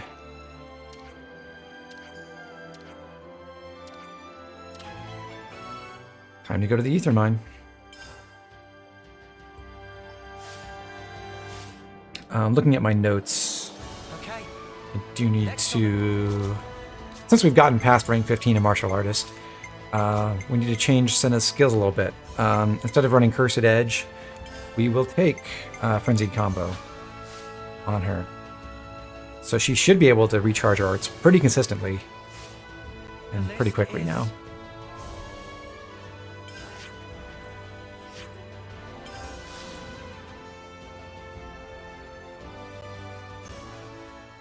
I'll do my best.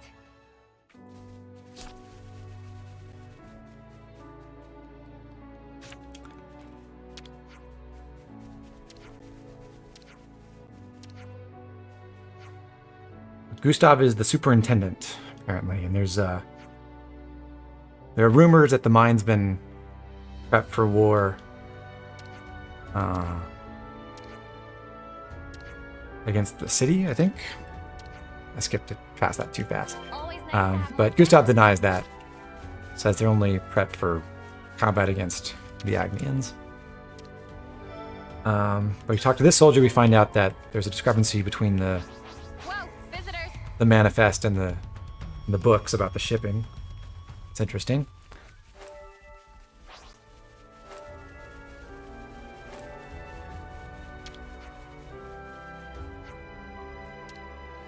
There's a supply of brand new ether cylinders just stuck out here. I could just run past all the enemies, but I'm gonna go around and not get into combat. And reach this transport over here, where the soldier is saying there's a surprise change in the delivery location for these ether cylinders. So plainly something's going on.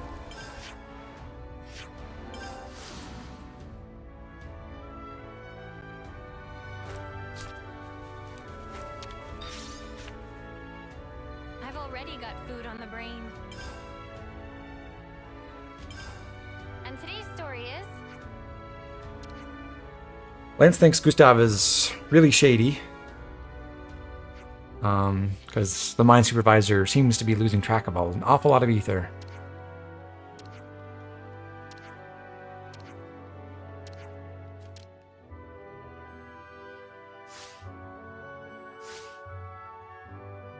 Okay, ladies and gents, we're leaving.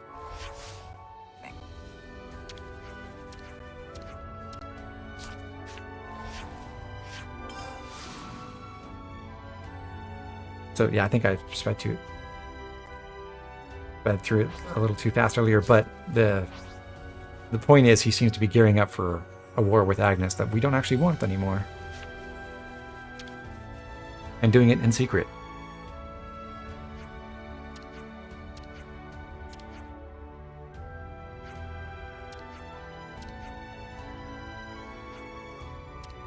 Noah accuses him of skimming off some of the ether, and he denies it again.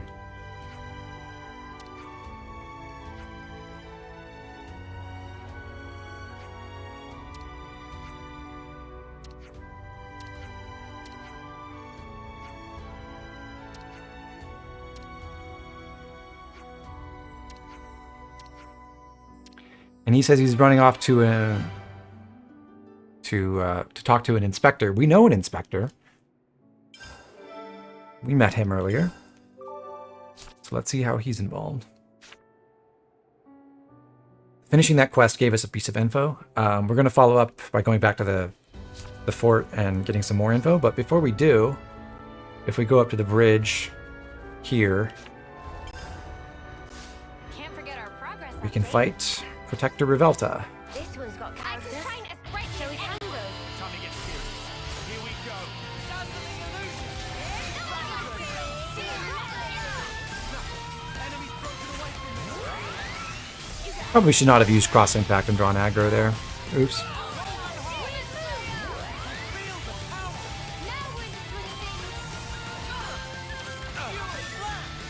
At least we have another glittering melody to get us charged up.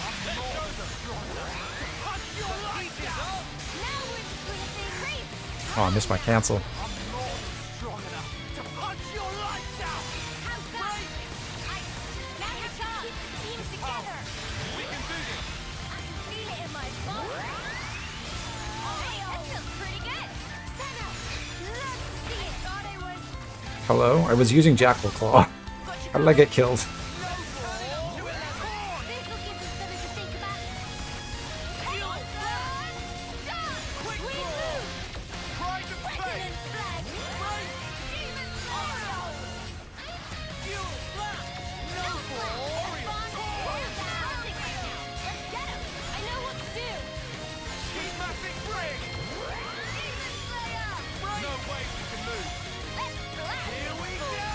Unfortunately, Revelta has a reasonable amount of break resistance and a reasonably good block rate, so it's not that easy to get combos going.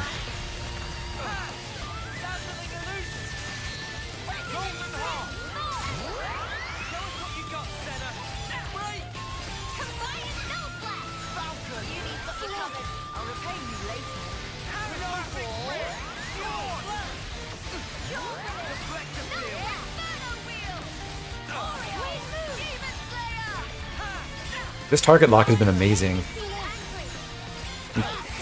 Had a defender hold the aggro just all the way through there, despite us smashing. That was awesome.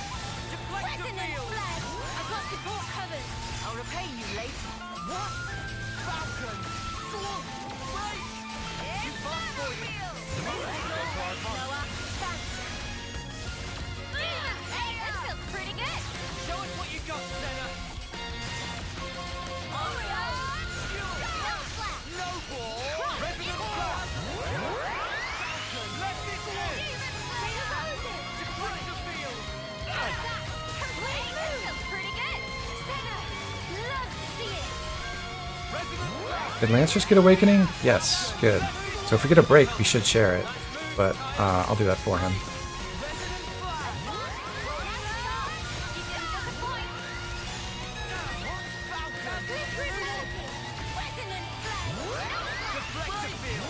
Actually kind of astounding how much we have failed to break at this point.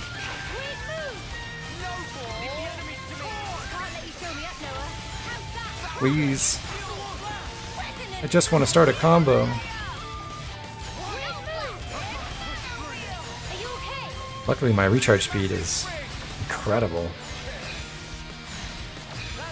Might as well just spam all my arts while I wait.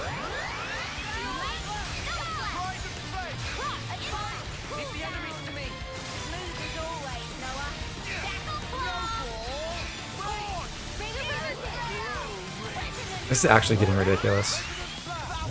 I'm just gonna interlink. And that should make this happen.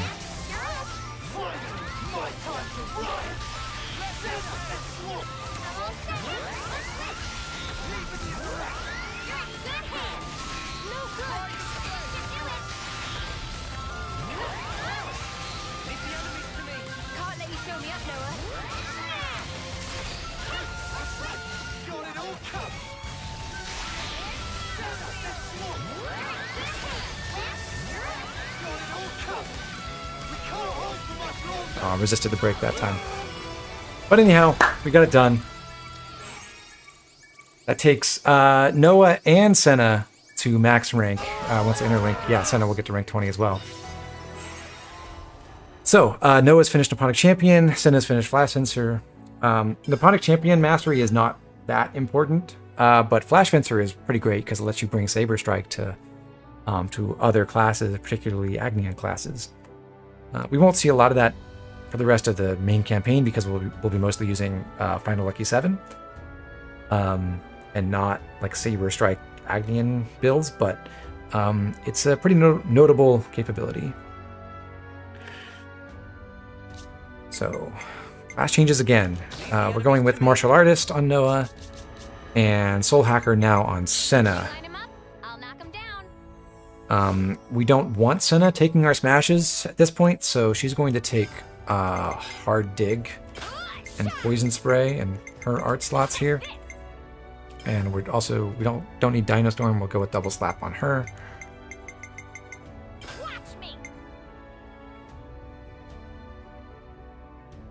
And Raid Strike down at the bottom here. A nice short cooldown to pair with Hypno Light. She's got Supercharge, she's got Underworld Rage. We want her to have Defense Time.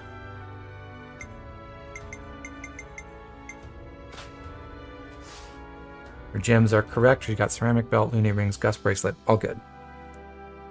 Okay.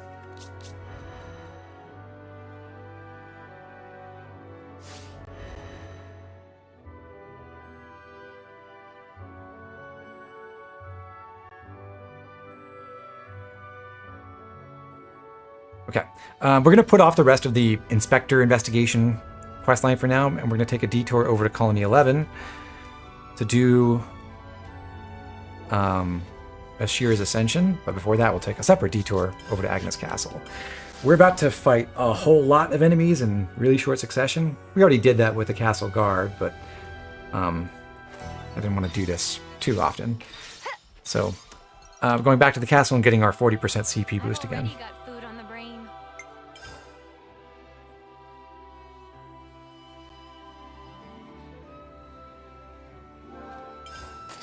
Lick those plates clean, guys.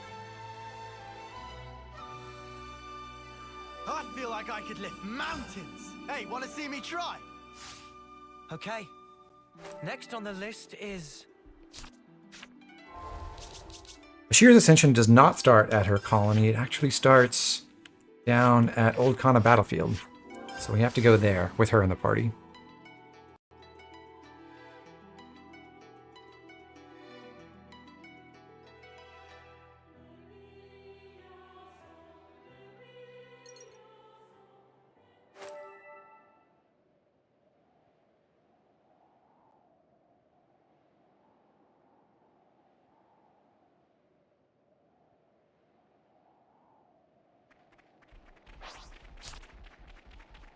Something so valuable here.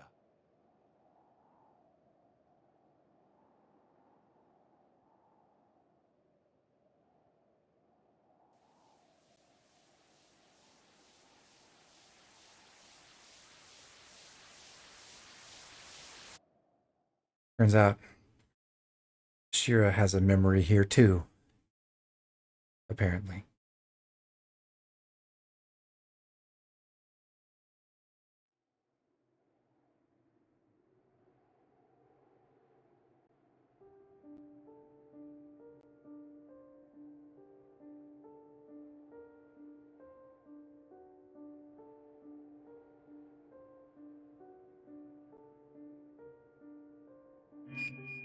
Hey, Ashira.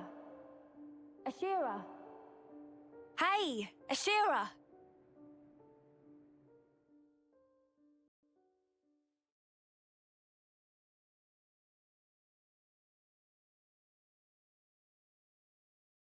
We have to reload all of Fornus again after that cutscene, so that's why this takes a moment.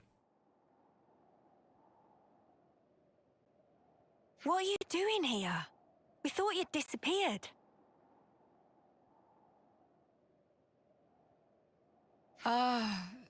Sorry. I just wanted to see this. The golden flame clock? Our lives can shine like gold. But scatter them to the wind and they still end up like this. In spite of that, people are drawn to honor and glory. Like moths to a flame. I wonder why. You know, I'm not really sure how to reconcile the idea that the gold colonies get human nature. Perhaps. the golden flame clock installed Though if with that's true, then there's the no reality saving of us. the gold colony situation that we learned in Uni's We side couldn't story. possibly hope to escape the lure. Destined to be caught in the fire That's just an and die. Thanks for that pep extra talk. little joke that Mobius So, plays. They come What are in you and trying to say? give your colony I'm saying that's really not a how nice I shiny wanna new flame clock for no reason and then kill you. go. Oops, I'm getting a call. Won't be a minute. This is Zoran from Colony 11. Come in. Yes, hello. This is Ashira from Colony 11. You'll have to call back. I'm busy. Seriously, Ashira? And here I thought I'd give you some good news. Uh-huh. Something's got you in a good mood, Zor. Guess I will make time for you then. Don't ask why, but I don't think we're gonna like this. Yeah, agreed. A short while ago, Colony 11 received a declaration of war. Is that all? Come on, what else is new? You know as well as I do, we get those almost every other day. What if I tell you it's from someone you've been just itching to see again? Need a clue? Are you serious? She's back. So? Don't keep us in the dark. Time to rejoice, comrades! A certain Madam Consul has finally deigned to pay a visit, hoping to get her revenge. What? That freak seriously come back? She did strike me as the vindictive type. Alrighty.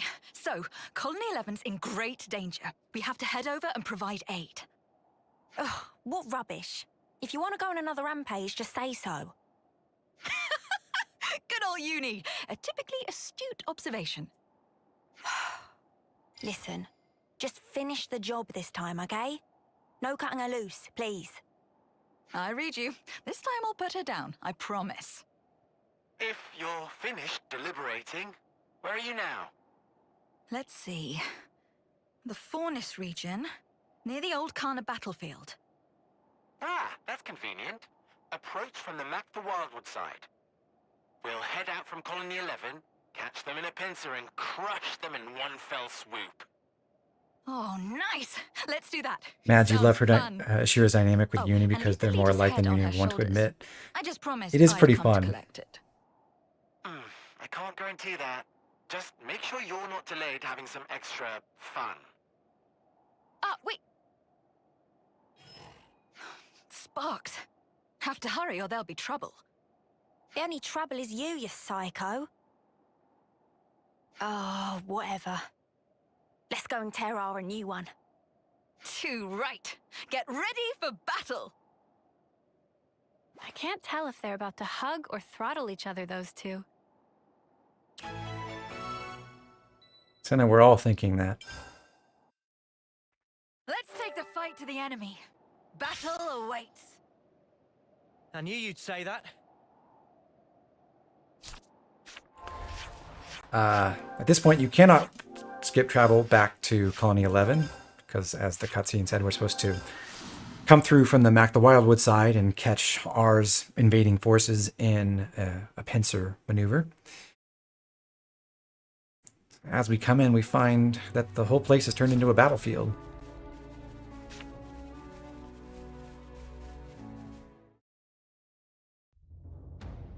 Not good. The battle's already started. Hey, look. It's not a colony they're fighting. It's a mix of Kevesi and Agnian troops. Ours very own private army. I don't think she cares about the optics of this anymore. We're not gonna know who's friend and who's foe. What do we do? I have a cunning plan. We'll just round them all up and...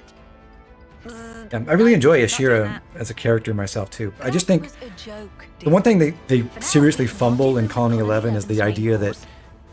We'll follow Zor's plan, push for the bridge everyone and in the catch colony baddies is in a a suicidal pincer. All right? maniac who loves Yeah. duels to the death. It Roger just that. You're starting to it sound feels so awfully stupid, especially because you normal. fight them all multiple times and Well, they're you not could also actual summarize it duels as to the death. Rush them down and start the carnage. When you put it like But their that. enthusiasm for war and everything, and Prepare for a suicide. Ashira's own death drive, I think, worked really well. It's good to keep a record. So you can join in Right in this here. battle. We will not do so though. Not in the fights we don't have to join anyway. It's kind of a shame because it's one of a few rare opportunities to fight some really big mechs, but oh well.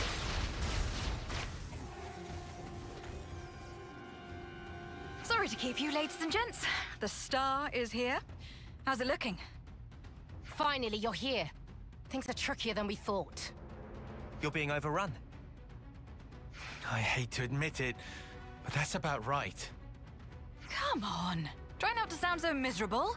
You're making the three ravens look bad.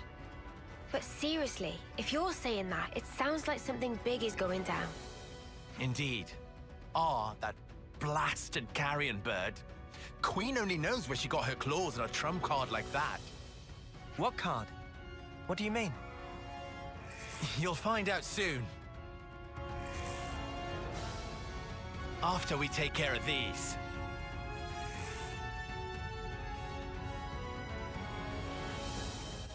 Big group fight, non-boss enemies. You know how this works. You're a lifesaver.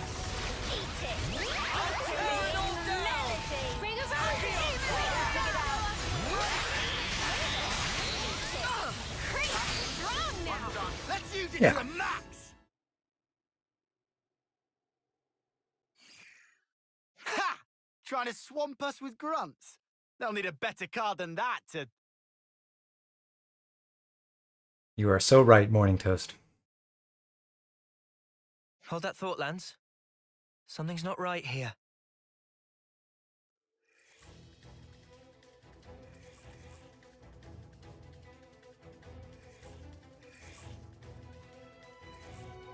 No way! We gotta beat him again? Ours little trick at work. They keep popping back up no matter what we do. Neat idea, that. Throws a bit of a spanner into the works. Whatever. They've pushed us this far. We've got no other option. Actually, we'd better fall back to Colony 11. It's not like you to get cold feet. I just have a bad feeling about this. Times like these, it's better to follow your gut. What's the plan? You lead the retreat of the main force. We lucky few get to guard the rear. That means we have to do more fighting. Don't die on us yet, Ashira. Here they come, guys. Don't chase the enemy down. Let them come to us. Remember, we're retreating too. If you say so, Tyon, but honestly, it doesn't feel that way. I don't fear death. Thanks. So bring. You're a lifesaver. I'm sorry. I can't go easy on you. With nothing free. Glittering! Under pressure. Ready to let You loose. see? This is our path to the future. Well, we've been found. You want to tussle? Oh, we can tussle! I'm sorry. I can't go easy on you. So bring it. Swing of it. Smooth as always, Noah. See? This is our path to the future. Right, guys, let's give it some. Isn't this The Sword of the End is a lot more powerful than zombie tech, I think. You're a lifesaver. bring it. Thanks. I'll tear it all down. Accio slash. I'll patch you up. Just bear with me. don't fear death. So bring it. You want some more? You see? This is our That's rank path 10 to for the Noah. future. Pretty nice. Go ahead and quick save now. It's good to keep a record. Although I don't think there's an actual fight right now. We go to an arena first. Snuff! What is with these mudders? Why won't they just die?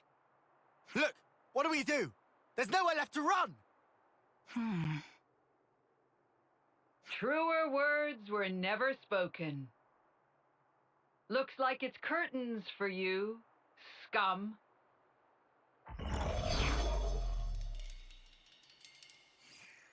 Well, well, well. Madam Consul, you look in good health. I'm very well, thank you. How about yourself, you filthy animal? You're looking a tad rough, if you don't mind me saying. We're a little tied up here. Do you mind making this quick? Oh, enough of these exhausting charades. I don't think you understand the gravity of your situation. If I were to order my army to fall upon you as antholes on a fresh carcass, what do you think would happen? Shall we see? If you wanted to do that, you could have done it from the start. You obviously want something. Indeed. And so to the matter at hand. Foul and wicked traitors, listen to me well. Accept my demand, and I shall order my troops to withdraw this instant. Oh? You'd pull back your troops? In this situation? I'm sure her worshipfulness would love nothing more than to show us mercy. Ugh! Wrong. I know a better way to settle things. One that won't leave behind any grudges. Former Commander Ashira, and you, mutinous Ouroboros whelps.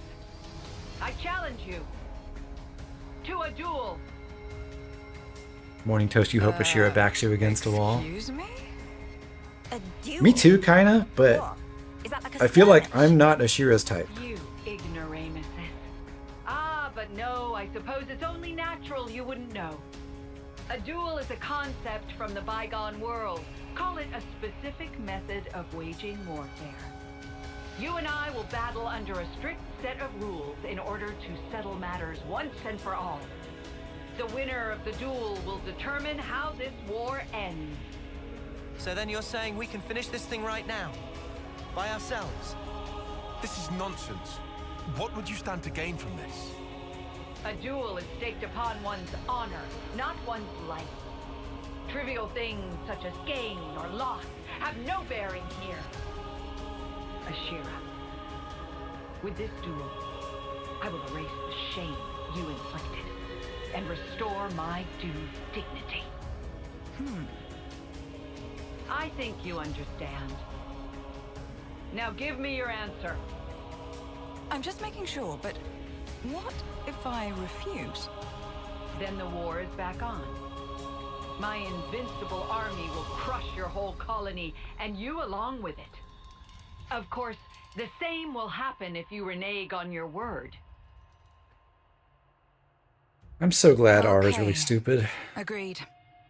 I'll accept your duel, or what have you. Most wise.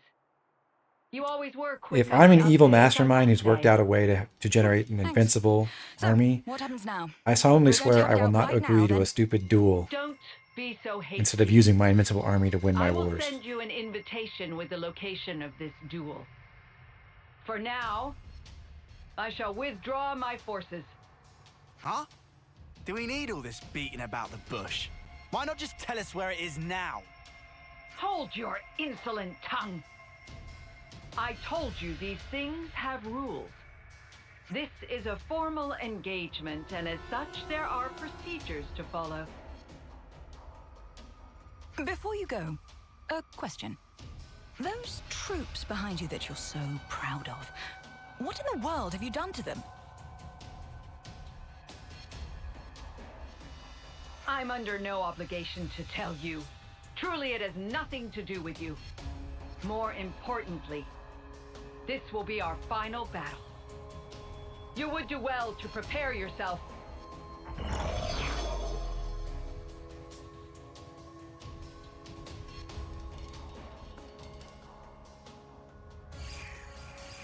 Alright, I suppose that would be a Does this mean we made it? reasonable explanation for Looks what's that way. Not what I'd the call decision she's satisfying, making. though. Let's imagine that's the case.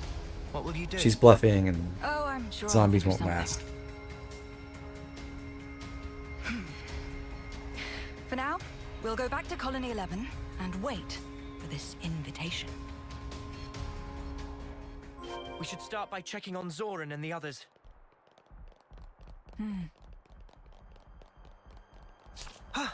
Behold the hero's return! Or whatever.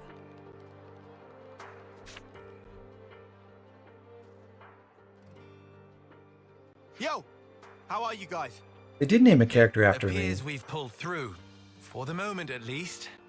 However, it's certainly a strange turn of events. True. I have Ours personally withdrawal never of actually troops, settled I'm on still a uneasy. particular pronunciation for my Everything's going username, exactly though. how she planned it. And what were those soldiers, for Queen's sake? And of course, I thought I this was is going spelled crazy. differently. Fighting them one-on-one, you might as well be fighting a doll. But the numbers, they just wouldn't die. No, it's not that they won't die. I think from the start they never had life in them at all. If Mobius can do something like that, how come they haven't used it before? Whatever R's plan is, if we're forced into a war of attrition, we stand absolutely no chance. Ashira knows this. That's why she's accepted R's terms. Conceivably. You reckon? I think she just did her usual, just doing anything to see if it's fun. Well, what are our chances of winning a She's gone. Ashira? I don't think she was here in the first place. What the? Did she just up and disappear on us again? I'm losing my patience with her. I'm pretty sure she wouldn't have left the colony. Say, do you know where she's gone? Nope. No clue. Queen spleen, I hate that maniac.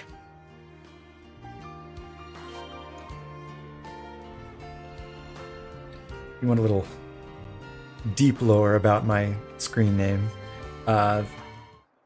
It's from the last name of my character in Star Wars Galaxies, which I played in 2003, 2004.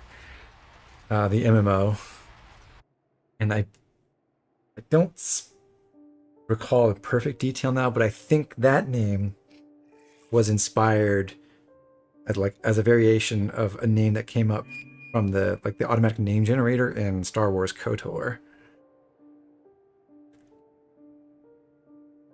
And I kind of just used it as a username in various places from then on. But I never did decide exactly, even as the name of my character, I never quite decided what the pronunciation ought to be. Ashira!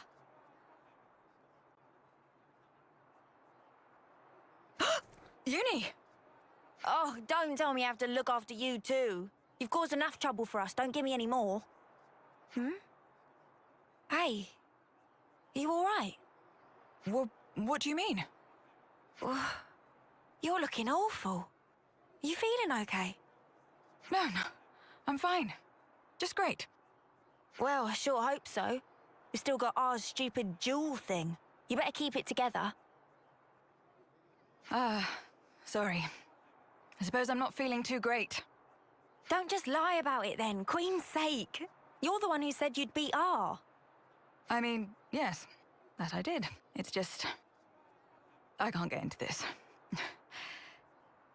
To me, this jewel rubbish just sounds like playing at war. It's not the battle I'm after. This again. Then why did you agree to what she wants? Why? Well, I don't mind dying myself, but that doesn't mean I'm fine dragging you all down with me. Oh, Character you're too development. kind. Let me remind My you, though, God. I wouldn't be in this mess if it weren't for you. I might have made a serious miscalculation, I'm ashamed to say. Hey, there's something I've wanted to ask you. Ashira, what do you really want? How do you mean? It's just... what is this battle you're looking for, ultimately? What will it take for you to be satisfied? If all these meaningless fights aren't it, then why Way not to go, just say Uni. it straight? Bringing the sincerity. Maybe getting through. What? What is it? You're just staring at me. Uni. Yeah? This is just hypothetical. But if I asked you here and now to kill me, do you think you would? You what? Are you for snuffing real? You're telling that same tired joke? Or maybe you really have lost your mind? Don't just clam up. Unfortunately, this game's Say cutscene something. engine can't really handle them kissing. There is a kiss in a cutscene in this game. A message?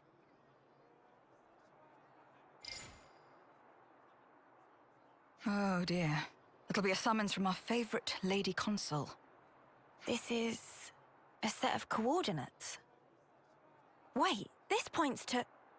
These are right below Yeah, but it's Keves hetero, so it Castle. doesn't count. Is this some kind of mistake? Okay. I wonder. I suppose we'll know when we get there. Well, we'd better make tracks. If the job's a bad one, it's best to get it over with all snappy-like. Oi! Wait! Oh yes, what I was saying before, it was just a joke, like you said. Don't pay it any mind. So, chat, is the relationship... Which of these relationships is more romantic? Uni and Tyon or Uni and Ashira? I think I know what you're going to say. By which I mean, not which do you find most, romantic in the sense of, appealing, but, which ones do you think is less platonic, as it were?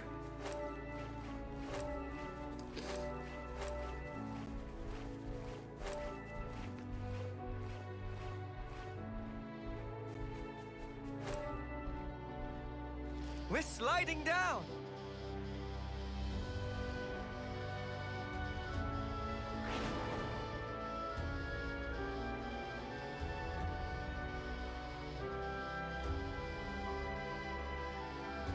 Oh, my plumage is everywhere.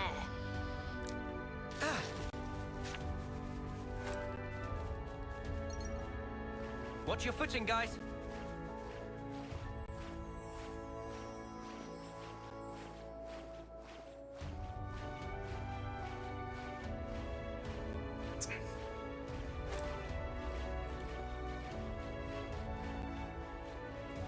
Looks It's good to keep a record. So, like, Noah and Mio are definitely straight, although it's down this way. Mio has female friends who have romantic feelings for her. I don't think Lance and Senna I think are you sexual operate beings it at all. like so.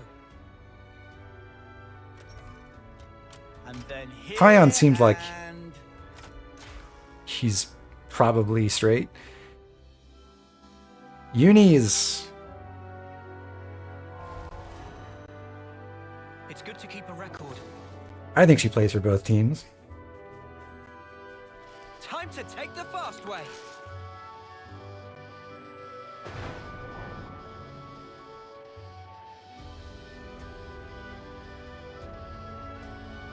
Be on your guard. Whoa, check this place out. Alright, It's good to keep a record. quick saving now, because when we start this cutscene, we're going to do one fight as a prelude to the boss, and it's one of those fights where you don't actually kill the opponent, you just bring them down to half HP, and then that ends it. However, I did discover in testing this, if you guys remember, we had the issue back in Chapter 5 during Uni's quest where I had way more, not way more, but a chunk more experience than I expected, and I didn't know where it came from. Place like this beneath the castle. And it turned out I was able to confirm that if you get into one of those kinds of fights where you're not supposed to actually kill the enemies, but you manage to deal enough damage to kill them from more than 50% or whatever the threshold is for the cutscene, you do get experience for that, which I did not know about. Ashira? What's up? And with Lucky 7, we are powerful enough to take down this first boss from close to full, and skip the, we wouldn't like skip the cutscene trigger, but we would actually get the kill and get the experience. We don't want that, so I will avoid doing that. But then in the fight after that, it's going to be kind of a redux of the I've been waiting for you. D and J fight, second to last fight in Chapter 6, where we wanted to kill them both before they could summon reinforcements. So we're going to try to execute Final Lucky 7 and kill them really, really fast. After all, So that's going to be a little bit tricky, and if I fail that, I'll have to reload from the save and do the fights again pretty quickly. And does it say anywhere in your rules that we have to chew the fat down in the arse end of nowhere? Ah, do you think I'm playing around? don't get so bent out of shape. Is this place not to your liking? Observe. The interlink pairs cover the full I've prepared spectrum. this very special stage for our very I suppose you could think of it as I can't think like of a more appropriate place maybe for our Lance duel is than ace this and Senna is a end of lesbian. nowhere, as you so aptly put it. What's wrong? You're very quiet. At this point, you'd usually have something glib to say. This isn't like you, my dear. Ah, could it be your neck injury is troubling you? Something along those lines, perhaps?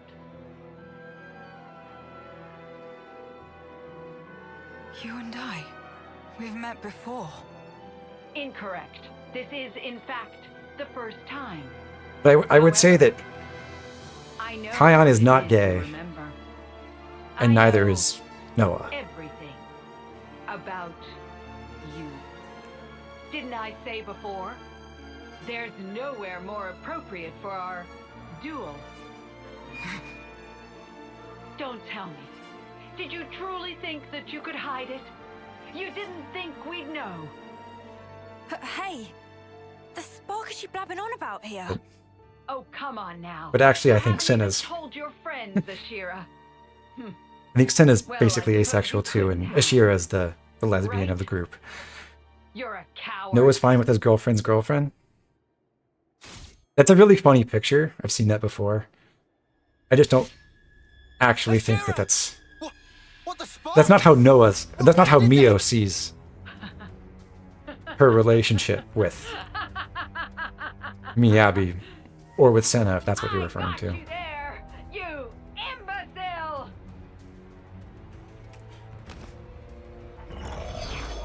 No! Ashira! Like, Mio, I think, is straight, but she has lesbian friends who are into her. No way! Ashira's... So yes, Ashira is our first boss fight here, and we just have to knock her down to half HP to snap her out of this possession. With doll? Oh, yes. Be my guest. And it turns out that W is the culprit, the one who's given R the power to mind control people and zombify them. Those soldiers weren't ours doing at all.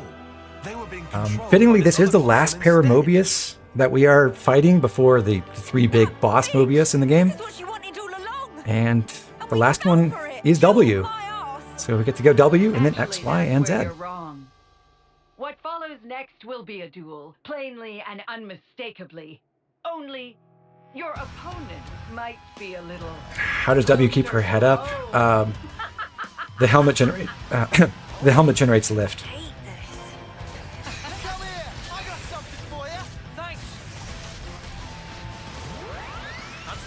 I'm going to use Lucky 7 as usual, but I'm not going to go for the full 6-art shackle ring sequence because that will kill Ashira in one hit.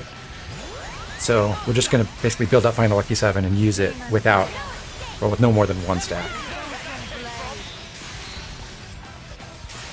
There we go. Not good.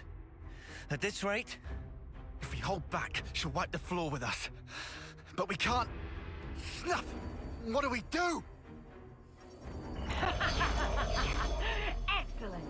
Marvelous.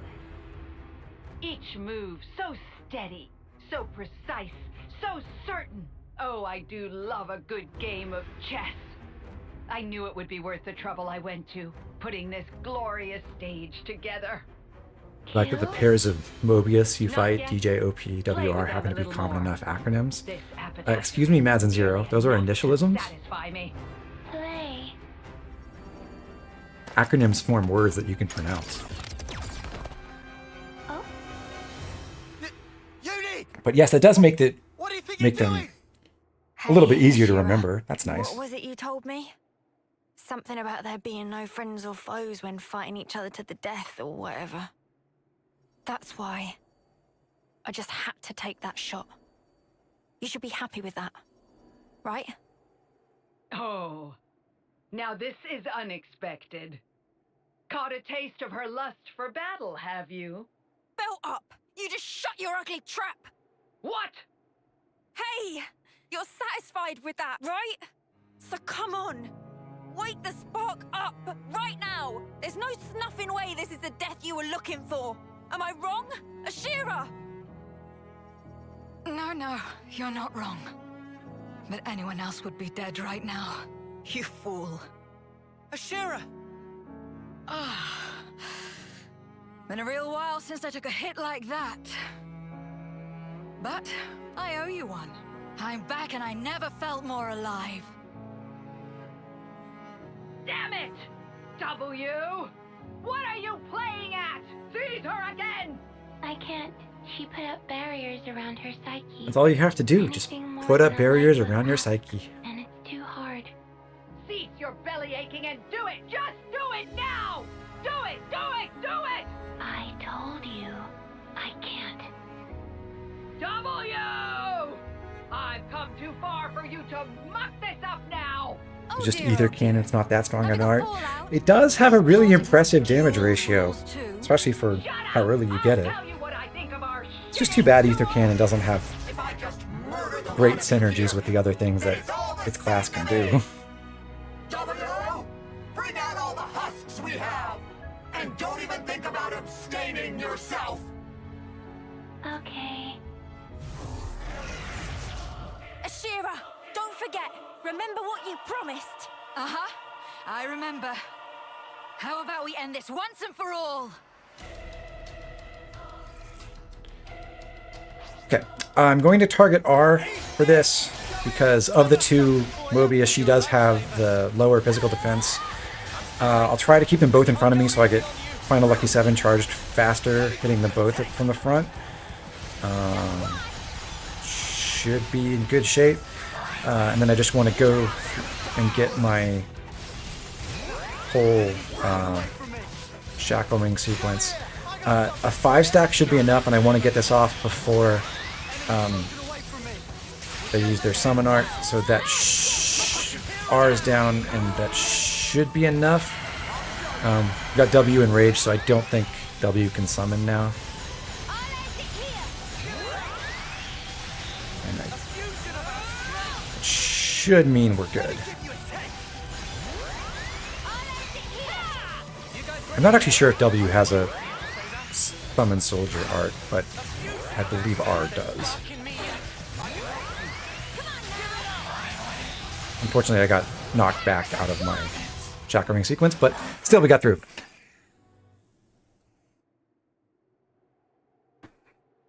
So that went pretty well. That was the second time that this kind of fight has gone almost perfectly on stream, whereas it, when I practiced it, it has been a little bit of a struggle sometimes. Madam Consul. Any last words? Yes. Gloat. Maniac. I hope you lose your mind. Writhe in agony. You can run. At least W had more lines than L. That's called winning, baby. It'll only happen again. No matter how much you fight, no matter how many lives. I kind of hate seeing these shots of Ashira in profile, where she's got the one strand of hair in front of her face that looks kind of terrible from the side.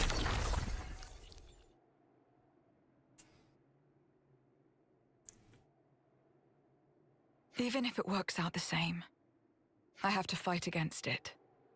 This pain. However many times.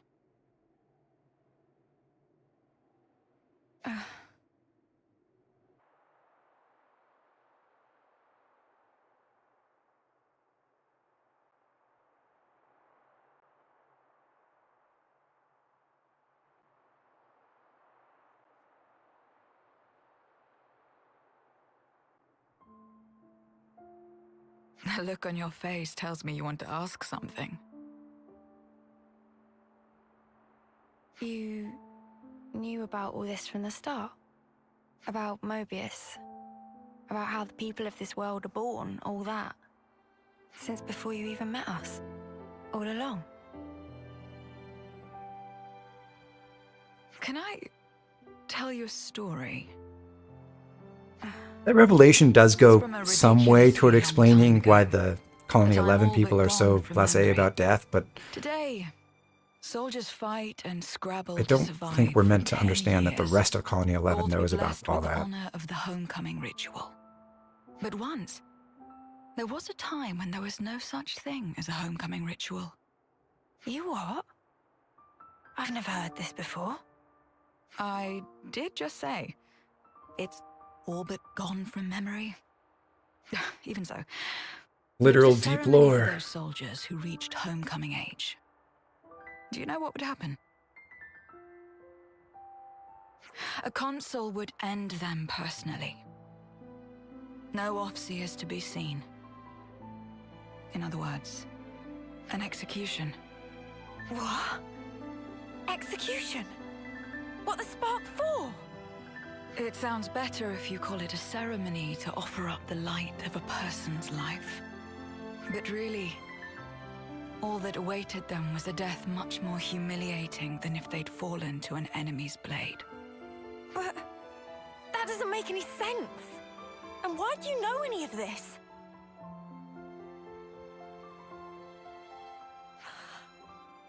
Wait. No way. You don't mean... This scar on my neck. I didn't always have this, you know. It starts appearing as I get older, along with memories of that day and the pain. Each time I remember thinking one thing. This isn't how it's supposed to be. I didn't go through all this fighting for it to end like this. Mads, you read a great And Yuna another Shira lovely fic, which canon diverged a little bit and gave Uni a similar scar over her eye. It is pretty cool. It'll become unbearable as homecoming nears. Until finally I go mad from the pain, and then... I didn't... How many times have you had to go through this? Do you know? Uni and Ashira can remember, or at least remember flashes of their past lives. I guess Mio can too now, 'cause she got all the knowledge from M. But really, And Noah at least has the I just want to escape. the flashbacks that he saw. Escape the feeling that So is death that is wrapped around my throat, ready to half take the party who has that capability now? So, there you have it. All I want is to die in the time and place that I choose. That's basically it. Yeah, maybe I really am just a coward. Ashira.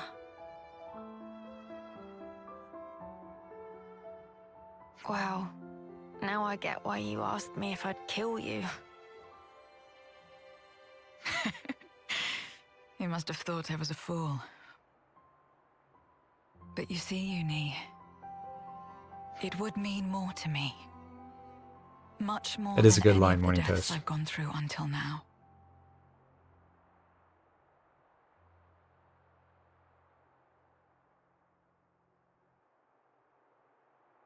I'll do it. No need to convince me any further. Thank you. This way I can finally move on without any regrets. However, under one condition. If I'm gonna kill you, I go too. You gotta take me with you. Huh? Sorry, run that past me That makes the again? logistics of that agreement a lot more Just forget it. challenging than I Uni. know, I'm sounding like an idiot. But guess there's no help in that. I've sort of realized you're the same as me. I'm the same as you. Is it flirting to propose a So mutual you won't suicide hear any pact? crap Couldn't be. like, you gotta tough it out. You gotta live on. Or anything's better than dying. Not from me, of all people. I'd just rather help you find the right place where you can end things. And if I mess that up, I'll just have to kick your bucket myself. But you've got to do the same for me, and I'm not taking no for an answer. Deal? Uni, do you remember?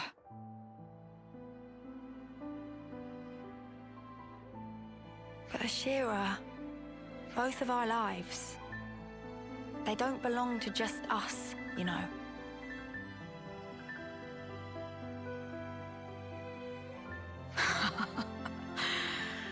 You've got me there. You put me in a bind. Guess I can't go dying just yet.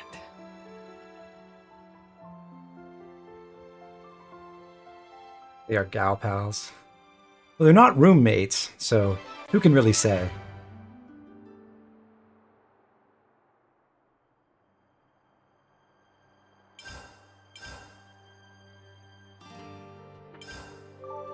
We're going up in the world.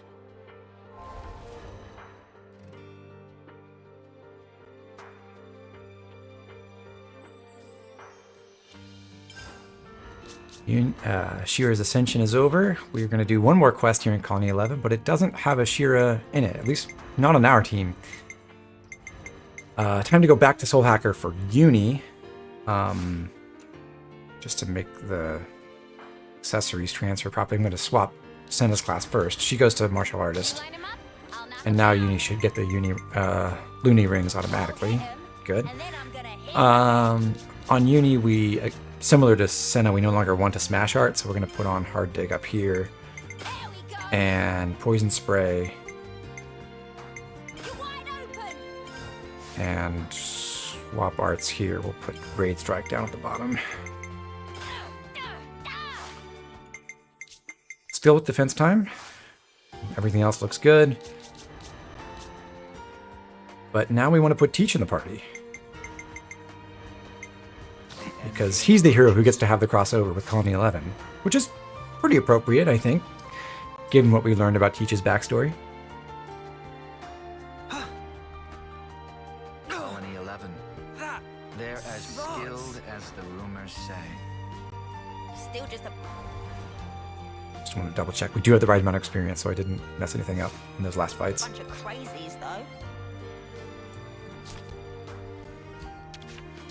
That about sums it up, Uni. Yes, they are still a bunch of crazies.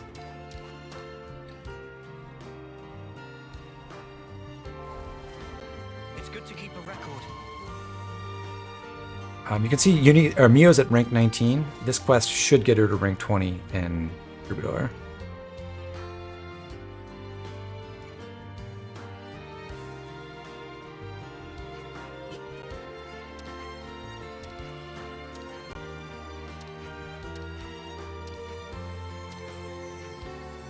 Battle to the death to see who's the Colony 11 champion. Whatever it was. We end up finding a better name for this.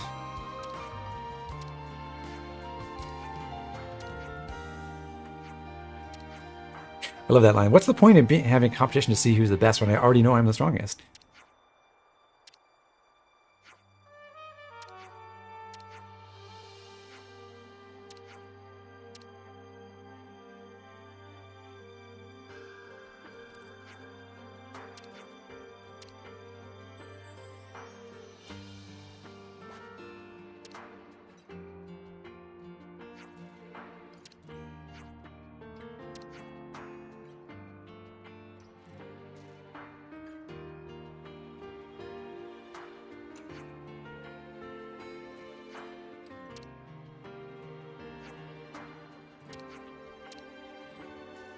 Guess we've been signed up for the Festival of War.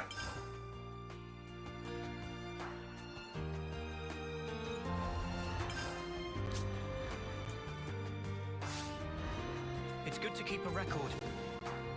We just talk to Ashira, and that initiates a handful of trials against our familiar opponents from Colony 11, Ezel, Zoran, and Plaid.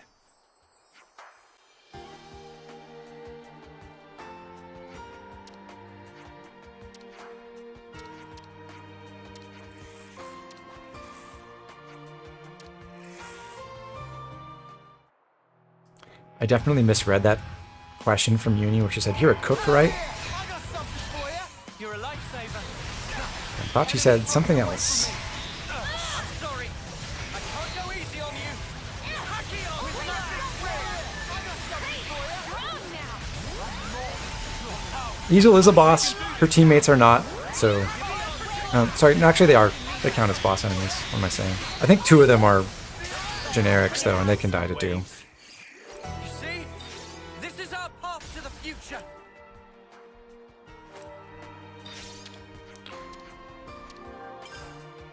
Next door.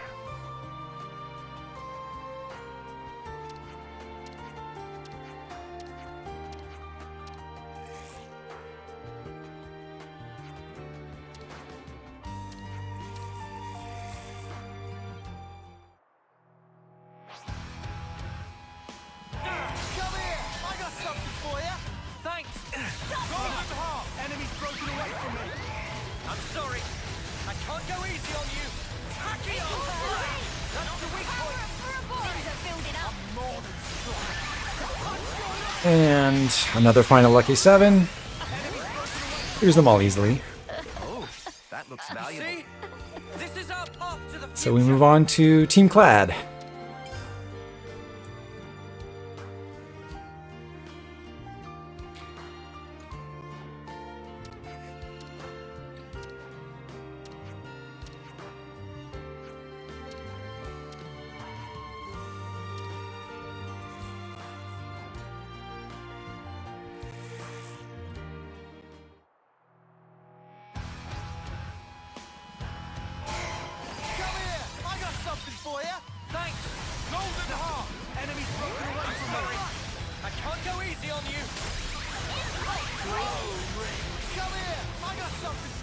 God, why do you have to turn away from me before you use your taunt art?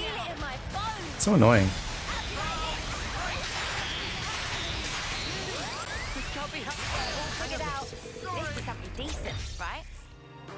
Not a problem though. You might have seen defense time just got updated or upgraded as well. That's a tiny bit ahead of schedule because we've had to do some makeup kills to match experience expectations. While we had that equipped, we will make adjustments to our skills a little bit later. So Matt says Teach versus Ashir would end in an annihilation event large enough to level the castle. I guess we get to put that to the test right now.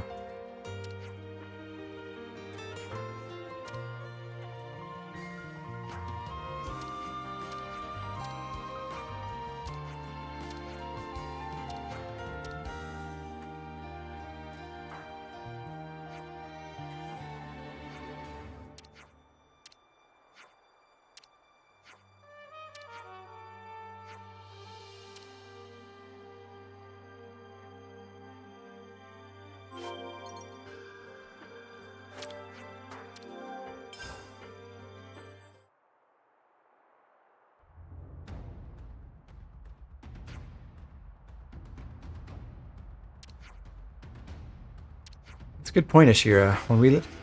The only time we fought, you were being mind controlled, so now we get to do it properly.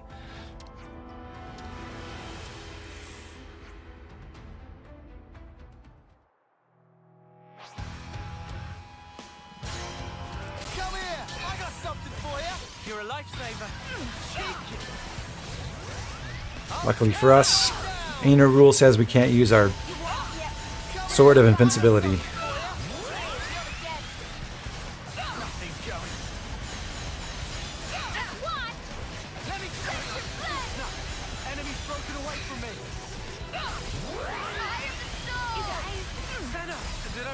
Oh, she used her block art. Annoying. This can't be happening! The fight's not over yet! Thanks for the save. Can you stand for me? Can't you be a bit more gentle? Ashira would be insulted if you didn't pull out Lucky 7. That's a good point.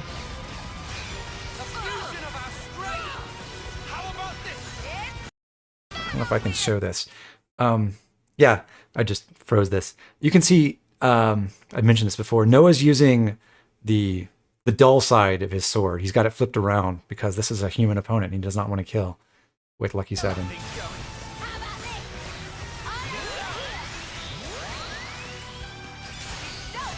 Ooh, not quite a kill.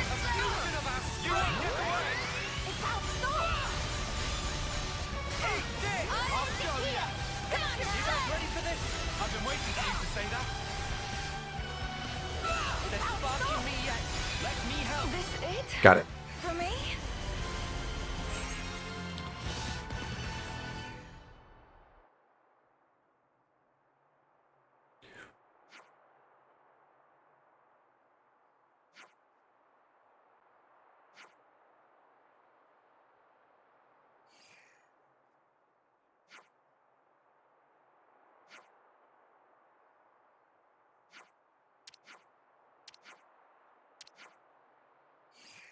Shira's life doesn't belong to just her anymore, so she can't fight to the death. And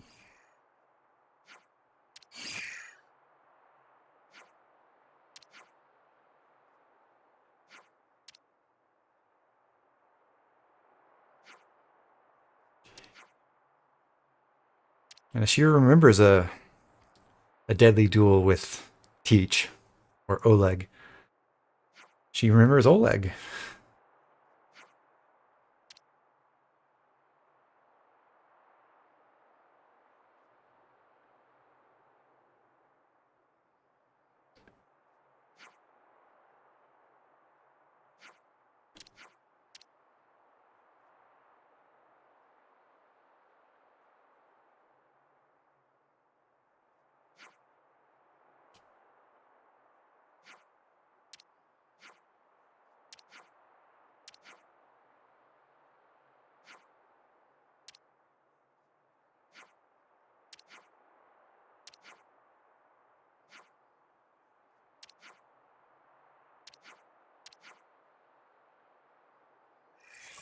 Teach lit a fire and the lieutenants of Colony 11 as well, but luckily we don't actually have to fight them. again. I see some relations have changed. Looks like colony relations. So that's all for the Colony 11 quest line, I believe. Though I think they're impacted by a later quest. Yeah. So, we got to rank 20 in Troubadour on Mio, the first one to unlock Glittering Melody the honest way. We did pay for it, at least a large chunk of it, on Uni, but now we got a second person who can take Glittering Melody over to other classes, which, of course, is what we're going to do. We'll have Mio go back to Lapidarist, and now we'll change her talent art. And because we have we got past rank 10, we've unlocked Ring of Roses. That's, for almost every purpose, a much better field to have than Staying Power. We want Capable Hands now, so we'll take that over Protector's Pride.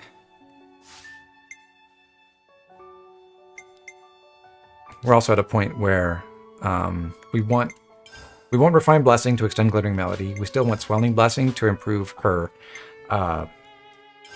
recharge buff. And we'll take Life-Saving Expertise. Actually, for organization's sake, I like having in this way. So Swelling Blessing, Refined Blessing, Life-Saving Expertise. And then her equipment can stay the same. Uni's going back over to War Medic. We're trying to get her to rank 10 to unlock advanced cooldown. Ion, back to Sword Fighter. And Ashira back in the hero slot. My life is yours to command. For a little bit.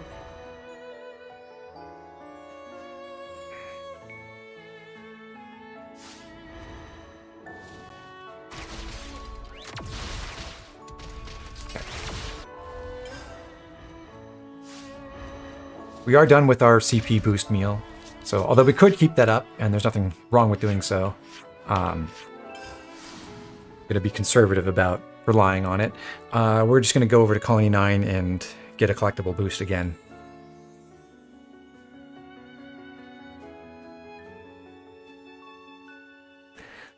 So what we'll do next is we'll take down a couple of unique monsters, and then we will do the last Ascension quest of the game, which is Sagiri's.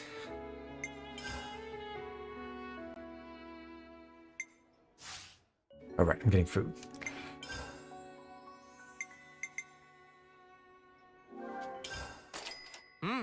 Delicious. I'm feeling energized already. First stop is back in Northeast Cadencia, over at the 4th Pilgrim Net, the one we visited earlier with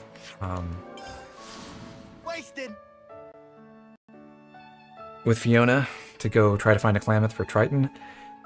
We briefly stopped by. Now we'll explore the area a little bit more.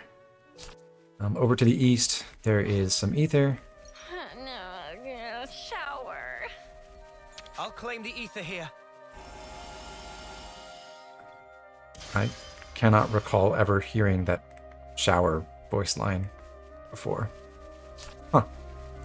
Is that for being dirty? I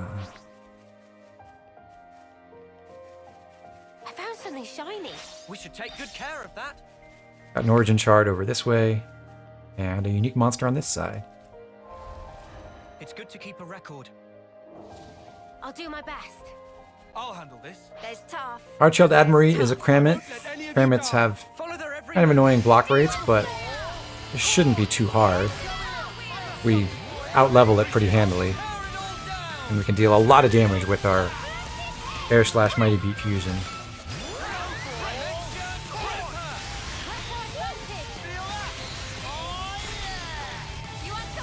It's not spectacular. I think that was blocked, unfortunately.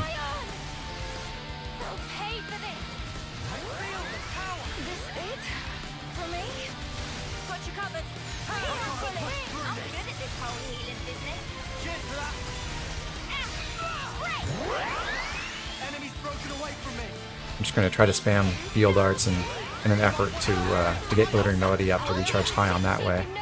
He's also just gotten killed, so this is going to be by far the best way to get that done.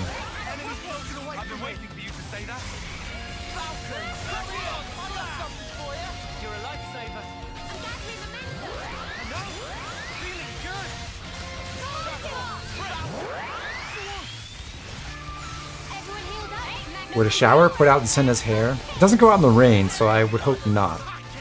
And expect not. She can also go swimming with no problems.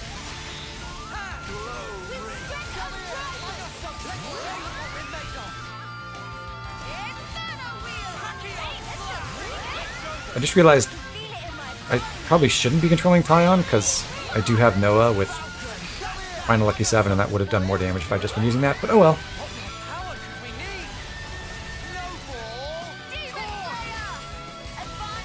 The AI will use Final Lucky 7 when it comes up, and we'll try to cancel into it, but it won't exploit the Shackle Ring, so it's not going to do nearly as much damage. I'm getting in a swing of it. Is nobody gonna praise me? We'd be lost without you, Uni. Such is the officer's duty. We are also going to have Lucky 7 access for the rest of the game if we want it. We're going to be using Martial Artist or Sword Fighter on Noah for the rest of the game. But we won't actually be using Unlimited Sword permanently. We will switch off of it for a good chunk of the end game. Explored everything here, and now it's time for the next unique monster. For that, we want Soul Hacker Mio, Lapidurist, Tyon, who I think will finish. Yeah, he should finish Lapidurist with not with this next kill, but in the next couple fights. And also Soul Hacker on Senna. You line him up, I'll knock him down. For Mio, we're going to put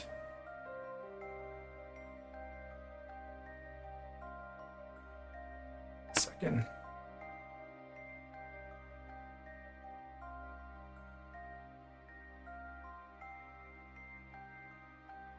We are going to build her as a proper buff-oriented soul hacker, at least as far as her arts go.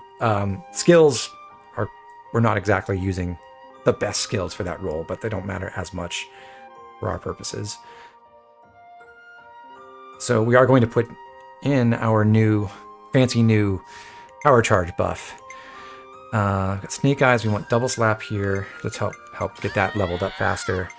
Butterfly Dust paired with Draining Vacuum for a defense up buff, and then we can put in Dragon Decree, AoE power charge. This also clears debuffs, so it has separate utility for that. We got all our buffs on her. And for skills, now we want Damage Share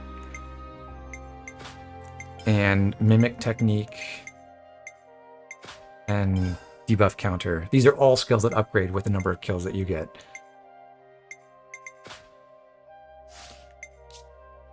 And we'll take Soothing Breath, Life-Saving Expertise, and Swelling Blessing.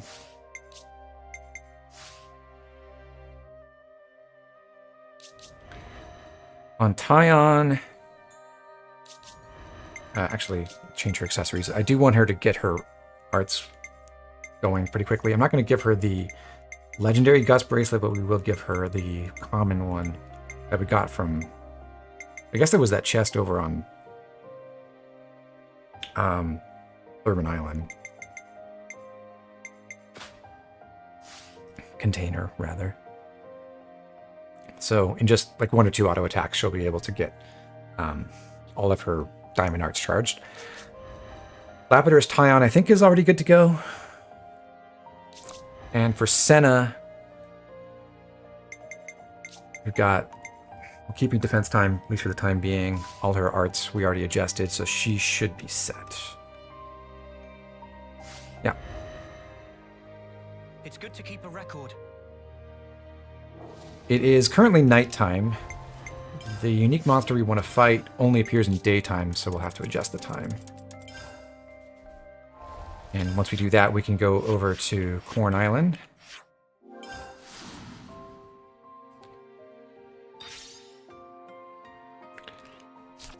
and sail southeast to the little island in the sea.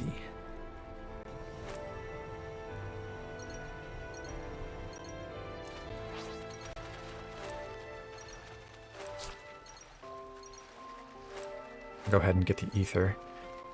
And then we'll fight I'll claim the ether here. Sharkblade Ned, the unique Diarch, swimming around in front of us here. It's good to keep a record. This could be dicey. A formidable opponent. Time is now! Come here! I got something for you! Thanks! Eat it! I'm sorry! I can't go easy on you! Hey! You're on fire! This still impossible! Child! You can't fall here! Hey! I'm here! You're on fire! I prefer Tyon. We're not dead while I was trying to do Final Lucky 7. I do want his the buff from Beaming Edge for extra crit rate and crit damage. Oh, get a topple, please. Oh, perfect timing. That was beautiful. So we got a 5-stack gravity blow into a 6-stack Final Lucky 7. Perfect.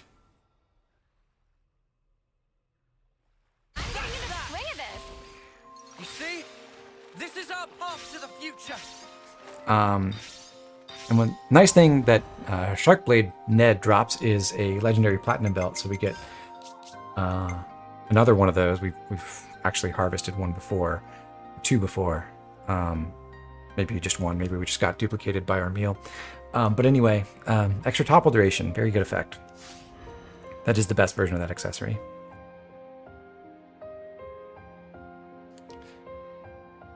And yeah, that's the last thing before. No, I lied. There's a quest before Sigiri's Ascension. We have not picked it up yet. We'll put Sigiri in the party. And also, here's a historic moment. On Senna, she's going back to her starting class. First one in the party to do it. So, it's kind of funny seeing this screen after all this time. No master arts, no master skills, no gems, because we have not used this since the very beginning of Chapter 2. The arts we want are Giant Swing, Cannonball, and Hammerhead. The way we're going to arrange this is we want to build for combo support. We want Flashback, we want Shield Bash, we want Soaring Tempest. And the thing that makes Ogre good for combo support is its Fury Smash skill. Increases reaction success rate by 20 percentage points. Natively, that means that it makes its knockback effect on Giant Swing and its blowdown effect on Big Impact more consistent. But also that affects break chance. And theoretically also topple and launch resistance. But that's not a thing that enemies actually have in this game. They only have break resistance, so it only affects break. But this combined with the break brooch makes Ogre a very consistent breaker. It's one of the best. It's not actually the most effective in class for that in the hands of the AI because it just doesn't spam the break art efficiently, or it'll waste it, and there's no way around it because it always has to be paired with one of the class arts that the AI may just use even when the enemy is already broken. But it is very, very good. And I'm arranging arts in this way to try to maximize the chance that the AI uses Flashback correctly. Flashback is paired with our highest cooldown art. We're not using Big Impact because that has a conflicting positional requirement. So we don't want to mess up the AI in that way. In fact, we don't want to have any other positional attacks that aren't side positionals. So Hammerhead is fine. If you were controlling this yourself, you'd probably want to pair Flashback with Hammerhead because they have short cooldowns together, and therefore you could use them fused to get the extra damage and build up interlink levels and that kind of thing. But for the AI, it tends to work better to have Flashback, which has a really short cooldown, with Giant Swing, which has a really long cooldown, so that minimizes the amount of time that Giant Swing and Flashback are both up. At which point the AI might use them fused together even when the enemy does not need to be broken. So that's the setup. We're keeping pressure drop under human control. Again, you may actually consider using Saber Strike instead, because you could do a whole Shackle Ring thing with Ogre. Shackle Ring does affect your chances of landing a break, so you can do things like use 2 of your class arts, or maybe, yeah, use something like Giant Swing and then Cannonball and then Hammerhead fused with Flashback. And that would be like the 3rd stage on Shackle Ring. And that would improve your reaction success chances even more. And then straight into Shield Bash, which would get the 4th tier bonus from Shackle Ring for the extra duration on Topple. And then into Soaring Tempest, 5th tier, extra long launch. And then into Saber Strike, 6th tier, maximum damage on your Shackle Ring. Sadly, I'm not really going to be able to show that off on Senna. Maybe later with a different Ogre, but it is a cool thing that you can do. Maybe like end-game, like post-game stuff. You might see that. So we'll stick with just combo support, and we'll equip accessories appropriately. We want Ultimate Qigong just for extra damage, Frenzy combo to help with art recharge, and Protector's Pride for the same reason. You can see Senna has a 20% crit rate. She's getting a higher crit rate because of the upgrade on her hammer. So I think ordinarily an Ogre at this level, I guess we can just check. An Ogre at this level has a 17% crit rate. She gets 20% instead. So that makes Frenzied Combo a little bit more efficient and effective. For gems, we want Accurate Grace. Ogre is not an accurate class, and Senna's not an accurate character. But otherwise, there aren't any gems that can help us use our Keves reaction arts better, because they're all on timers, so Double Strike and Accurate Steady Striker don't really do anything. So we'll just take Empowered Combo and Disperse Bloodlust. And then for accessories, of course, we want a Break Brooch, the best we can get. We want a Tyrant Ring to enhance both of her launch arts, Soaring Tempest and Pressure Drop. And we want...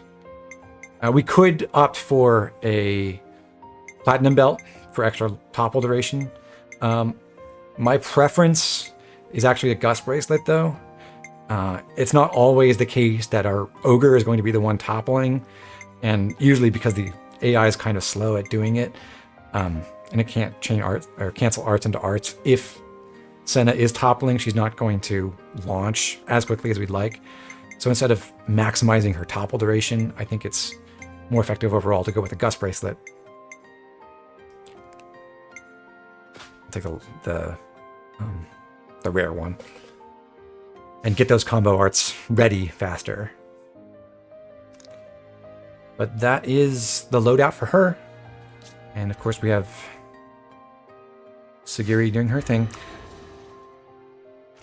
dominating the lineup here with her mech behind her. And now it's time to go to the prison camp.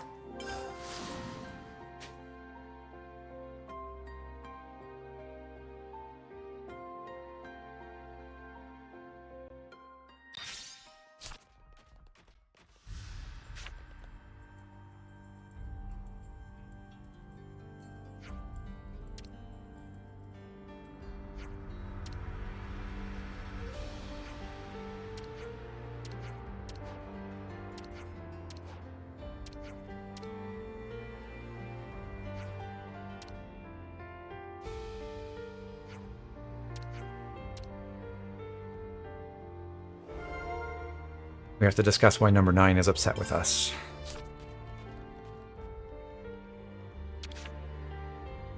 We could do with some food.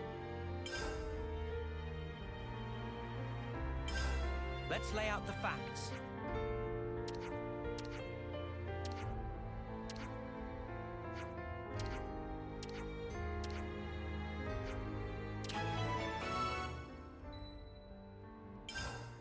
So we're going to be tasked with talking with some of the other people at Colony Zero to find out what's going on.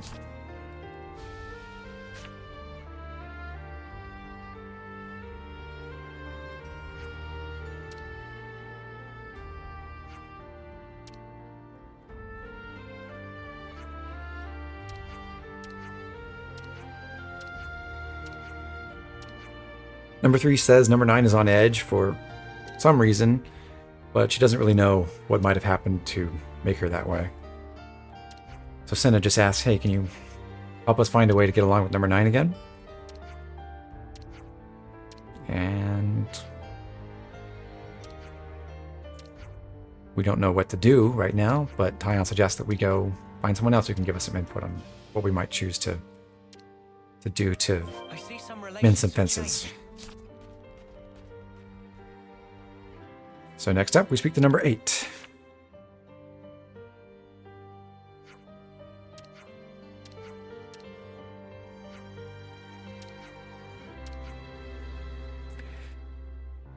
Eight wants us to go back to the camp at Capricorn Peak. Because he thinks she's been more emotionally unstable since they left the former site of Colony Zero.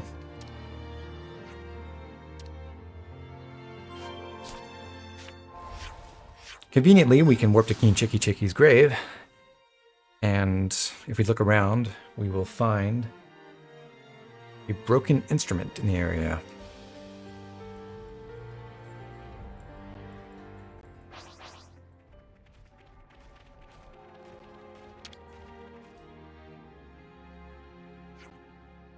It's an Offseer's flute.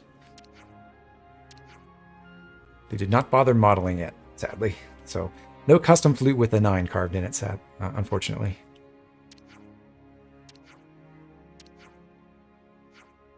But it's a bit strange because number 9 was not an Offseer. It's a little bit weird that she's got one at all. Noah suggests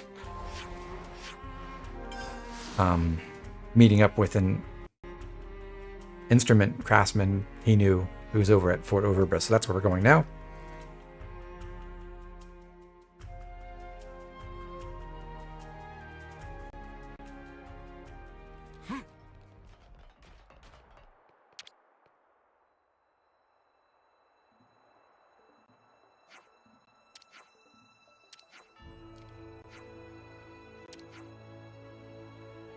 And we ask Giddy Giddy if he can fix the flute for us.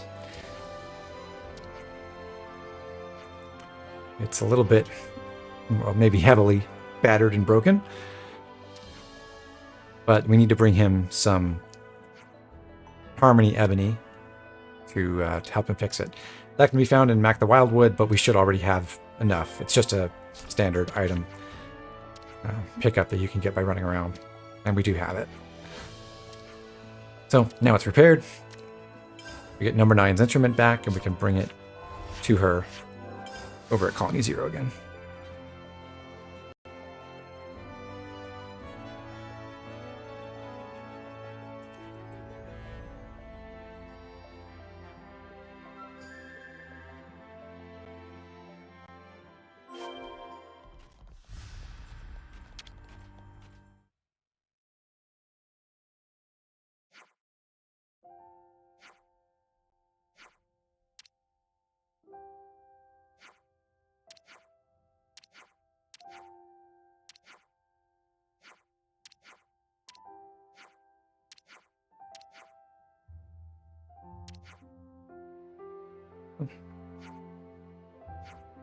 Number 9 apologizes for how mean she's been to us. And yes, it's, well, not quite right as rain. Hey, Palladia. So, now we're all good, because number 9 has apologized and said her thanks for bringing that flute.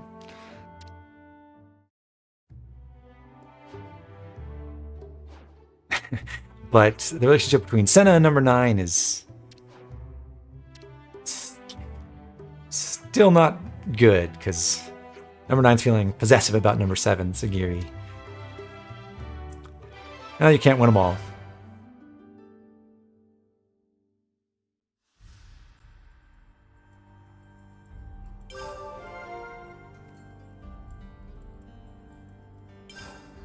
some story.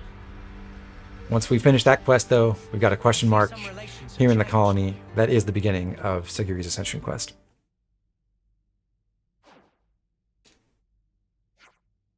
No, I lied.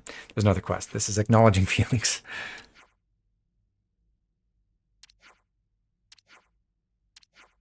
So we have to resolve the number 9 subplot first, I guess.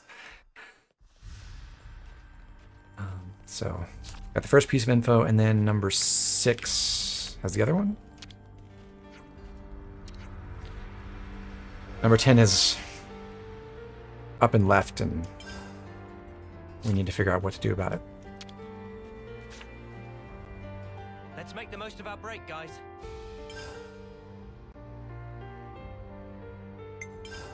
Could you all come round for a second? So Senna went and asked number 9 about the flute, apparently, and it seems that 9 is trying to become an Offseer. That's nice.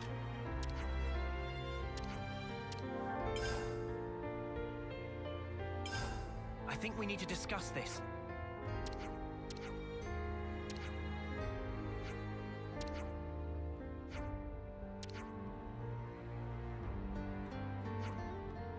Sagiri and her people were searching for relics of the old world from before the war.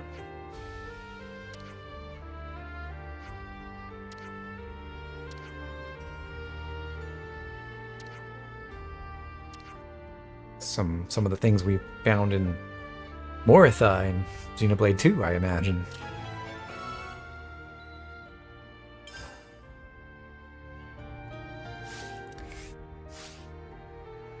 Fully replenished. Moving out.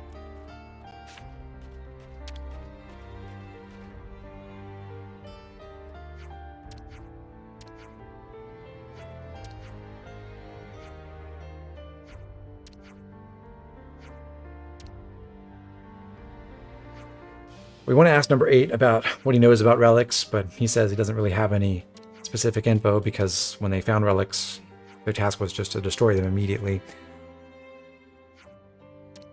But he's going to lead us into the storage chamber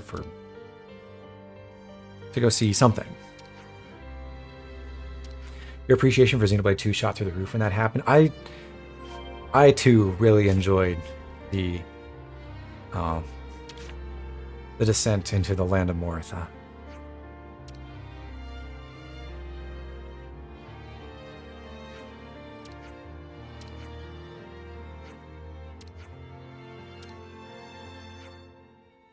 I think 1 or 2 streams ago, someone asked me what my favorite location in Xenoblade in the series was, and I said the first low orbit station. I love what everything from Moritha onward shows us about the Xenoblade 2 world.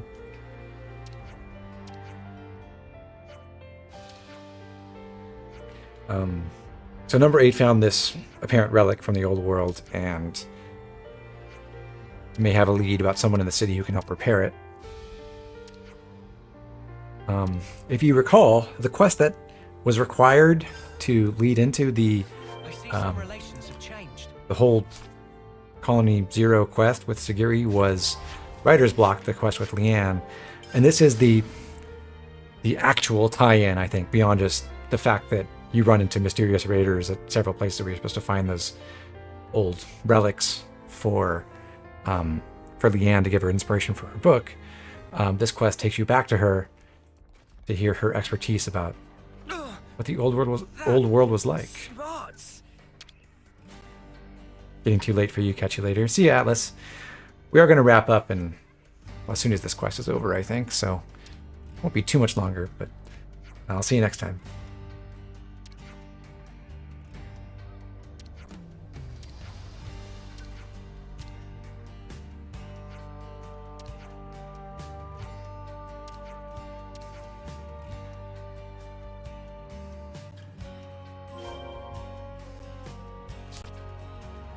We have to follow number 10 to the shops, which will take a minute.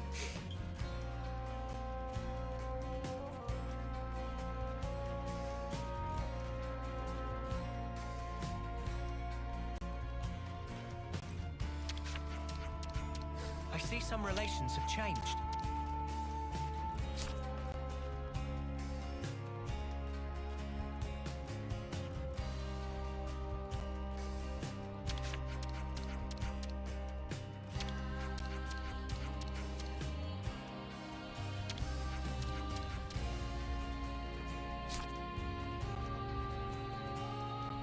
You're surprised Colony Zero doesn't just stick with these disguises? Me too. I agree with the sentiment. I would not want to wear one of those skin-tight bodysuits all day long.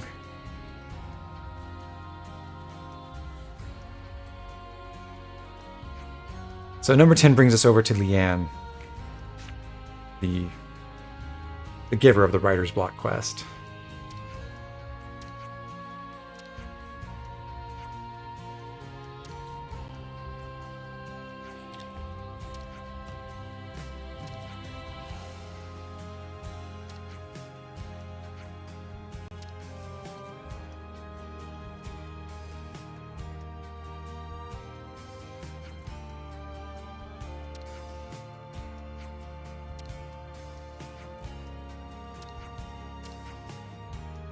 We need a special solvent and some paints and tools.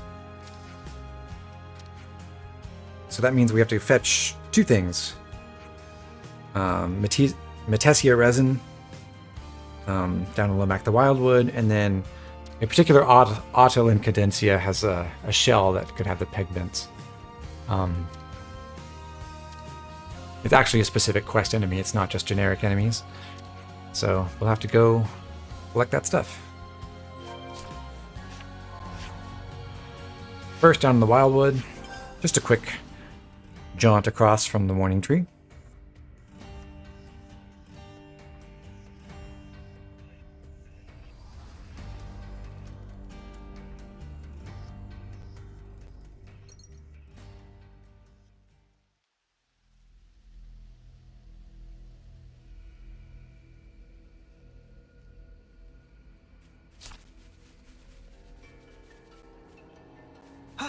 You have to wonder how we brought this huge painting.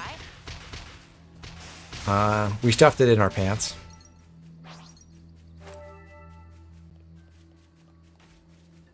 This is what we were after. Be sure to tuck it away safely. Strength differential unknown. Oh, that was the lead enemy dialogue. Okay. And then down. We could go from the beach, or we could do it the fun way. Let's get there the fun way. Lower Mac the Wildwood is one among your favorite areas in the series. I like the aesthetic, and there's some cool enemies there. I like that the dregs are there.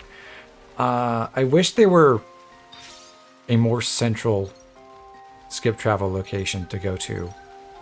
Eventually there is one, because there's a unique monster in the middle of the area that you can kill, but it would be nice if that was available sooner. Anyhow, fun way down, jumping off this way. We need to kill one particular Otto in this. Is it a pack of otters? I don't know. You have to kill this gel Otto. Just quickly double checking, we do have the right glasses. It's good to keep a record. Okay. And we don't want any collateral damage. Let's try to avoid it. A company of otters. Could always just say group, I guess. Oh, it got doomed. Goodbye. This is our path to the future. Cool. So that happened to get us to rank 10 in War Medic on Uni. That's actually slightly ahead of schedule because of some additional kills we got at some point. So we will go back into War Medic briefly with her, but yeah, that's all we have to do for this quest. That means we just go back to the city.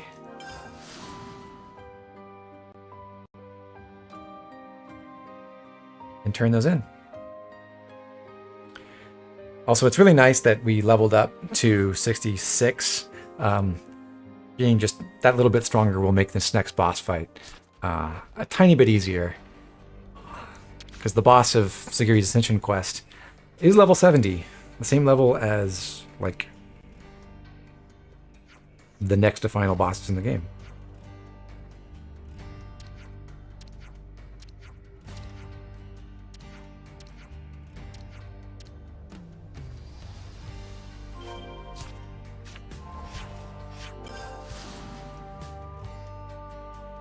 We're told that number 8's going to wait around until the Leanne's work is done, but I believe what's about to happen is we'll just warp to Colony 0 at the prison camp, and he will have beaten us there with the painting. So, not sure how that works.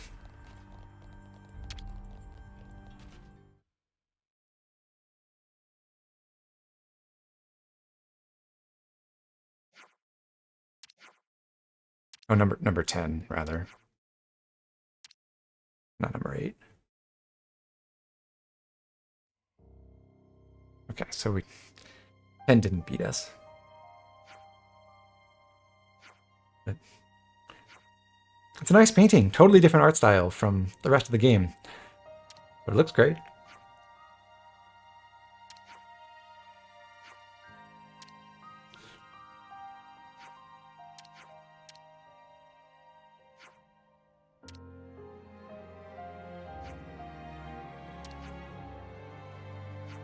Eight's a little upset to see the beauty of all the relics that he'd spent most of his life destroying.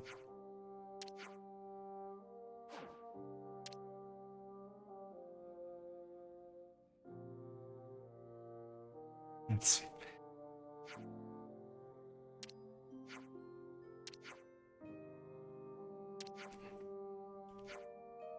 kind of hard to bear that, but number 10 has a good idea about it. Like, we're going to change our mission and protect all these things.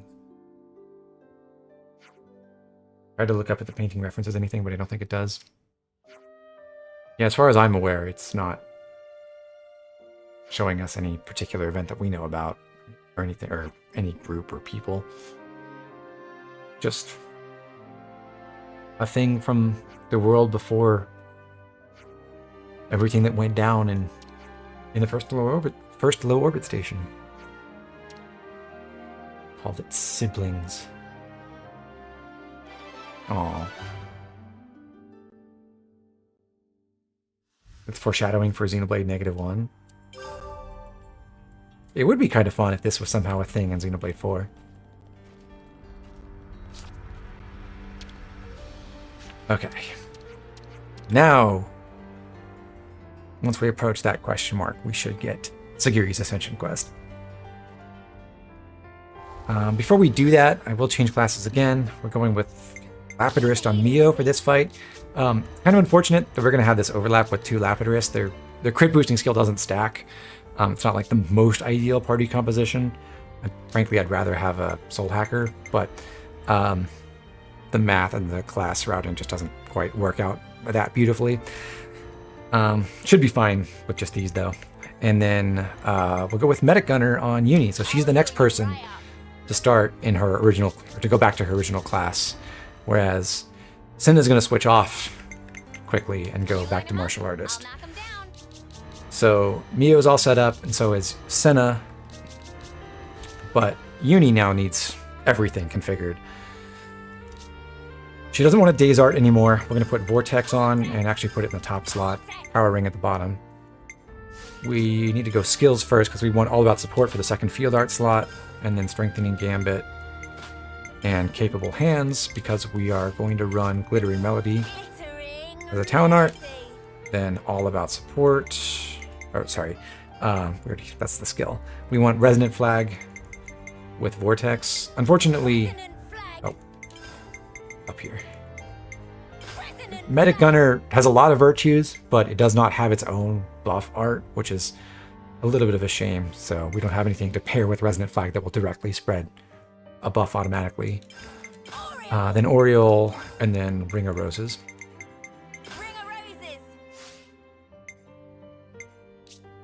Gems will be the usual Swelling Blessing. That's not Swelling Blessing. Swelling Blessing, Refined Blessing, because we do have buffs. So we want both of those, and then Soothing Breath. Medic Gunner does have the built-in skill to improve revival speed, so that's one reason why we don't necessarily need to take life-saving expertise instead. We'll go with a devotional necklace, a shield belt, and for additional safety, we'll give her the brute memory to make sure she can't die the first time she gets knocked to what would be 0 HP. I forget where this is sorted in the list. There it is. So that should be everything for her.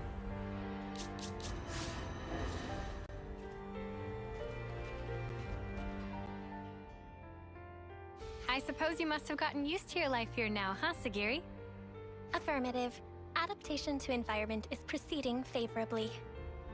Still can't believe this is your new home. I'll be honest, I had my doubts. But hey, looks like you made it work. If there's anything you need or want, don't be afraid to ask us, okay? Actually, may I make one request? Of course. What is it? Senna, your... Uh-huh. My what? Your onigiri. I'd like to... for everyone in the colony. Oh! Now that you mention it, I remember you talked about it before. Before we came here, we suffered much hardship. At least, I thought it would be optimal to reward them with something. Right, of course. That sounds like a great idea. But are you sure you want the onigiri? There are lots of foods that are much nicer. I want your onigiri, Senna. Would you look at that, Senna? Looks like your cooking's found a fan. Well, if you insist that strongly, I'll have to put my best foot forward. So it sounds like we'll need quite a lot of myth rice this Toast, you're time. naming your kid Sagiri? Yeah, if we want to make enough for everyone... No, you have to pick one of the other Colony names that Senna's Lambda going to share give. again. Sagiri volunteering for support. Pharaon manipulators should be capable of forming... I don't think Sagiri would get your kid bullied, Thanks, Sagiri. but That'll be handy. 15? And that would be Number 7, a struggle. are you departing? Affirmative. Is something the matter, number 6? Apologies, but could we talk in private? I have an urgent report to make. Senna, will you permit it? Sure, no problem. Don't mind us. We'll be waiting just over there. Understood. I will rejoin you once I have received the report.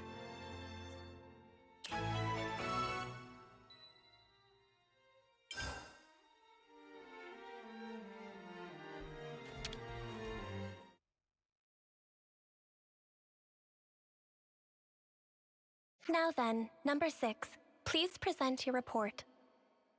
Before I do, I would like to verify my assumptions first. The number of remaining Pharaons in Colony 0 is a total of 7. And the Pharaon ignition circuit is secured with an iris recognition lock, meaning that none, save us, are authorized to pilot them. Therefore, their use by Keves and Agnes is fundamentally impossible. Correct? Affirmative. No errors detected in preceding statements. Number 6? Number 7, I ask for your calm. While reconnoitering in the Forest region, I confirmed the existence of an 8th unit. Unexpected. The identification number was for unit number 13. Are you certain? Does this suggest she is alive? I have no evidence. The signal disappeared quickly, and I could find no other leads. I've informed nobody of this incident so far. I didn't wish to cause undue agitation. However, I decided that you should be appraised of the situation, number 7. I know it's been on your mind ever since she disappeared. Thank you.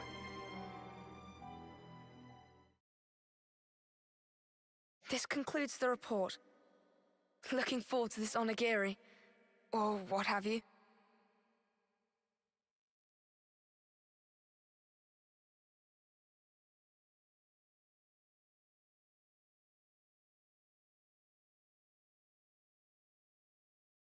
Hey, Sagiri, all done?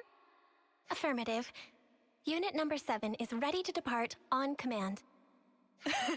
Someone sounds eager. Well then, shall we hit the road?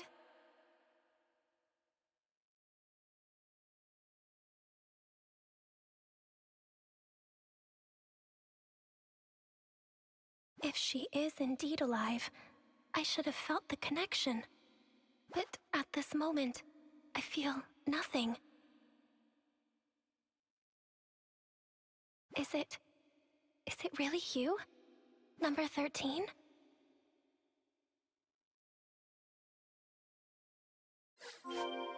Okie dokie, to Colony Lambda. Compliance. Indeed, to Colony Lambda. Because we need to get our rice.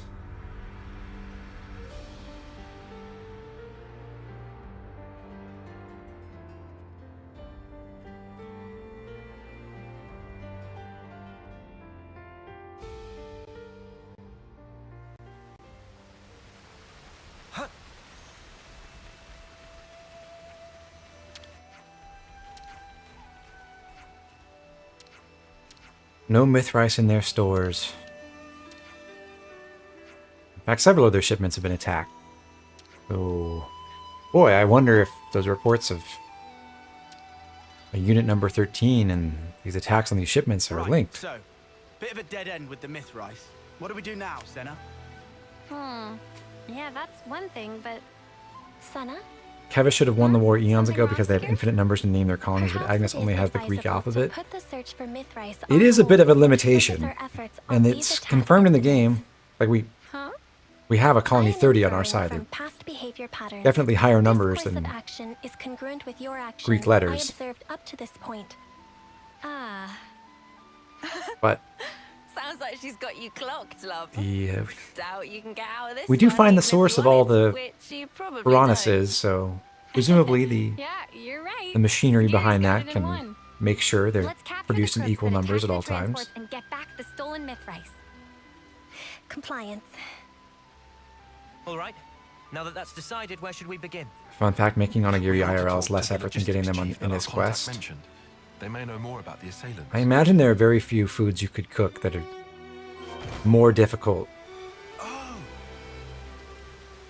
to make than going and fighting a war robot thing. That's just a hunch, though.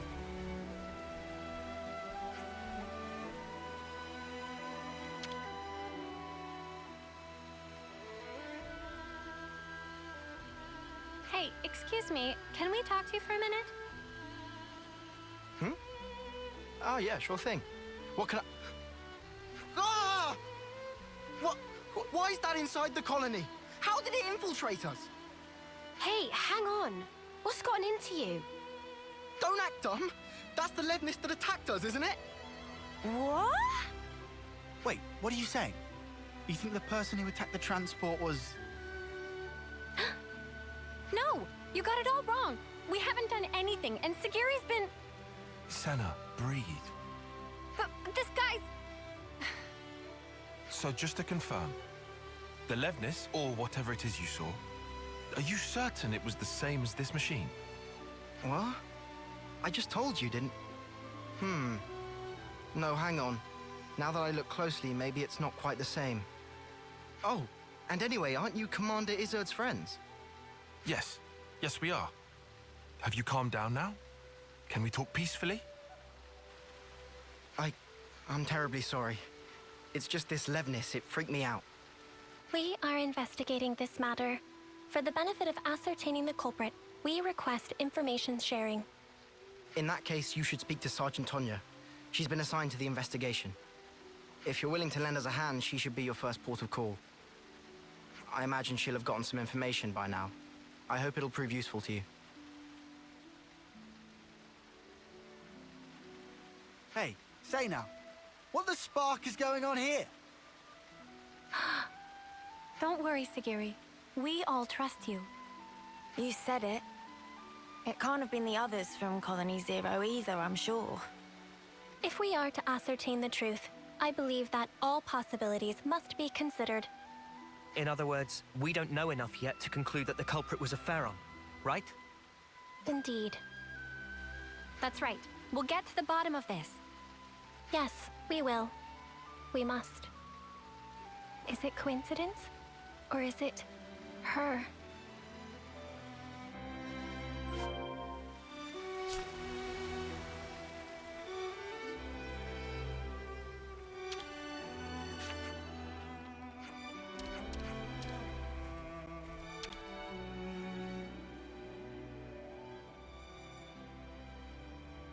The logistics chief told me you were coming. You wanted to talk about the attacker? Whitby said you might have some clue. I'll be honest, we don't really know anything about that Levness's whereabouts yet. However, it seems that there may have been a similar incident involving goods stolen by a Levness at Colony 4. Your guess is that the perpetrator of the Colony 4 attack was the same person who was responsible here? Yeah, I think they might be. Really, though? That's a long way to go. If nothing is done, other colonies may also suffer losses to goods and material. I was hoping you guys would be able to visit Colony 4 and investigate matters on the ground. Why us? What's wrong with you lot handling it? If we Agnians did anything like that publicly, we would arouse lots of suspicion. Especially immediately after getting raided. Yeah, exactly. It would be hard for us to investigate any further. But also, since I hear you guys are all buddy-buddy with the Colony 4 folks... Yes, I see your point. Guess we're in the best position to take this on. All right, we'll take a look. Before we depart, I request a quick confirmation. The Levness that attacked the transport, was it similar to this unit? If I remember correctly, I think they could be the same model. Understood. Thank you for your cooperation. Very interesting. We could conclude that the perpetrator of the attack on the transport was a Pharaon after all. Tyon, mate, pal. You always know exactly what to say.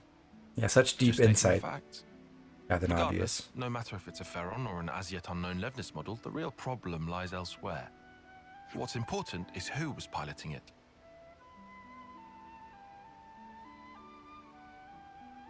Number 13. Are we gonna like this? I have information to offer. Probability is high that the objective is a Pharaon. Assuming that is correct, I believe I may have knowledge of the operator's identity. Whoa, really? But all the folks from Colony 0 were accounted for. Several years ago, a soldier went missing in action after an accident during a mission. That was number 13, the operator of Pharaon Unit number 13. I see. Wonder what Sagiri means by several years ago, Neither because the husk nor I don't the think it could be Pharaon more were than like recovered, 4. leading to number 13 being declared killed in the line of duty. Guessing at her age. But you're saying it's possible she's still alive somewhere today? Is that it? If number 13 got separated from her comrades, no wonder she'd be pushed to steal supplies in order to survive. I have no proof for the conjecture. However, if number 13 truly is alive, then this time around, I will be sure to... Sagiri, have you been worrying about this ever since we talked to Whitby? All right. It looks like we've got one more objective to add to the list. Righto, to bring number 13 back to safety. Sound about right, Sagiri? Yes, Senna. All right then. Time to head to Colony 4 and look for clues, just like Tonya said.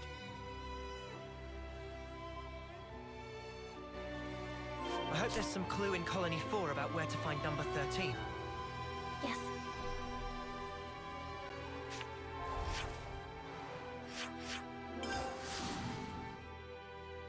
Gotta find Maxie in the conference room and see what he knows.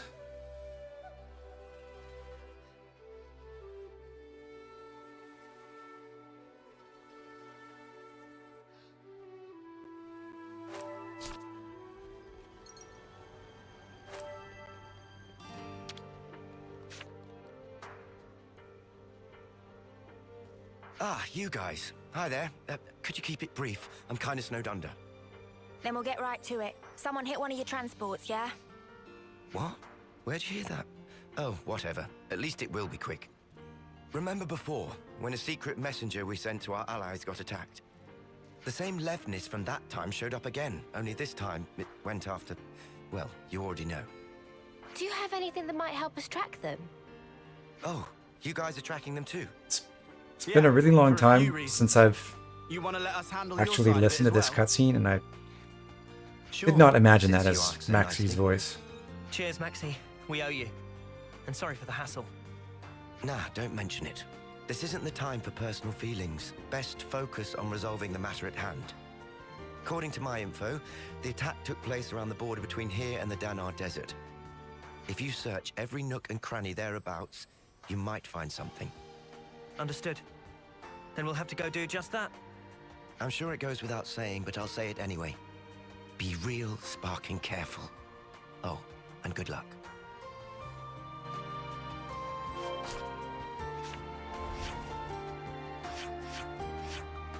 They kind of spoil where you're supposed to go for this by giving you the point of interest marker on the map. So it's not much of a mystery searching the area. All we have to do is warp over to Zorza's Stonehammer and then run straight at it. Detecting a faint energy signature. Levnis wreckage. Assessment. Site of attack correlates with the report.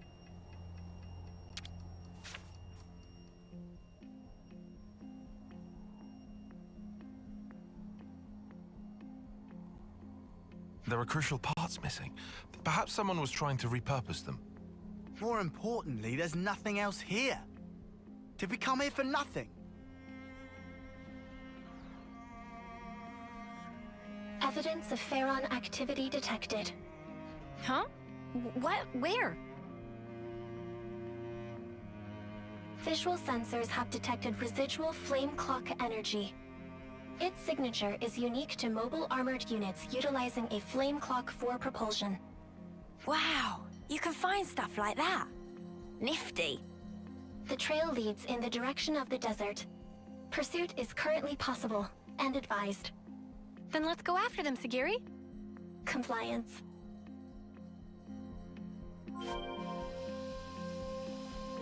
Glad that sandstorm cleared up.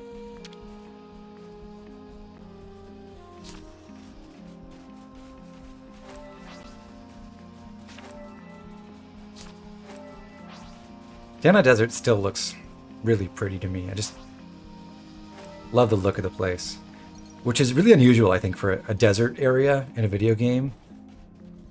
They're almost always so dull.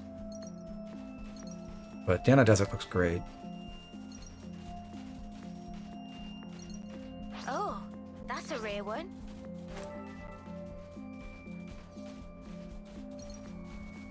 Following the trail brings us down to a locked door.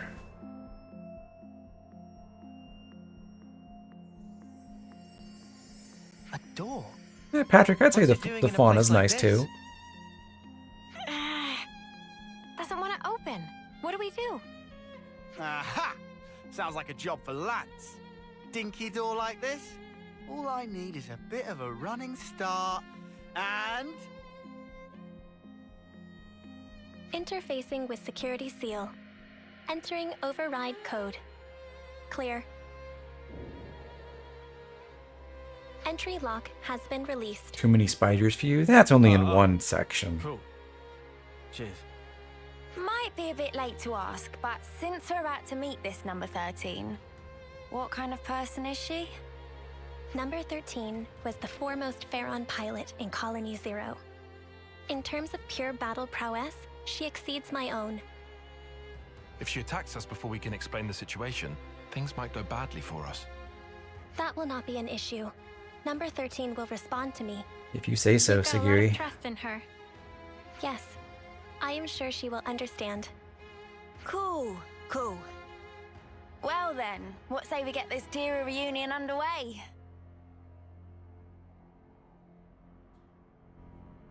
So much to see, huh? This is Ecto Hollow, and it is, or ought to be, chaos like the back of the our very hand. last location in Fornis. So we have now uncovered the whole map automatically. And it looks like I forgot to harvest some ether over here. I'm just going to take a quick detour and do that.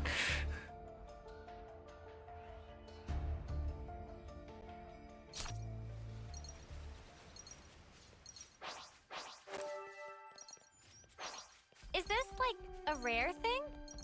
You can never go wrong with some ether.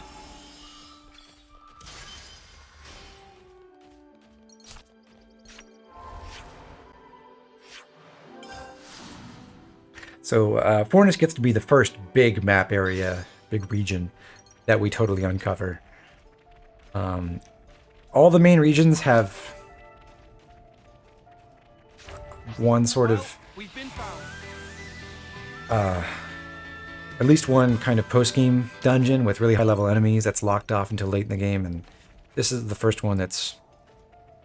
It's not the first one that's fully accessible. You could clear... Well, no, you could go to the late game dungeon area in Isha earlier, but actually there's a separate area there that's not accessible till you go to the final dungeon. So this is the first region that really is truly fully explorable in the game, and that's whenever you do Sigiri's Ascension quest. We just got a bond crystal from that container. We've gotten one of those before. That's the better version of the accessory that increases your interlink charging rate. It's good to keep a record. And in here, we will face number 13. –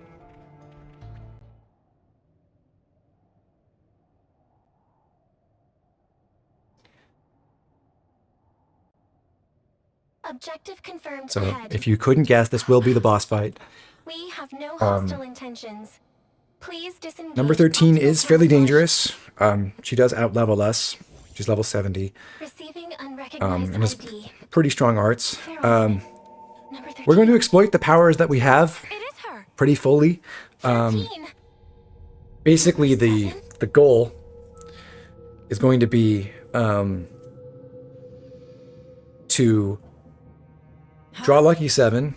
Or like the plan is going to be to draw Lucky 7, use Glittering Melody to extend Invincible, interlink Uni and Tyon to further extend the Invincible buff, 13. interlink Noah and Mio so that Noah's Invincible buff gets spread to Mio and then immediately de-interlink them, so that Mio can use Resonant Flag to share Invincible with the rest of the party. Agreed. And then we can use Noah to charge up Final Lucky I 7 should have realized this sooner. while If I had, this wouldn't have. the invincibility is extended. So the entire party should be totally immune to everything, and we shouldn't It have wasn't all terrible for me. too many I problems. almost died, and I was alone for ages. But it's all been worth it. I finally realized something. And what is that? All of us Pharaon pilots, from the moment we were born, we didn't actually have to follow any of the orders we were given. We only thought we did. Do you understand? But it wasn't true in the slightest. See for yourself. Nobody gives me any orders, but I'm still able to survive like this, right? In other words, Number 13 makes you wonder even more why Sagiri's the only one that talks like a robot. What I'm wondering is, are they identical twins, except Sagiri is like 2 inches shorter for some reason? you could say that. That's what it looks From like, this point on, all of us can run free. Live life the just way how these we want to. cutscenes are blocked. So come on, number 7. Let's you and me go on a rampage together. Spread mayhem to the entire world. Please? Huh?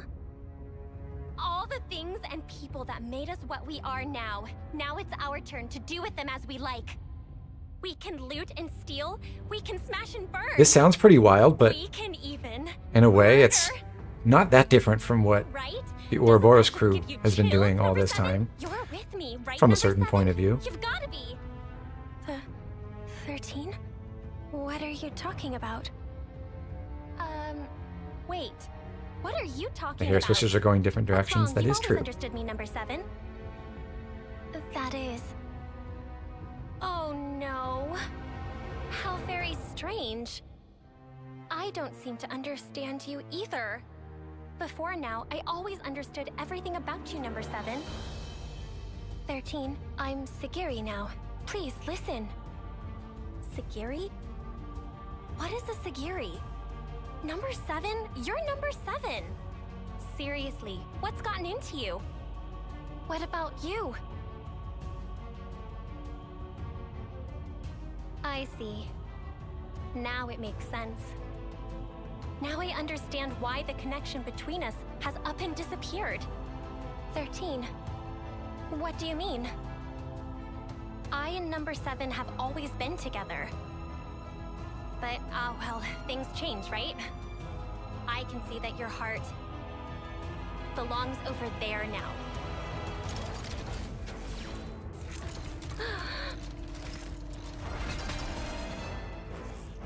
Sorry, Sagiri, but this is something I can't ignore. Senna. That's right, Senna. It's your ascension quest now. In the Pharaon, now! Understood. Well, not really, but morally speaking, maybe. Okay, focus, unlimited sword, over to Uni, glittering melody, interlink, Noah. Interlink them now, I guess, because Noah's in the middle of an animation. Interlink Noah and Mio, de-interlink, over to Mio, shared buffs, whole party's invincible. Tyon and, well, Uni's Ouroboros is preventing even the pause buff timer buff from ticking down, so that will make invincible last extra long. And if I can get Tachyon / position properly, we can now do the full final Lucky 7 sequence.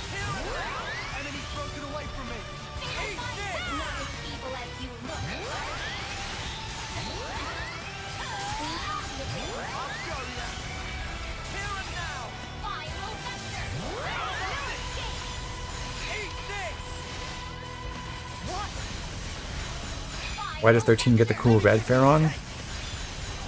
It's unfair. So one of the difficulties with this is number 13 can nullify the, or can avoid the break from Final Lucky 7. It can't be like nullified in terms of resistance, but some artifacts can prevent the reaction. But it doesn't really matter. We've gotten through. How'd that happen? And that means Tyon and Lance have just maxed out their classes.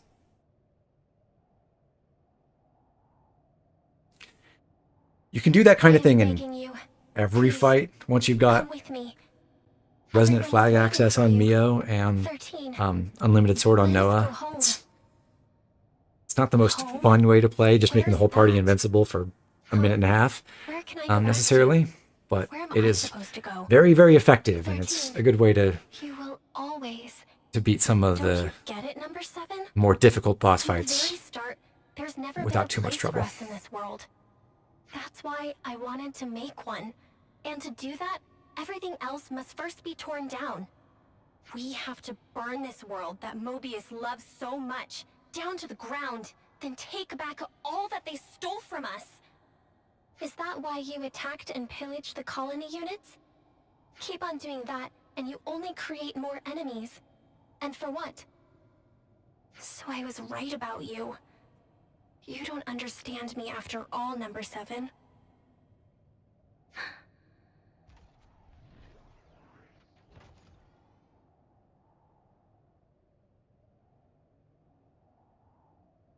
I am sorry, 13. What for? I thought, of all people, you would surely understand my reasoning. But by doing that, I over-relied on the connection I thought we had, and neglected to pay attention to the real you. I failed to consider how deeply you must have felt about us, and now I have lost you. Listen, please, 13. This world, it is not as cruel and heartless as you have thought. There are people, even outside of Colony Zero, who accepted me as Sagiri, as their own. And if that is true, there must be a place we can call home. You really have changed. I don't think the old number 7 would ever say something like that. Since I and the others have changed, it would follow that the world itself may also change.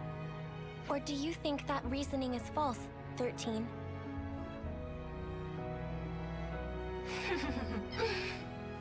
Oh, you really are something else, number 7. Who but you would think of others so much? On the day that you disappeared, number 13, I made a decision. Even if my fate was to run down my clock to the last, I would defend every last person in Colony 0. I see. My estimate from like 45 minutes ago that we would be done in 20 minutes may have been slightly optimistic, To achieve it. but That is precisely why. we'll get through this quest. We'll do one more quest and then we'll call it a day. You may well have. I suppose we aren't so different after all. Yes, and we are connected, now and forever. That's right. Well then, I feel relieved. Ah, 13, wait.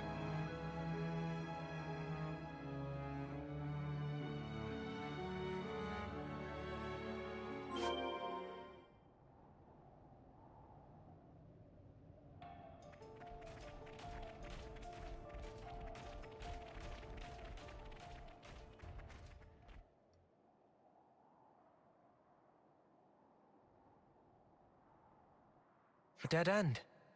We had the entrance covered. There shouldn't have been any other way through. Sparks. You don't think she jumped off from here, do you?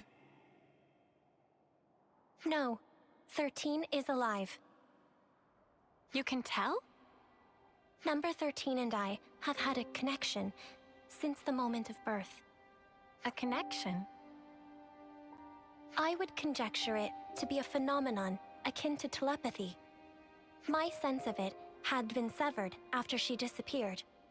But now, I can feel number 13's existence clearly, once again. Could it be connected somehow to you and her being so similar? That is unclear. However, there may be some kind of causal connection between the two. Ah, mystery upon mystery. It would be good to meet her again.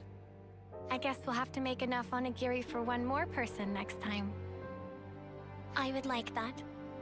And I conjecture number 13 would too. Well, we've come a long way on our quest to make some rice balls. After all that effort, I bet Senna's onigiri will taste that much better. Mimi, I don't really need the extra pressure. You know what does need pressure? The myth rice. Let's grab what was stolen and skedaddle. Yeah. We should give the good news to Colonies 4 and Lambda while we're at it. Yes.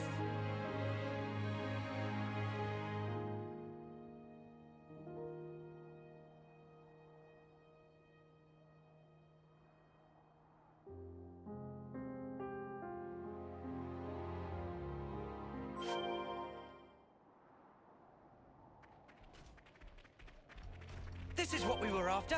Be sure to tuck it away safely. Got our myth rice, so it's back to the prison.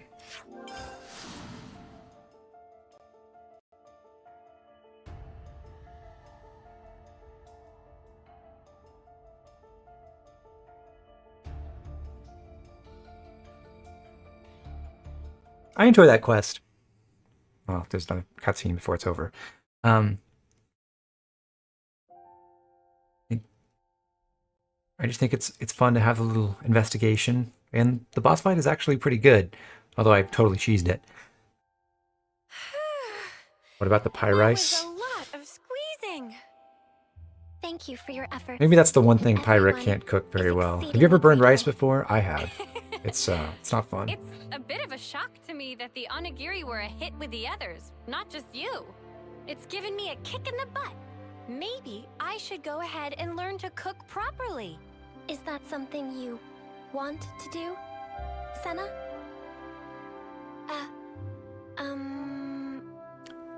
You used to pot cook your rice. I still do. I guess maybe that's a bit much. Works well enough. Is that so?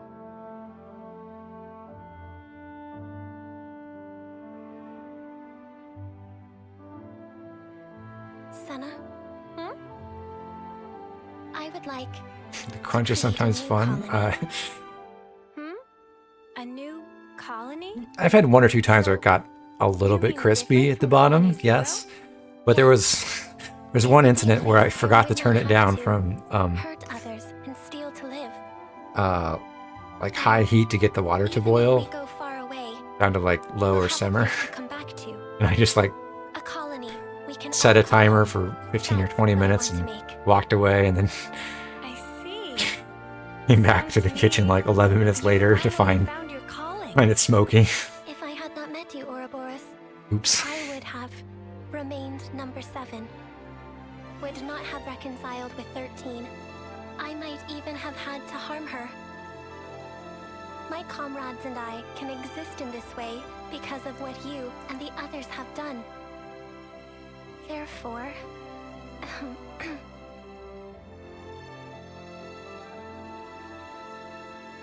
Thank you, Senna.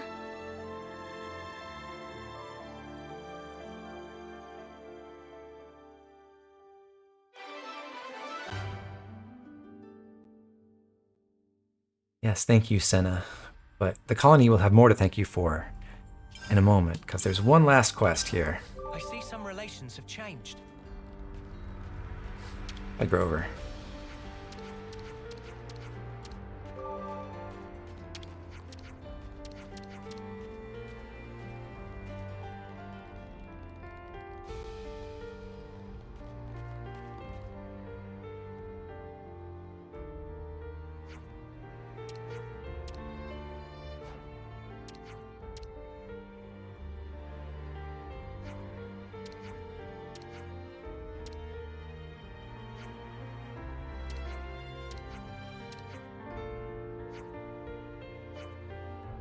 Sagiri's gotten so used to her new name that she doesn't even respond to number 7 properly anymore.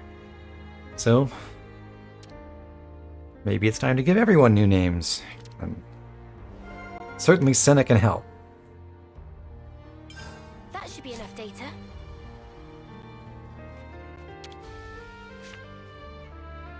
Better make sure we're well rested. I think we need to discuss this.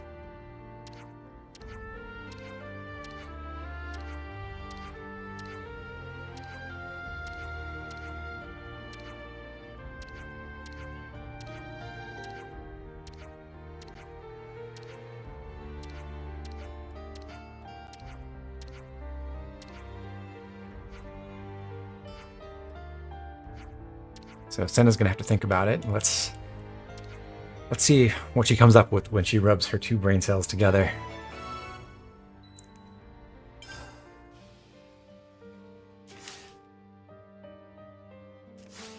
Let's bounce.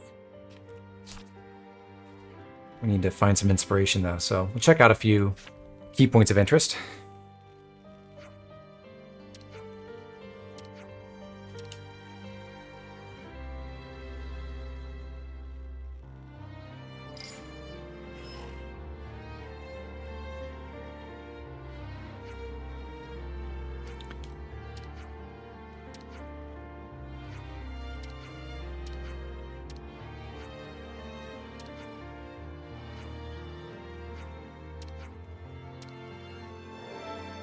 So there's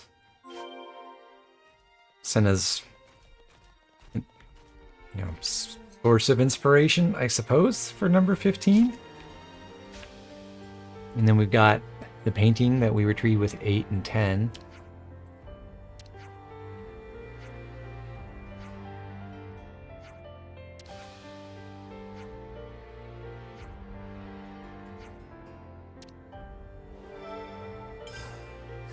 I see some relations have changed.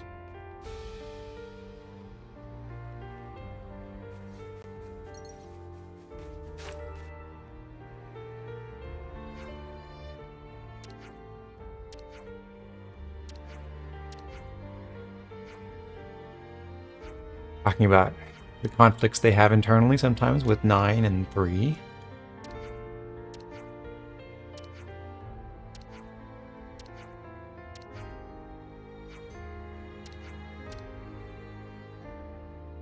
And I suppose Sagiri gets to learn that conflict can be valuable and helpful. So having visited those 3 sites, we now get sent to 2 more. One at Capricorn Peak, where the flute was.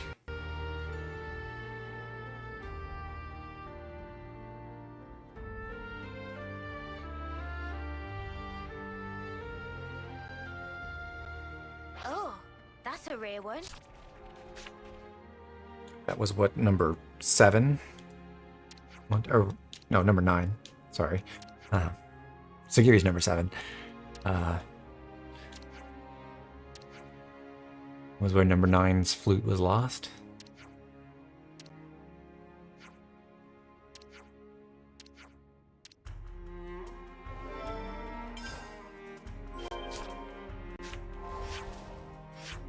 And the last spot is at Wheelie Dealey's old location where he was hiding under that ledge.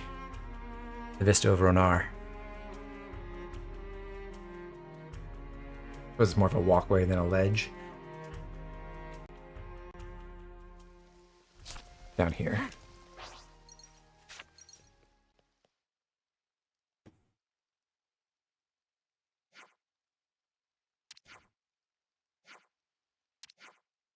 And number 6 was the one who introduced us to Wheelie Dealey.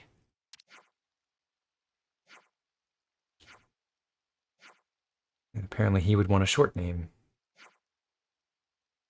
Sagiri requests these new names should incorporate parts of the previous numbers, you know, for continuity's sake.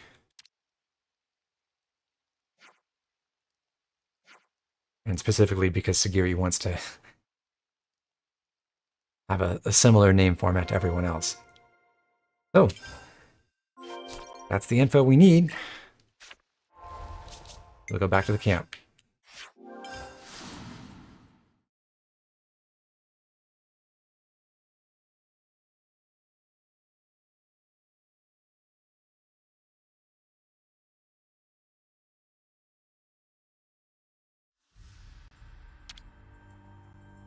Better make sure we're well rested. Where should I start?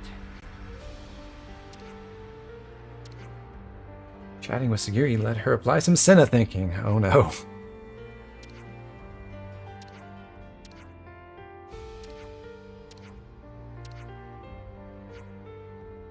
Alright, Senna, we won't make fun of you. Chat, do we promise we're not going to make fun of Senna? Fully replenished. Hey, everyone. Moving out. Come on, Sagiri, say something. It's good to be back. I hope they like their new names. I find mine pleasing.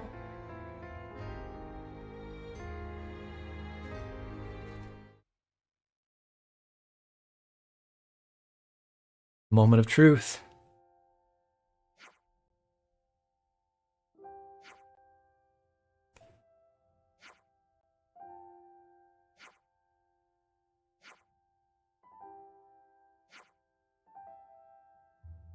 All previous identification numbers are rescinded.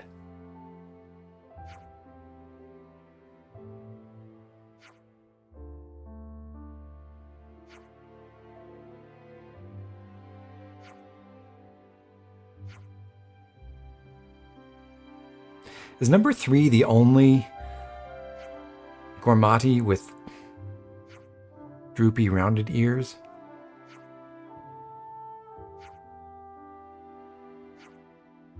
Ix.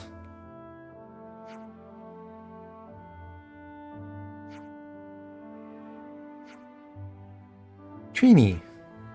Who was it in chat who said they liked 3's name? It's not bad. 8, Alec. 8, Relic, get it? Number 15, 15! And 15 immediately complains about it.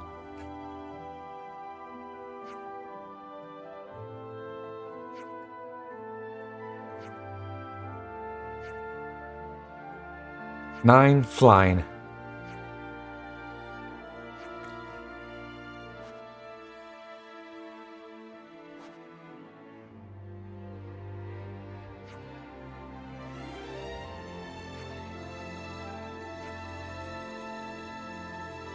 finally, number 10, Tina. My god, it's a normal name, just spelled wrong.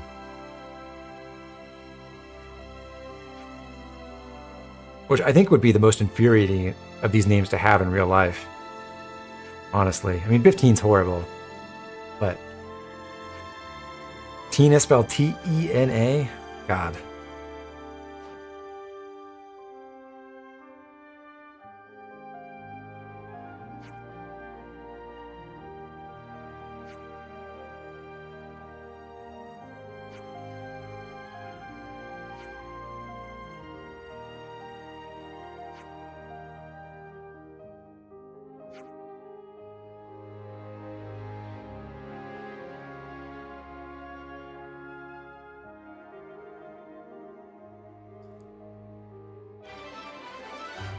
Wow, it's like the people of Colony Zero are siblings too. We're going up in the world. Like the people in the painting. That maxed out our affinity with Colony Zero. Well done, everyone. And before we sign off for the night, I'll go ahead and change some classes. Because what we're about to do is pretty fun.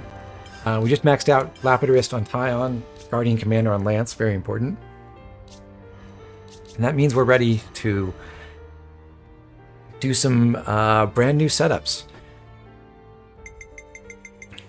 Everyone's going back to their original class right now. We've got Sword Fighter Noah, Zephyr Mio, Medic Gunner Uni, Tactician Tyon, Heavy Guard Lance, and Ogre Senna. We've already set up Senna and Uni, but we need to do the other 4. On Noah, he's got his enhanced weapon, so we could put Unlimited Sword on and just have him use that. But I really want to make use of his enhanced sword, which is... Actually, can I find... I forget where the details are on this. Is it in the Heroes menu? Hero roster?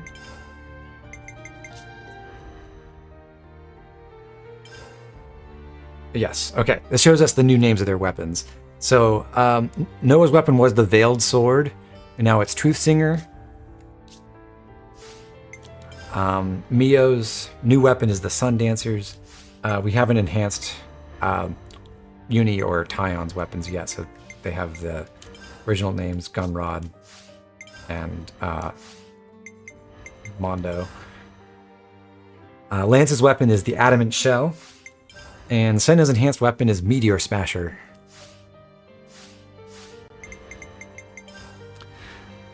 So we want to take the greatest possible advantage of Noah's enhanced weapon, like I was saying, which means we're going to change up our whole setup considerably. We're putting Air Slash, Edge Thrust, and Shadow Eye on here. We're not going to go for breakage. We just kind of want an art that will recharge faster here in the Edge Thrust slot. We're not going to try to be in the rear position. It's just going to be there as filler. Saber Strike as our talent art, so we've got that extra smash to use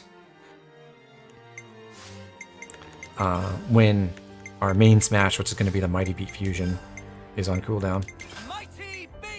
And then we'll put Aerial Slash with Edge Thrust and Jackal Claw with Shadow Eye. Although, actually by rights, I suppose I should put Jackal Claw first, because we will get to rank 15 and get that enhanced, so it'll be better, and it's going to be better than Aerial Slash, and it'll be superior to have that in our fusion slot. So I should make a note of that.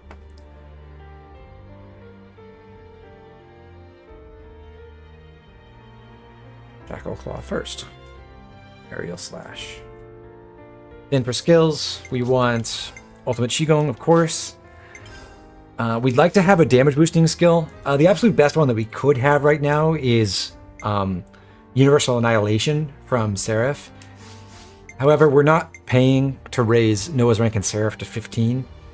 We could actually almost afford it with our current Nopon coins, but I don't really want to do that because it's going to be really easy to level up Noah's attacker classes post-game whenever we want, so I don't want to invest more in that, really.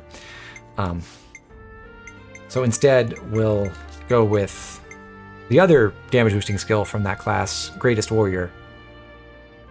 Boost damage by 30% for every enemy in battle. This won't be quite as good as fighting prowess in single target fights, but if there's a group of enemies, that's going to be a pretty nice damage bonus.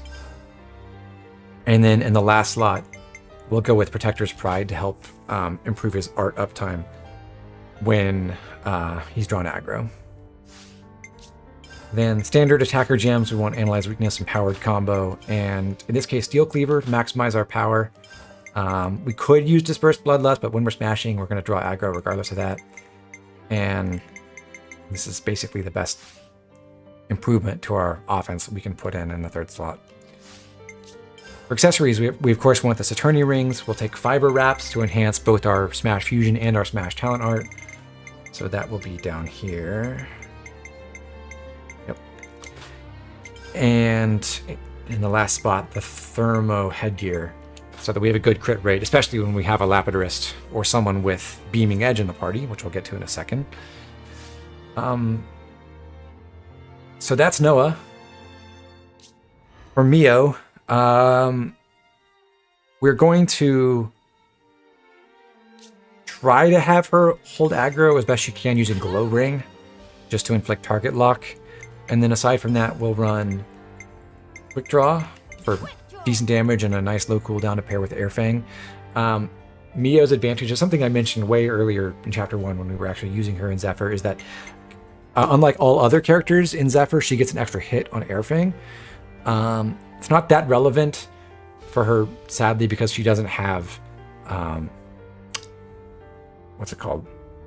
Frenzied Combo to benefit and get extra chances to recharge her arts if she gets crits on those hits, but it does make her charge her talent art a little bit faster, because this art, it has the effect of dealing more damage when attacking enemies who are targeting you, and arts that have that effect when you fulfill their condition give you like a minor roll action. So it's not as big as, say, setting a field if you're a healer, but it does make her charge her talent art through Air Fang faster than everyone else. So with that, we'll use Glittering Melody as sort of backup source for this. We're not going to put capable hands on Mio, so we're not going to try to use her as our immediate Glittering Melody user, but she'll be able to charge it sometimes when she's holding aggro and using Air Fang. Then for her other arts, we'll go with combos. Well, we'll go with, actually, here with Glow Ring, we'll go with Gale Slash, which is another art that has that same effect, extra damage when enemies are targeting you, to help charge Glittering Melody faster. And then against Speed Demon, which is our highest cooldown art, we'll take a combo art, in this case, Soaring Tempest. Skills, we'll go with Ultimate Qigong, as usual. We'll take Swift Song as a party-wide buff. Accuracy and evasion up by 20% is really nice to have. And then in the last slot, we'll go with Strengthening Gambit to improve Glittering Melody when we get it. Gems, here we want Brimming Spirit, we want Empowered Combo to help Mio take aggro eventually, and then Refined Blessing to extend the duration of Glittering Melody. For accessories, we'll go with the Aeobus Rings.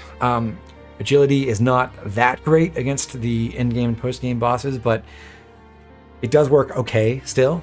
And Mio does have the highest agility in the party, so we're accentuating that. We'll grab a Fraternal Badge.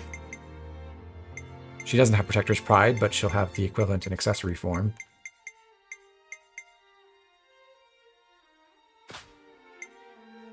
And lastly, a Memory Locket, so that she can be an additional source of revival in an emergency.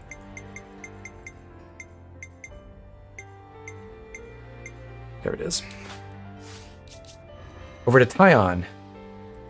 For him, the truth is Tactician is not a great class at this point in the game, because its only gimmick is that it kind of has enhanced buffs just because of the Eternal Curse skill and extending the duration.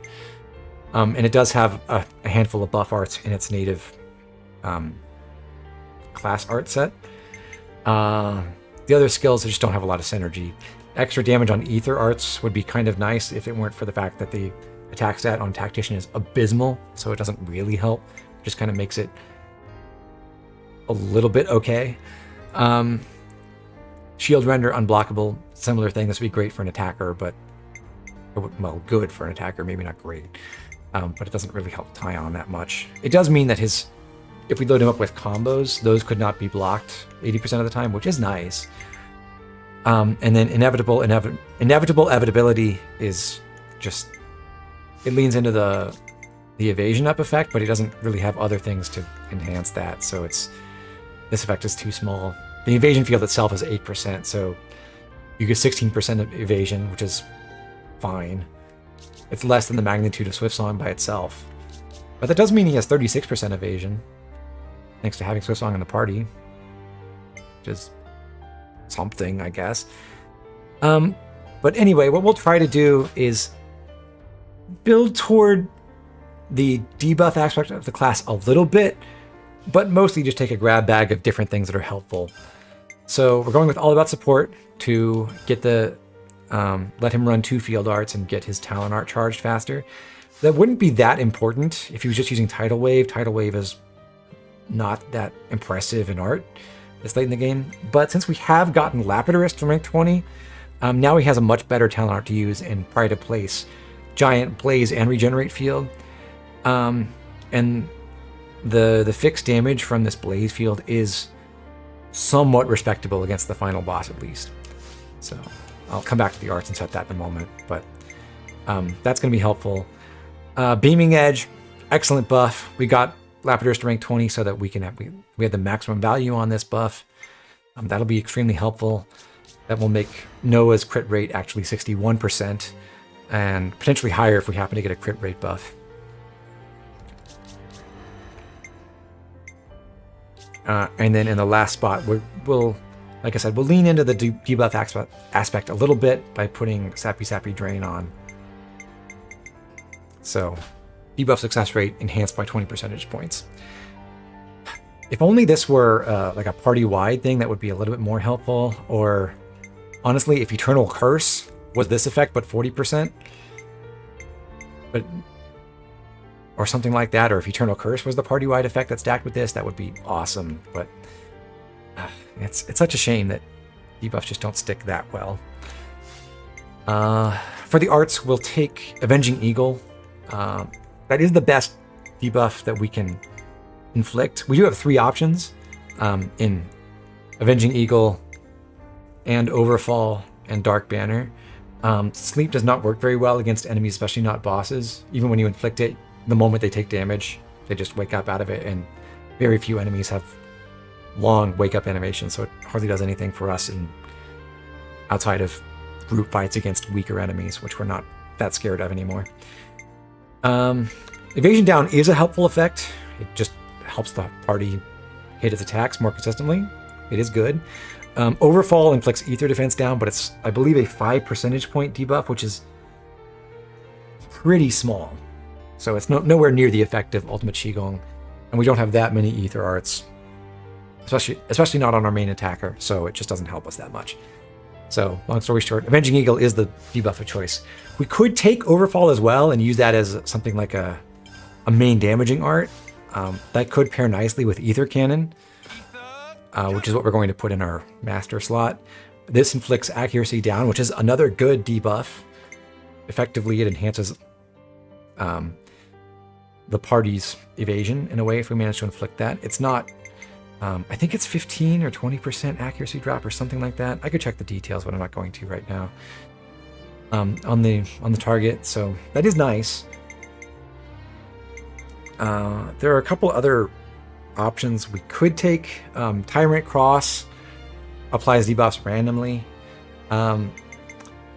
Rigid Slicer inflicts slow recharge on enemies. So if we just wanted to take maximum debuffs, we could run Ether Cannon, Rigid Slicer, and Tyrant Cross, for example.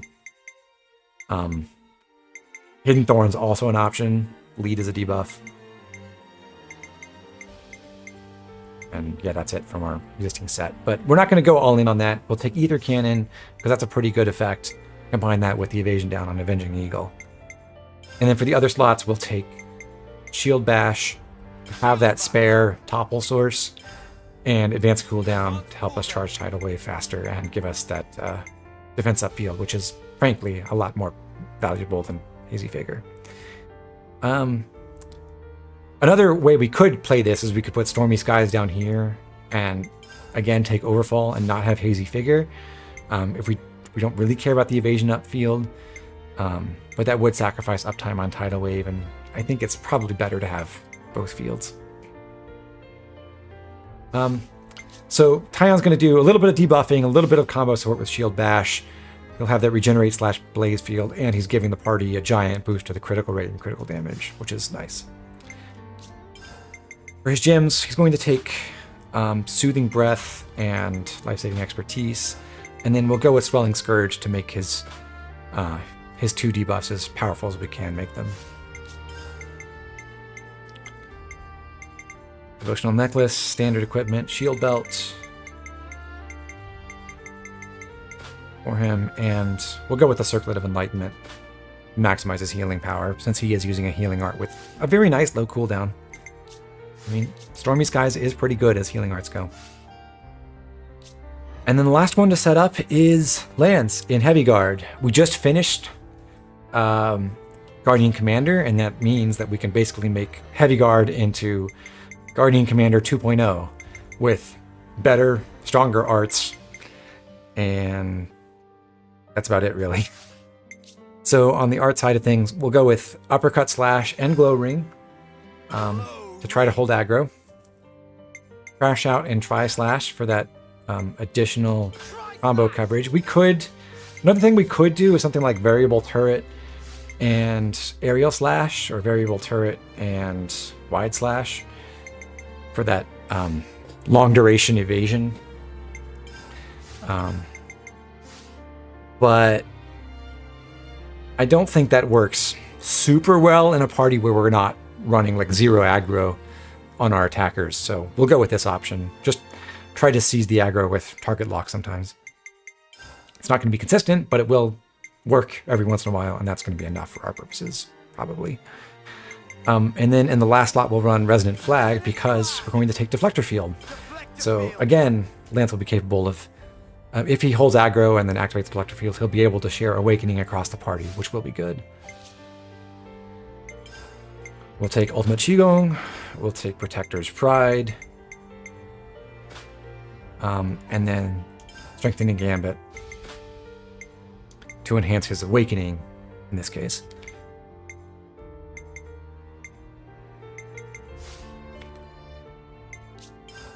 Gems will be Brimming Spirit, Empowered Combo, Refined Blessing, just like Mio is running. Martis Rings for block rate. Raises it from 38 to 60, which is pretty cool. And then with his skill, Tenacious Blocker, boost block rate by 40 percentage points when HP is at 30% or lower. If Lance is at 30% HP or less, he will always block. That's pretty cool. It'll cut the damage he takes in half. Should make him nice and survivable. Together with that, we'll run a Break Brooch and the Platinum Belt. So when he does try to inflict break, he'll be more successful more often, and when he inflicts Topple, he'll have maximum duration on that. So that is going to be the squad. We've got our Smash Sword Fighter in Noah. We've got Mio and Lance as our defenders, each using quick Glow Ring mainly to try to seize aggro when they're not holding it naturally. They are sort of working at cross purposes with each other, but either way it works well if they're holding aggro. Mio can use that to charge up Glittering Melody, which is great, and Lance can use that to build up Deflector Field. And they each get major role actions for their talent arts as long as one of them is holding aggro continuously. So they still support each other in that way, even if one of them is failing, or even if they're stealing aggro from each other. The only catch is we do need Lance to actually be the one getting attacked for Deflector Field to work and get us Awakening. We've got Uni on Medic Gunner with the ability to generate buffs randomly and spread them to the party. Tyon with his debuffs and combo support and just general support role for the party. And then Lance, we've talked about Lance already. And then finally Senna with her excellent combo support potential, flashback, shield bash, soaring tempest, and pressure drop. All working together and with her skills enhancing her art uptime. So that's going to be the final squad, with like one adjustment as we go into the final fights in the game. Now, sadly, the math on the class point gain does not work out to make it so that this is like the optimal arrangement for the rest of the game into the final dungeon. It really annoys me actually that and it annoyed me in chapter 2 as well, but these classes do not all share the same CP requirements. I would love it if it was like 7,000 CP from rank 10 to rank 20 and I was just routing that out for the rest of the game and everyone was in this final party setup all the way through, just getting exactly 7,000 all the way through endgame. That is not the case, so we will be shifting people in and out of this arrangement as we go through the last handful of fights into the final dungeon, the last few quests, and then the final dungeon. But when we get to the final boss, this will be the squad.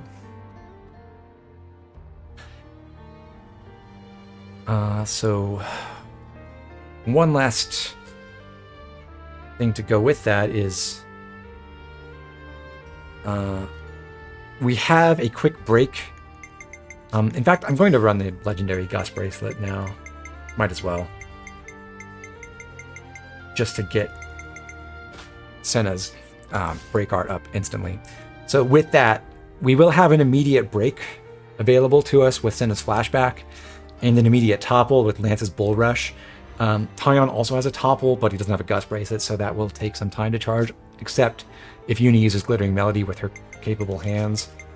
That will instantly recharge everyone, so that will be a quick way to get other combo arts up if we're not successful with the first attempts. But anyway, we've got Senna's flashback immediately. We've got her shield bash immediately, but she's going to try to use flashback first. We've got Lance able to hit with bull rush right away.